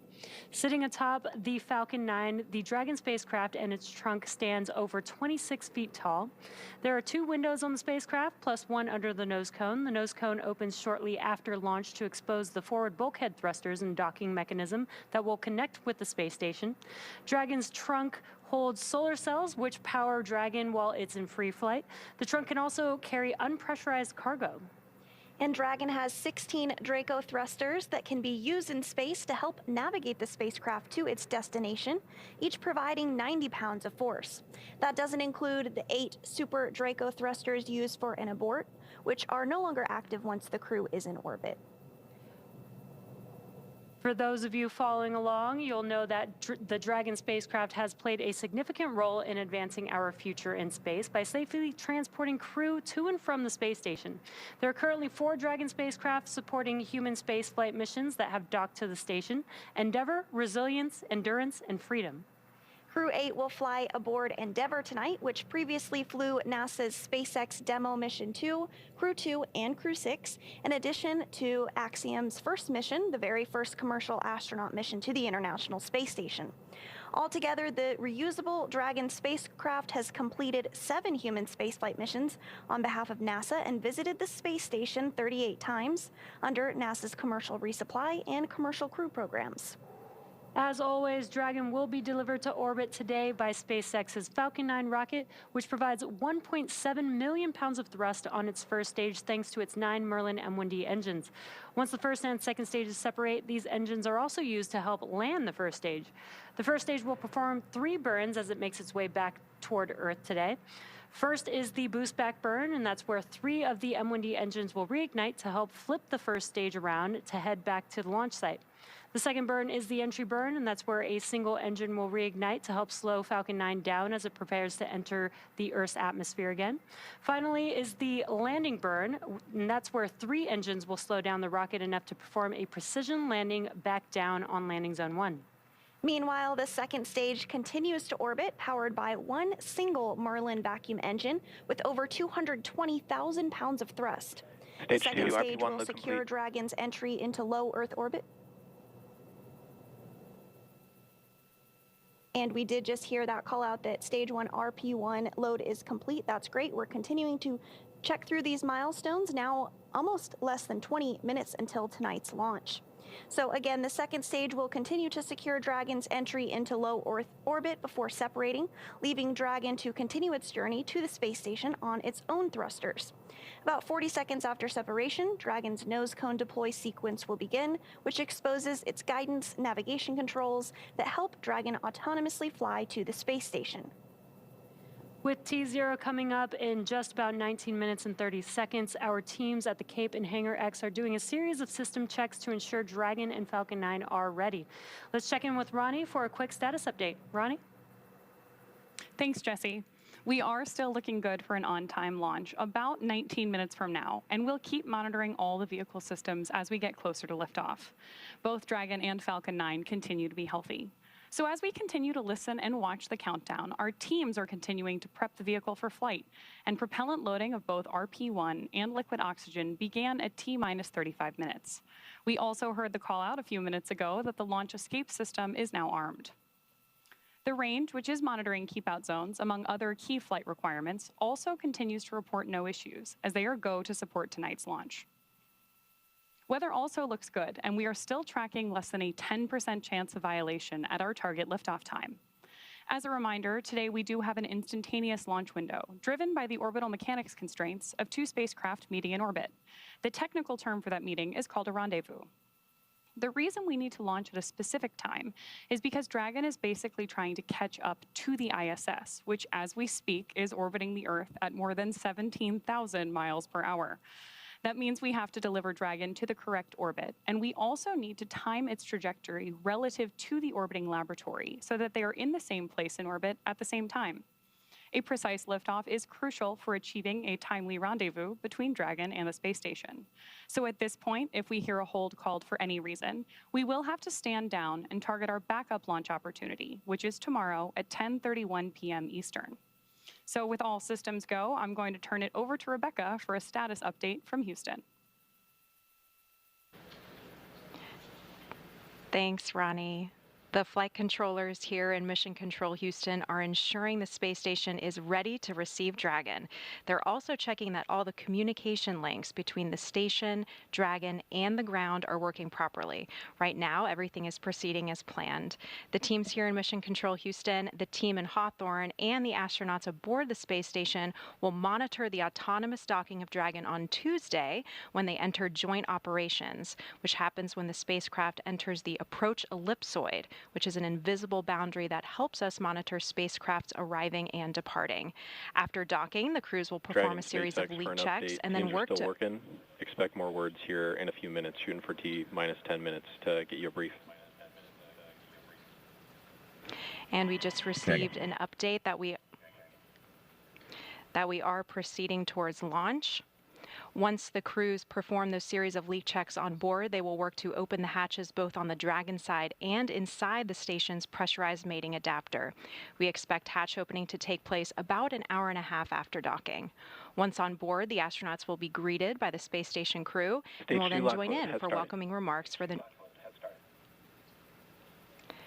Here in Mission Control, Flight Director Garrett Hain is on console overseeing the team for launch, and Paul Kanya will be on console on Tuesday for docking.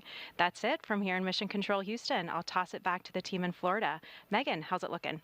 Thank you, Rebecca. If you're just joining us, we are now at T-minus 16 minutes, 7 seconds and counting from the 8th astronaut rotation mission to the International Space Station under NASA's Commercial Crew Program.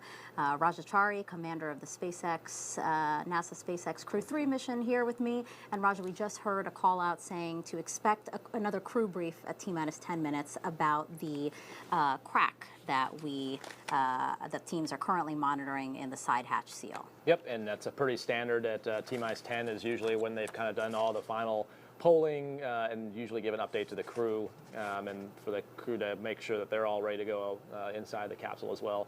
And since we know of at least that one open issue, that's also kind of the logical time for them to update Crew 8 on the status of that before they go into the final terminal count. Not to say that they can't continue working it during that 10 minutes, but that's sort of I think the checkpoint they gave the crew of when they'll give them some information about it. Mm-hmm. And so, yeah, it's always exciting, and I think the administrator said exactly what we would expect and exactly why we do what we do, that of course safety will be paramount.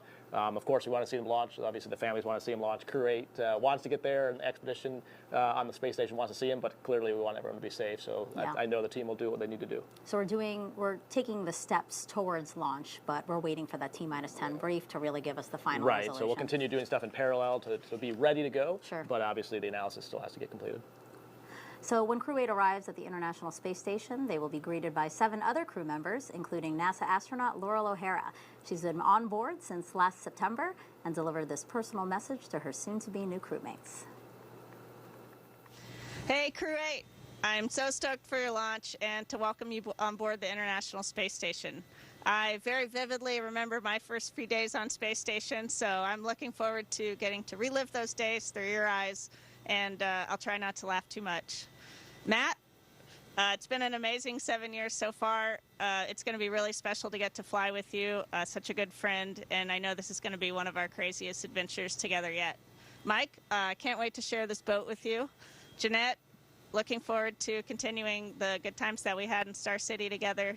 Sasha, there's no ice rink on board, but we have some other games planned up here. I hope you guys have a beautiful launch. I hope you enjoy the special time that you're going to get to have in Dragon together orbiting Earth. And we'll be on board waiting with a big meal prepared with all the foods that we don't like. So with that, safe travels, and I'll see you on the other side of the hatch on Space Station. I like that she said she'll try not to laugh so much as we're inviting 3 new first-time flyers onto the space station. Yeah, Laurel is infamous for easily getting cases of the giggle, so it's awesome to see her. It's been so fun to watch her and the current ISS expedition crew loving working in space, and so I know she's excited, as well as the rest of Crew 7, to see Crew 8. And Laurel's time, but she'll eventually get replaced by TC, who will be launching later in March from Star City on the next Soyuz up to replace Laurel. So we'll be tuning into that just a few weeks from now on March 21st. T-minus 12 minutes, 48 seconds and counting. We are counting down really to a T-minus 10 brief with the crew to talk an issue that the team is working. Roger, can you talk to us about that? What are your final thoughts as we approach that? Yeah, so I mean, we got to see, I think we kind of had an inkling just watching, you even brought it up as we were watching the hatch close out, just a lot more time taking pictures. And as we talked about at the time, the reason we do that, and they mentioned even back then, they said they maybe saw hair. And so as they go through and analyze those pictures, it sounds like, at least from what we could hear on the loops we can hear, and there's probably a whole bunch more going on in the background, that they're doing some analysis to see that a crack they saw in one of the photos, it sounds like. Whether that case and the analysis shows that we have what's called margin, meaning there's not any concerns for the worst case scenario of a reentry, as it sounds like what they're calling the bounding case. So that analysis I expect will be ongoing. It would not be unusual for them to tell the crew, even at T-minus 10, like, hey, we're still working it. We'll get you an update prior to launch. Because again, the more time you buy the team to do the analysis, the more conclusive of a recommendation they can come to. So I would expect them to be poring over that data, and like we talked about earlier in the show, that's why that's why we have all these teams here looking at the data. Sure. There's no more important thing than the human and human space flight, and so we want to be absolutely sure that they are good to go on their way to the space station. And when we take that wide shot of Falcon 9 on the pad, we see a lot of venting happening. Again, propellant loading continues. Dragon SpaceX for a follow-up. Go ahead. All right. We are confident that we understand the issue and we can still fly the whole mission safely. We're comfortable proceeding because the condition is bounding by existing analysis, as already mentioned. Additionally, we expect created by this crack in the seal to close as the material will swell with reentry heating. And finally, it's on the lower heating side of the vehicle during reentry. The engineering team here is comfortable proceeding. How copy? Dragon copy. Okay, so with that. With that, Crew 8, confirmed displays are configured for launch. It seems like we are go for launch. The team telling the crew they are confident. SpaceX Dragon, displays are configured for launch. It's time for Crew 8 to relieve you of the watch onto the International Space Station. SpaceX Dragon, we are ready for you to cast off the strongback and launch Dragon Endeavour on its 5th voyage. There you have it, the team confident that they can fly this mission end to end. So now, in this final stretch of the countdown, we're going to turn it over to Sandra and Ronnie at SpaceX headquarters in Hawthorne, California, to take us through launch and ascent. We copied all. Godspeed, Crew 8.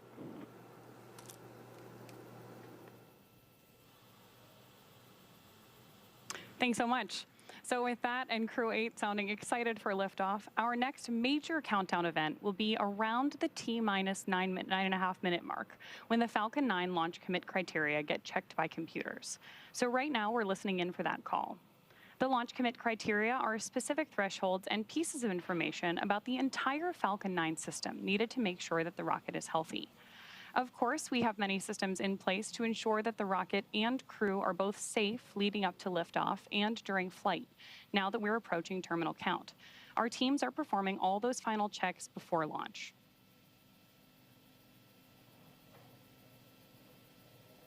Back in Mission Control Houston, there's a variety of systems and console positions that are also being worked in tandem and monitored by the team. These include cameras aboard Space Station, reboost capabilities, as well as a console that monitors trajectory to ensure everything is looking good. It'll be about a 9-minute ride to orbit today, and that's about the time that we'll see second stage cut off. A few minutes after that is when we'll see Crew Dragon separate from the second stage. And along the way leading up to this, you'll be hearing some performance calls as we get into the final countdown, and then after liftoff as well. These are SpaceX flight controllers reporting on trajectory, speed, booster performance, and key milestones. But there are some other calls you'll hear the crew make as well after liftoff. The crew will report out number and letter combinations, which mark different abort zones throughout the flight up the eastern seaboard. The first two, 1A and 1B, have that name because they're in the first stage, and that will last until they're up to the very north of North Carolina. The next are 2A through 2E. Those will come into play once the second stage kicks in.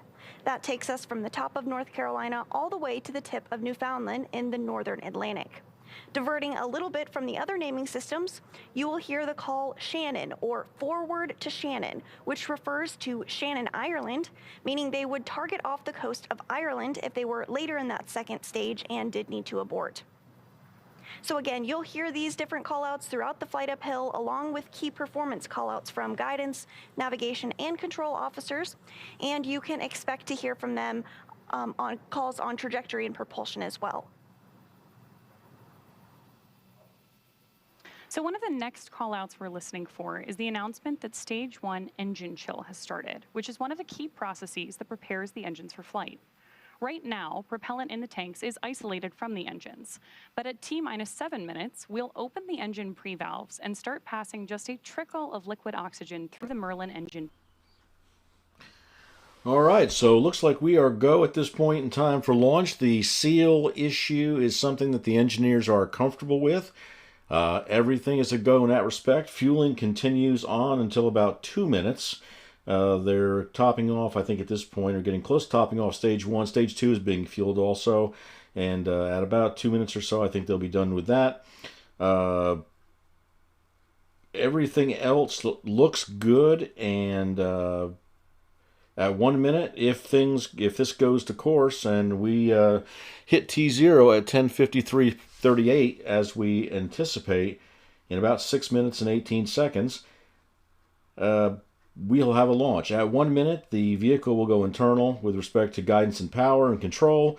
The vehicle will control its destiny at that point. Of course, the ground control can always call a hold if something comes up, but at this point, it will be the autonomous systems in the Falcon 9 taking the astronauts into orbit. So from this point forward, I'm going to put this on standby on the mic here, and we will listen together and hopefully have an awesome launch to watch. Hopefully those of you in Central Florida get an opportunity to step outside, because it should be a winner. Enjoy, folks. To internal power.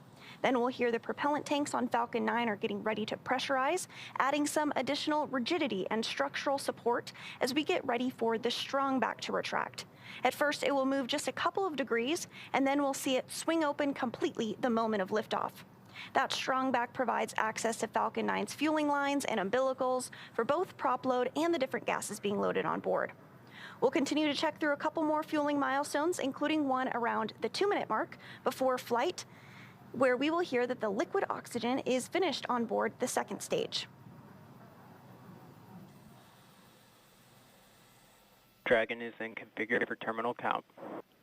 Falcon 9 tanks pressurizing for strong back retract. And we did just hear that call out. Dragon is in terminal count. The onboard computers now are taking control of this spacecraft. The first stage will finish liquid oxygen loading at about 3 minutes, followed by completion of second stage LOX loading 1 minute later. Strong back retract has started.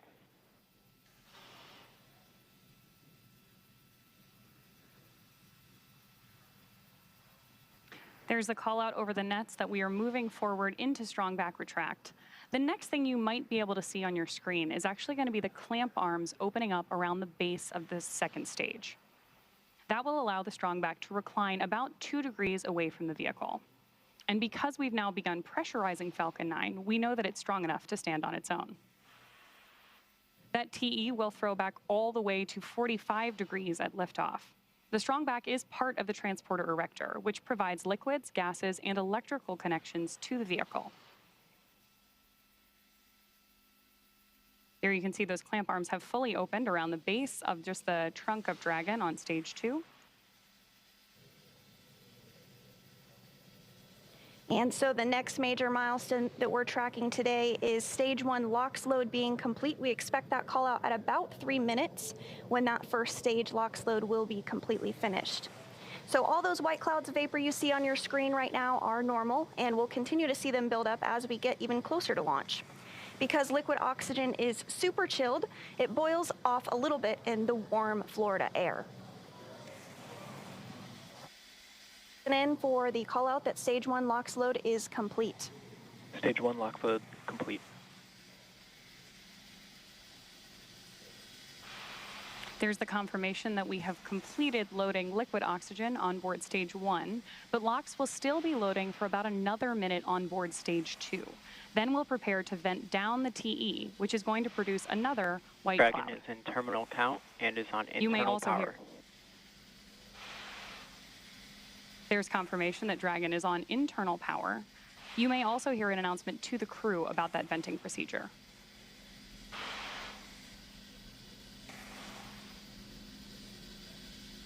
So everything continuing to go as planned this evening. We are now 2 minutes and 20 seconds away from the launch of Crew 8. Standing by in about 15 seconds, we should hear the call out that the second stage LOX load is complete and that Dragon is in auto idle.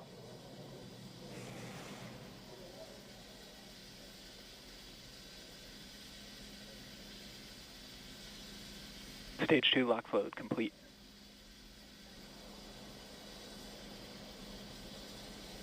And with that, you did hear that LOX load is complete. Gas closeout has also begun, so we're now isolating all the feed lines for the different gas systems from the Falcon 9 rocket. They'll then get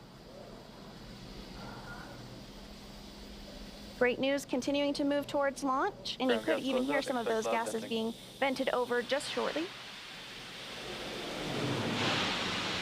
And you can hear it even better now.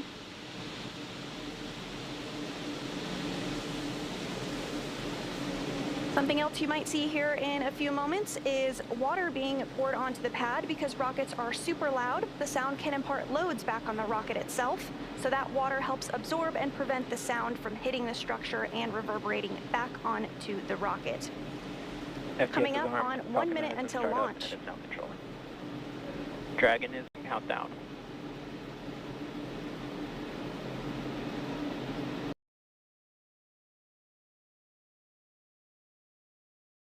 SpaceX, go for 45 launch. seconds. Dragon copies, go for launch.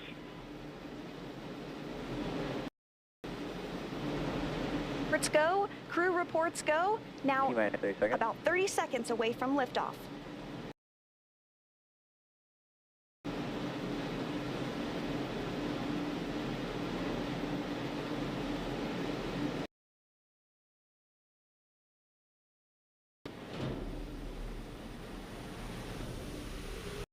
T-minus 10, 9, 8, 7,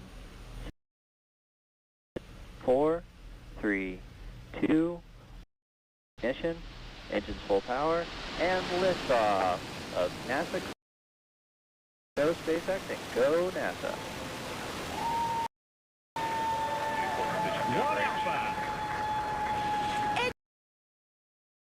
Beacon of human ambition, 1.7 million pounds of thrust now propelling Falcon 9 and Crew 8.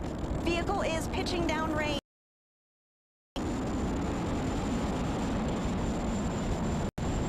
And we have liftoff, folks.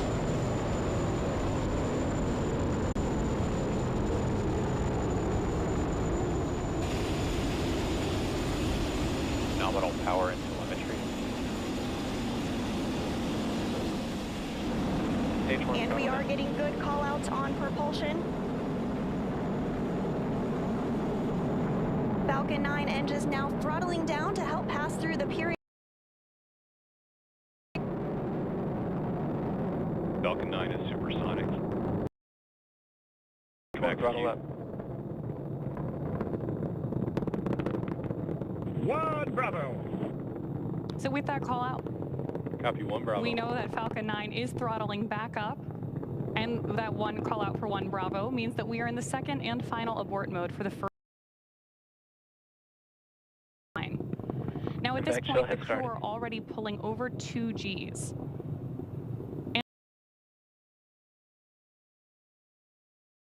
And has now also begun. That also means we have a couple of events that are going to happen in rapid succession.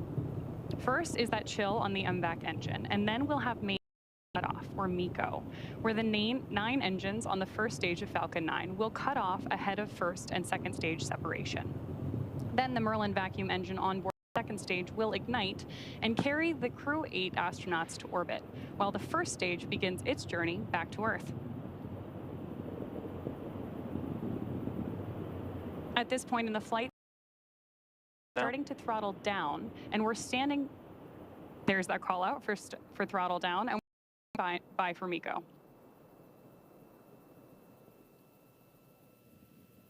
MECO. Stage separation confirmed. MVAC ignition. 2 Alpha. Copy 2 Alpha.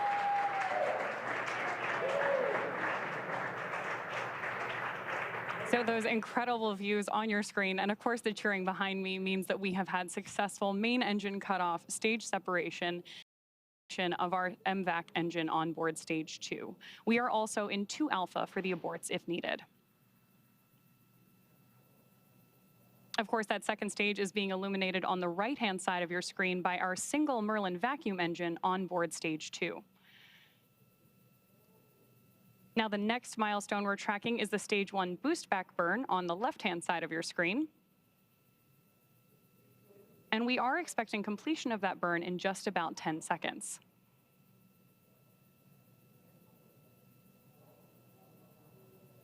And so Crew 8 is now traveling at over 4,000 miles per hour. We're continuing to get good call outs, everything going really smoothly today.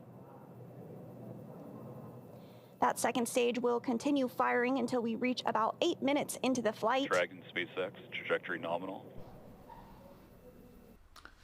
And remember, everybody, the landing zone 1, LZ1, is going to be where the first stage comes back to. It is an on-base retrieval landing. So this will be a double whammy. It'll be an exciting one. About 8 minutes into the control officer stating nominal trajectory, or everything is looking good. Dragon is pointed in the right direction, continuing its flight uphill. This second stage will continue to fire until a little over 8 minutes into the flight, accelerating Dragon to more than 17,000 miles per hour and placing the crew in orbit. Right now, the crew is traveling at 4,500 miles per hour and is over 93 miles in altitude. That single Merlin vacuum engine can produce over 220,000 pounds of thrust in the vacuum of space, and you really see it doing the heavy lifting right now. So while Crew 8 continues on its way to the International Space Station, the first stage booster is on its way back to landing zone 1. SpaceX, trajectory nominal. Confirmation there that the trajectory for both vehicles is looking good.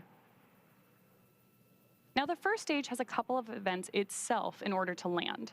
At T plus 6 minutes and 16 seconds, stage 1 will begin its entry burn, which will be the first of 2 burns prior to landing. During this burn, Falcon 9 will ignite only the center engine for about 10 seconds in order to slow the vehicle down before it reaches the denser parts of the Earth's atmosphere. That will be followed by the landing burn at T plus 7 minutes and 21 seconds. This time we'll light 3 engines, and the burn will last for about 20 seconds, ending just about a minute before we expect Dragon to be inserted into orbit.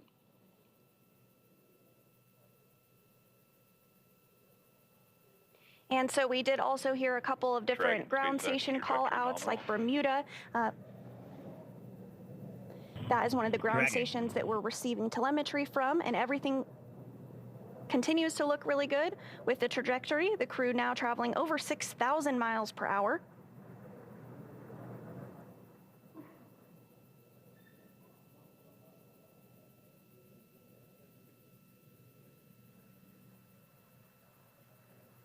Again, this second stage will continue to light for a couple more minutes before second engine cutoff. At that point, the vehicle will coast for a few minutes before separation.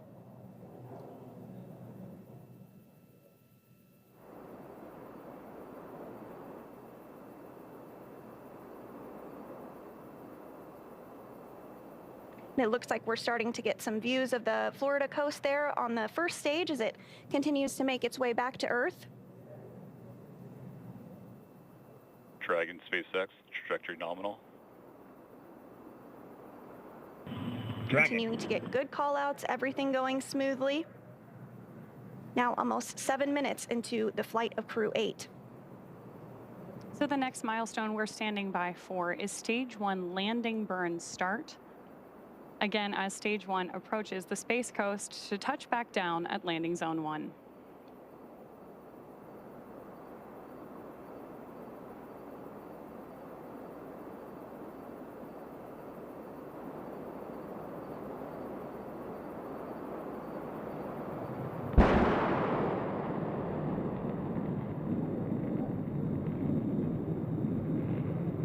Stage 2 FTS. And we have landing at LZ1. First time that booster has flown. First confirmed landing. Congratulations, SpaceX. Here at Hawthorne at SpaceX headquarters as that first stage successfully landed back on Earth. So second engine cutoff will take place here in just a couple of minutes. Once the lone Merlin engine cuts off and stops firing, the second stage will continue to coast for about 3 minutes until Dragon is commanded to separate. At this point, Dragon will separate from the second stage and will fly free with Crew 8 still on board and in orbit.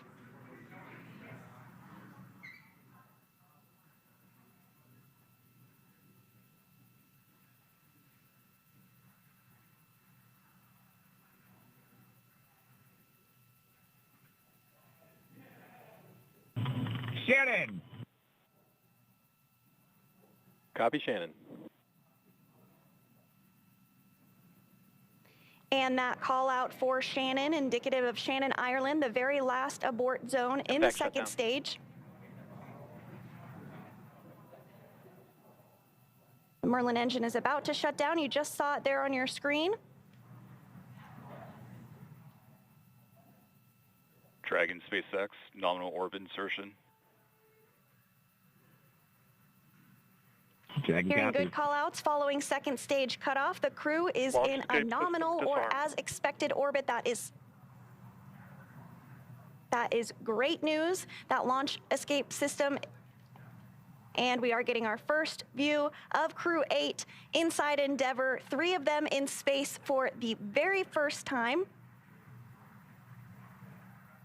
So again, we'll continue to coast for these few minutes after that second stage just shut down. This motion to settle out. They're actually small reaction thrusters on the upper part of used to counteract any residual motion, basically making sure that we're in a stable coast before Dragon separates from Falcon. We expect that separation here to occur at about the 12-minute mark into the flight. So again, we did hear that the crew has been successfully inserted into a good orbit. This is the crew in microgravity, 3 of them for the very first time, all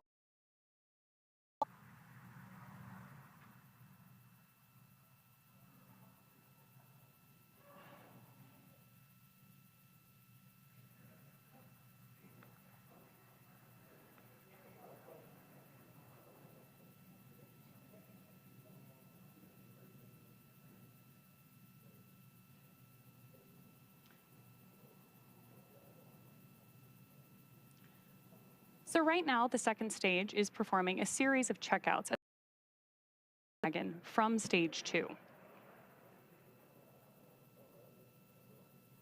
And so we will see that separation coming up in just a couple of minutes, after which a number of activation checkouts occur automatically. First, we'll be checking out 12 of the Draco maneuvering thrusters all around the service section of the Dragon spacecraft. And then we'll also begin to get ready for nose cone opening. Nose cone stays closed for the flight uphill to help protect all of those guidance, navigation, and control sensors.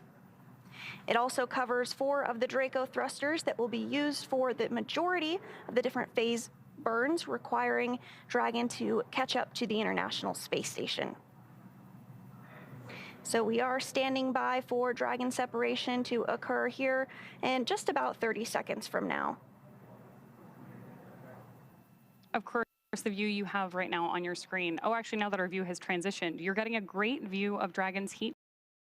This camera is on top of stage 2 and looking up into Dragon's trunk.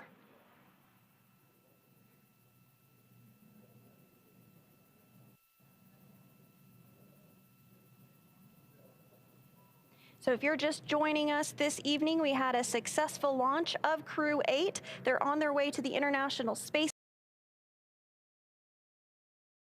and landed successfully, and the second stage has shut down and we're awaiting separation, and you see it on your screen right there.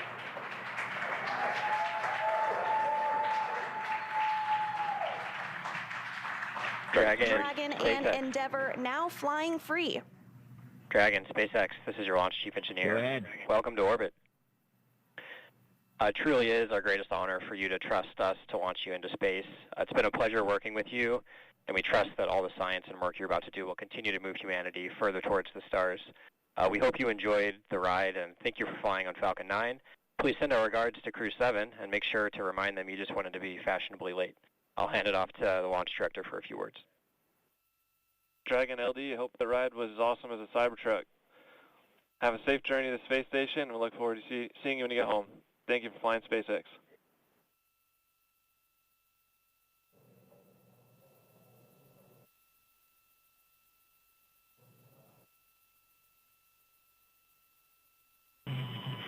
SpaceX, oh my goodness, what an incredible ride to orbit.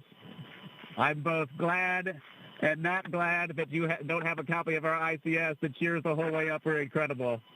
A big thank you to SpaceX for incredible instructors. Tyler, I'm talking to you and your team right now. Incredible instructors, engineers, and operators. They're the reason we are now safely in orbit. A thank you to NASA, Roscosmos, CSA, ESA, JAXA, who worked together to make the International Space Station work for us all. And of course, big thank you to my family, friends, and mentors who are the reason we're here today. Over to you, Mike. Yeah, hey, Earth, just to let you know, it's kind of like a roller coaster ride with a bunch of really excited teenagers. Just want to mention the NASA community is just a really warm but steely-eyed family that does amazing things, and it kind of hugs you, but it pushes you into the unknown while watching your back. It's really been an incredible place for me to grow over these past 30-plus years, and now I'm really honored to fly this new generation spaceship with this new generation crew. Thanks to my own family for tolerating my otherworldly habits. Thanks to NASA for being the backbone of exploration that we are. And just thanks so much to our friends and colleagues at SpaceX for the awesome ride. It's great to be back in space again. And I would like to second Mike and Matt's words. I'm super excited to be here. And, I need here, and the words that come to my mind is that I'm so grateful and I'm thankful for everyone who got us to this point. There's no way we would have been able to do this without all the people, from all the instructors, from all the people supporting on the ground, to the folks in the kitchen who kept us fed, and Liz out at SpaceX. I'm so grateful for everyone, and I just want to give a big thanks to my family and friends who came from all over the world to see this. Thank you for supporting me through all the days of waiting to get to this point. Thank you for everything, and I want to give a quick shout out to my sisters who couldn't make it, Brenda and Patty, and then I'd also want to give a nod to Syracuse who supported me through everything, and I am in a New York state of mind right now. It is amazing. Thank you for everything.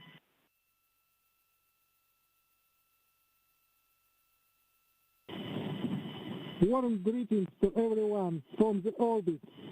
I would like to express huge gratitude to Roscosmos, NASA, ESA, JAXA teams, and all who took part in preparation and implementation. A separate shout out to my family and friends. Thank you for your support. My sons, Serежа, Vlad, Sasha, be good.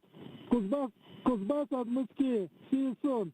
Всех тепло приветствую с орбиты. Выражаю огромную благодарность коллективу Роскосмоса, НАСА и САДЖАКСа и всем без исключения причастным к подготовке и реализации нашего полета. Отдельный привет передаю своей семье и близким. Спасибо вам за поддержку.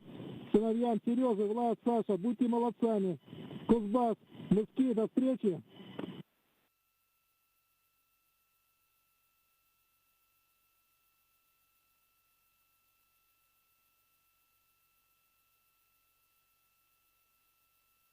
Dragon, we copied all, and we see the vehicle chasing down the International Space Station on orbit.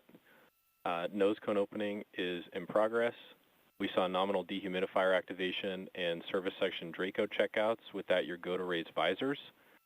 And I've got one final note. We have a tradition on board this spacecraft for its travelers to bring a small token, a zero-G indicator, if you will, to clearly demonstrate the free-floating nature of objects traveling in orbit around the Earth. And I wonder if you've brought anything fitting that description.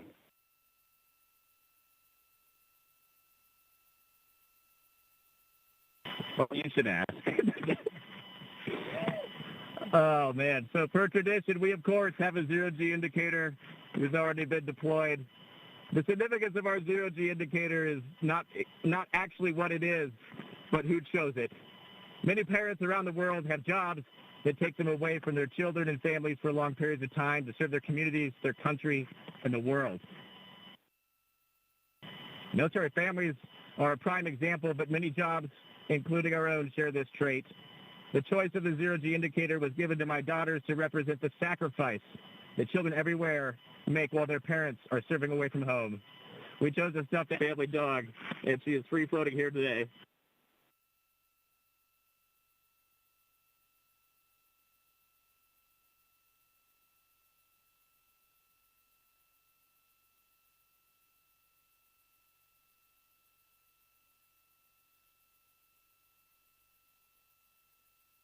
Matt, we copied all. Good words.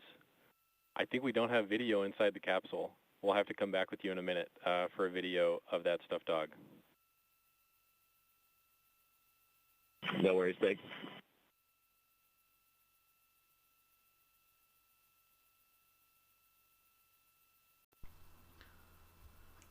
Matt, we copied all. Good words. Looks like what you're seeing there is the hatch, the front hatch opening up, the nose cone cover. You do have that initial video of nose cone deployment. And again, the nose cone is opening to expose those two sets of hooks that Dragon will use to autonomously dock with the International Space Station.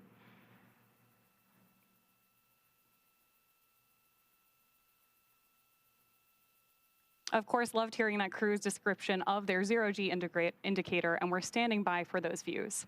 Zero-G indicators really do become an important symbol of microgravity flight and the communities behind each mission.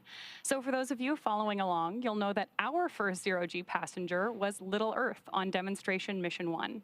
Here's Little Earth on board Dragon on that DM-1 flight, and later on board the ISS. Today, just 5 years later, we've reached 50 people flown to space. From 0G to 50 in just 5 years is pretty incredible.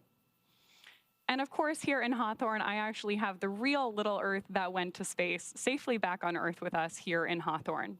Little Earth is a celebration of zero gravity indicators, an essential component of space missions that help mark the transition into 0G. From Yuri Gagarin's famous pencil to modern indicators like Little Earth and demonstration missions to Tremor the sequin dinosaur, zero gravity indicators have become a way for all of us to connect with and celebrate human spaceflight. Human spaceflight has come so far in the last 5 years. SpaceX has launched 9 human spaceflight missions on behalf of NASA and 4 commercial astronaut missions. That's a total of 50 crew members to space since 2020, 34 on behalf of NASA and their partners, and 16 commercial astronauts, including the first all-civilian mission to the International Space Station. In addition to flying people, SpaceX also enables researchers the opportunity to fly.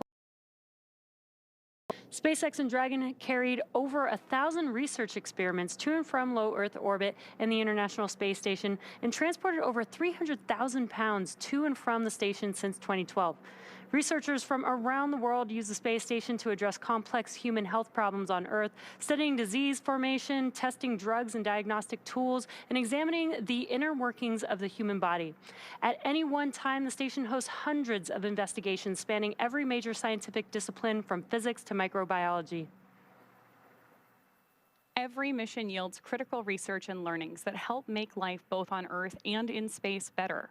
From DNA sequencing to 3D printing, studies on the space station test a variety of technologies, systems, and materials that will benefit life on Earth and be needed for future long-duration exploration missions. ISS and forward bulkhead Draco checkouts, and we see an upcoming burn in 23 minutes, 2-3.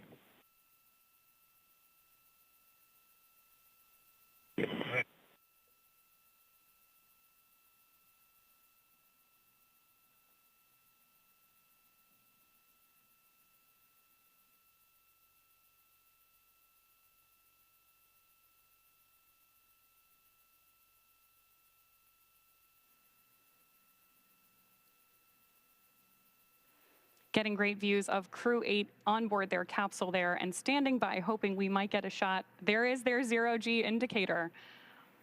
Loved hearing the crew's description of who chose this animal and why, and everything that it means to them, to their mission, and obviously the community standing behind each of these 4 astronauts.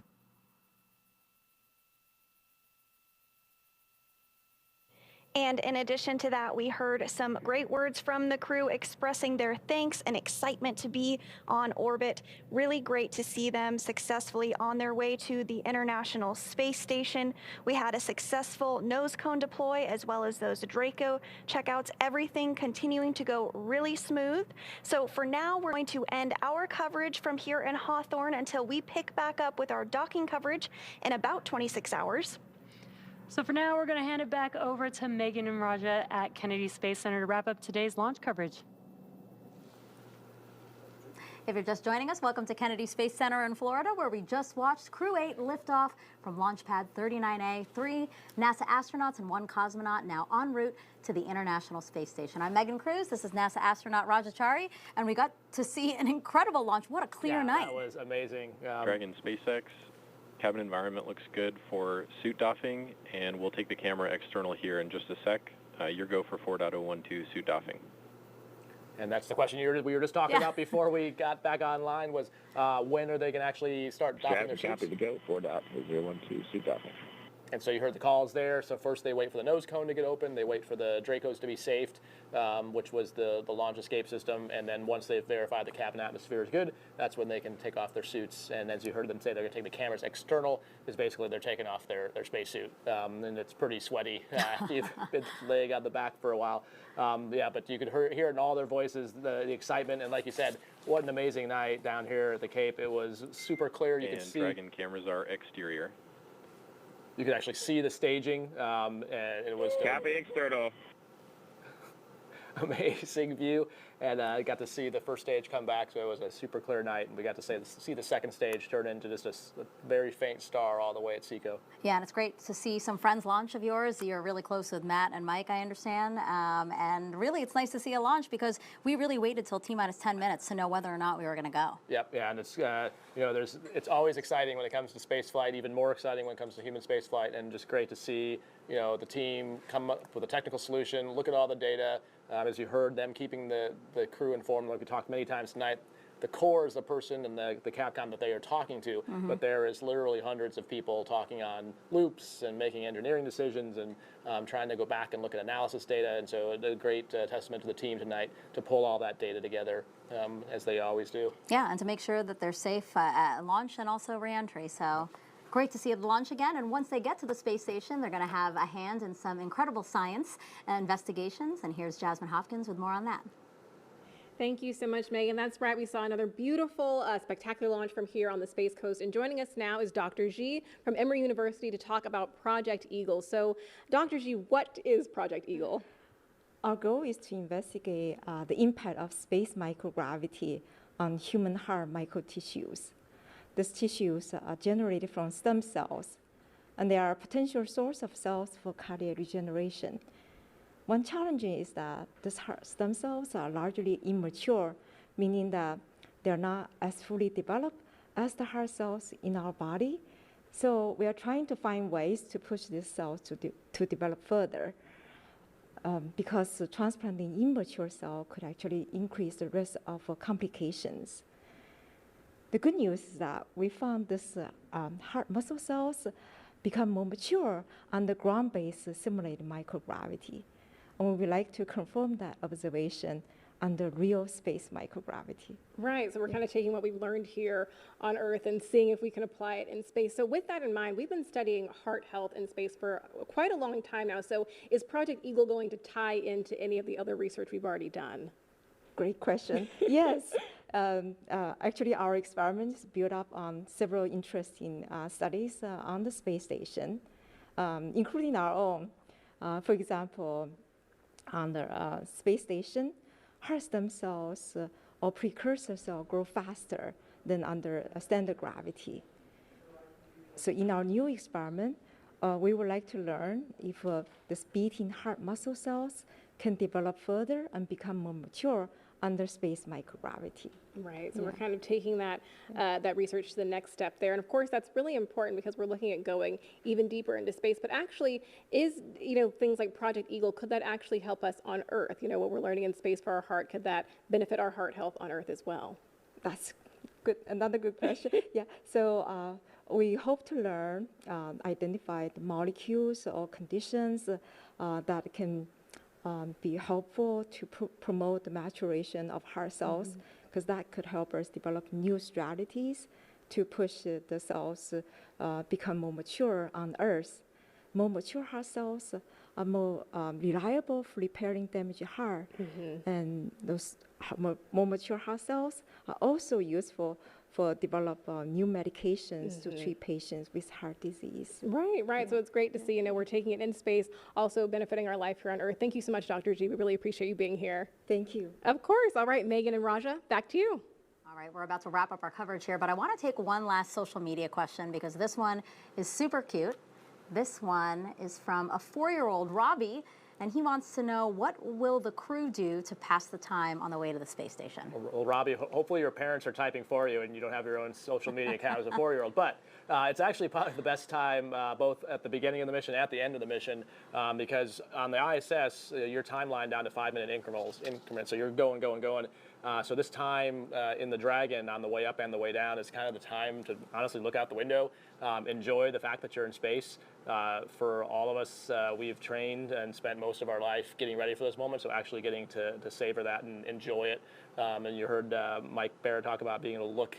He said it was like being in a roller coaster with a bunch of teenagers. So, it sounds like there's a lot of joy in that capsule right now. On the serious side, they'll probably be working with the cameras, taking some Earth observation photos, things like that. But it's mostly just starting to get the cargo ready so that when they do dock, they can be ready to go. They'll have to now start worrying about the rendezvous timeline, so they'll be monitoring the burn. So each time there's a phasing burn to get them closer to the space station, they'll be monitoring that and preparing for it. And then when it gets time to do the actual rendezvous, they'll get back in their suits and then start monitoring the systems and being ready to jump in for anything that's off nominal. So they do keep relatively busy. I was going to say, sounds like they're doing a lot over the next... There's plenty to be done, but it is a nice chance just to decompress a bit and enjoy the fact that you're in space. And there's some adaptation so that the ISS is a much bigger volume.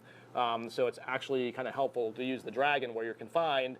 You're pretty clumsy at first, and so you can't go very far without running into something and stopping. So you can use the Dragon as sort of like with training wheels, get used to microgravity before you get on the space station and go. So they can actually get out of their suits in these next 28 hours. Right. So when you heard them say they could do the suit doffing procedure, they're absolutely unstrapping, taking the suits off, putting on some more comfortable clothes, and probably depending on their timeline, they may immediately go to bed, They may have some time to eat and then get up later, so it all depends on the docking timeline. Okay, well, thank you so much for Yeah, that thank insight. you. And Robbie, thank you so much for that question. That's going to do it for us here on NASA TV. But you can follow along with Crew 8's entire ride to the station by listening in to real-time mission audio. And you can check that out by scanning the QR code on your screen. Or if, again, you're watching us on your phone, just screen grab the code, and then you can click on it later. Now, Matthew, Michael, Jeanette, and Alexander are on course to arrive at the International Space Station around 3 a.m. Eastern Time on March 5th, so Tuesday. On-camera coverage of docking and arrival will resume about 2 hours before on NASA TV. And that's really always fun to watch, Oh, Raja. yeah, absolutely. Just the faces of the crew. I mean, I think we showed some clips from earlier before, but it's both exciting because they're coming onto the space station. It's so bizarre to have trained so much at Johnson Space Center in the mock-ups and then see the real thing, and it's upside down or sideways, and just your mind trying to take that all in. And I guarantee the smiles are going to be huge. As you saw, Laurel's excited to see him. Everyone's excited to see everyone. It's a really weird family reunion when it happens in space, but it's probably one of the most fun ones to have. Well, and of course, before we sign off from Kennedy, I want to thank Rajachari for joining us, co-hosting his second launch with us. I hope you had a good time. I did, yeah. Okay. I think I outwore the jinx this time, so I Thank finally you. got. I appreciate that. What we're going to do is sign you up for Crew 9. That's right. You heard it here, folks. Crew 9, Rajachari co-host. And a huge thanks to all of our guests for joining us today, but most importantly, thank you all for watching. And you can keep up with any updates on this mission using the online resources we're going to put on your screen right now. For everyone here at NASA and SpaceX, have a great morning or evening. It's still 11:25, and we'll leave you now with a look back at highlights from suit up to liftoff. Inside the suit up room, where we see our 3 astronauts and 1 cosmonaut. And the point of this card game is so that the commander loses, to use up his bad luck. Here they come, Crew 8, taking their first steps outside before their journey to the International Space Station. Crew is departing from the operations and checkout building across Kennedy Space Center to launch pad 39A, walking over to get a good look at their ride to space. Commander Matt Dominic, pilot Michael Barrett walking down the crew access arm. See, the techs are making sure their helmet is protected on the way in. Jeanette Epps, Alexandra Gravenkin are 2 mission specialists for Crew 8, walking on that sticky tape to grab anything before they ingress as well. We see 4 seats in the launch position. They're closing the hatch now. Full power and liftoff of NASA Crew 8. Go Falcon, go SpaceX, and go NASA.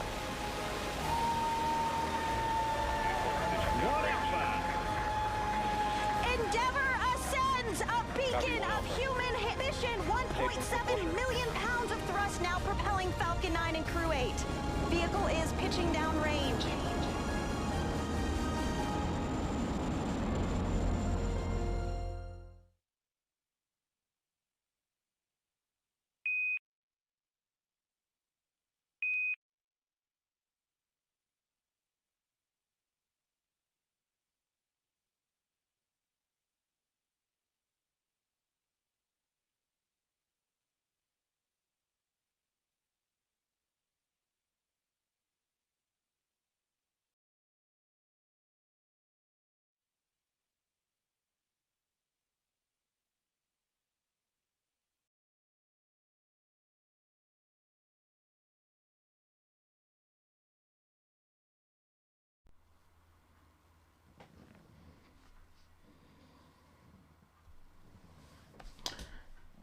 All right, folks. Well, there you have it. We had a successful launch this evening, on time, on the money. 10:53 Central Time. All 4 astronauts are now on their way to the International Space Station. The liftoff, landing, separation, all a success. The weather was in our favor, and we were able to make that all happen. I want to, before I end the stream, couple of things. Number 1, thank you to NASA and SpaceX. As always, awesome coverage, great pictures. Without that, I wouldn't be able to do what I love doing. And I do love doing this and bringing it to you. It's been a dream to put this channel together, and since I was able to get it started, it has taken off, and I'm very excited to bring the coverage and answer the questions and do all the things that a space nut of coming up on 60 years loves to do. So with that, I will thank my subscribers. You guys are awesome, knocking it out of the park. We're coming up on 4,000. Hopefully in the next day or two or three or whatever, we are able to hit it. But thank you, the subscribers, for coming out, watching the videos, liking the videos, doing all the things that YouTube likes to see so we can grow the exposure and get more people as part of our family here. If you're not a subscriber, look around, watch the videos, watch our coverage, and if you feel it's something of value to you, please subscribe. And again, like and ring the bell thing and all that jazz, because that's how you're going to find out what's going on here. But with that, I want to just say thanks to 5 real important people. And again, this is a new channel. We've only been out for about 3 months now. The viewers are taking off, the subscribers are taking off, and I'm just happy to be able to do what I love, and I'm appreciative of that. And the biggest fans I've got are the 5 people: my wife, my 2 daughters, and my son-in-laws. Angela, Zach, Elizabeth, Matt, Rosette, for putting up with me while I spent all these hours putting this thing together, and I want to continue knocking it out of the park every week if I can, and bringing more of this coverage to you guys. And the next coverage will be actually tomorrow. SpaceX has a Transporter 10 mission for quantum space, the Scout 1. It's out of Vandenberg, so it'll be a West Coast launch at about 5:05 our time here. So if you're available, come on out, log on in. We'll try to bring that to you, depending on what the conditions are, and it's going to be a busy schedule. There's a lot of flights going off here this year and over the next few weeks especially, and we'll try to get those all to you. So thanks to everybody for coming out. I appreciate every bit of it, and thanks again to the subscribers, the new subscribers, and more importantly, those 5 people I mentioned who are the most important people in my life, who continue to back me up and tell me to persevere. Thanks, guys. With that, I will say goodnight, and we'll see you at the next launch. Thanks again, everybody.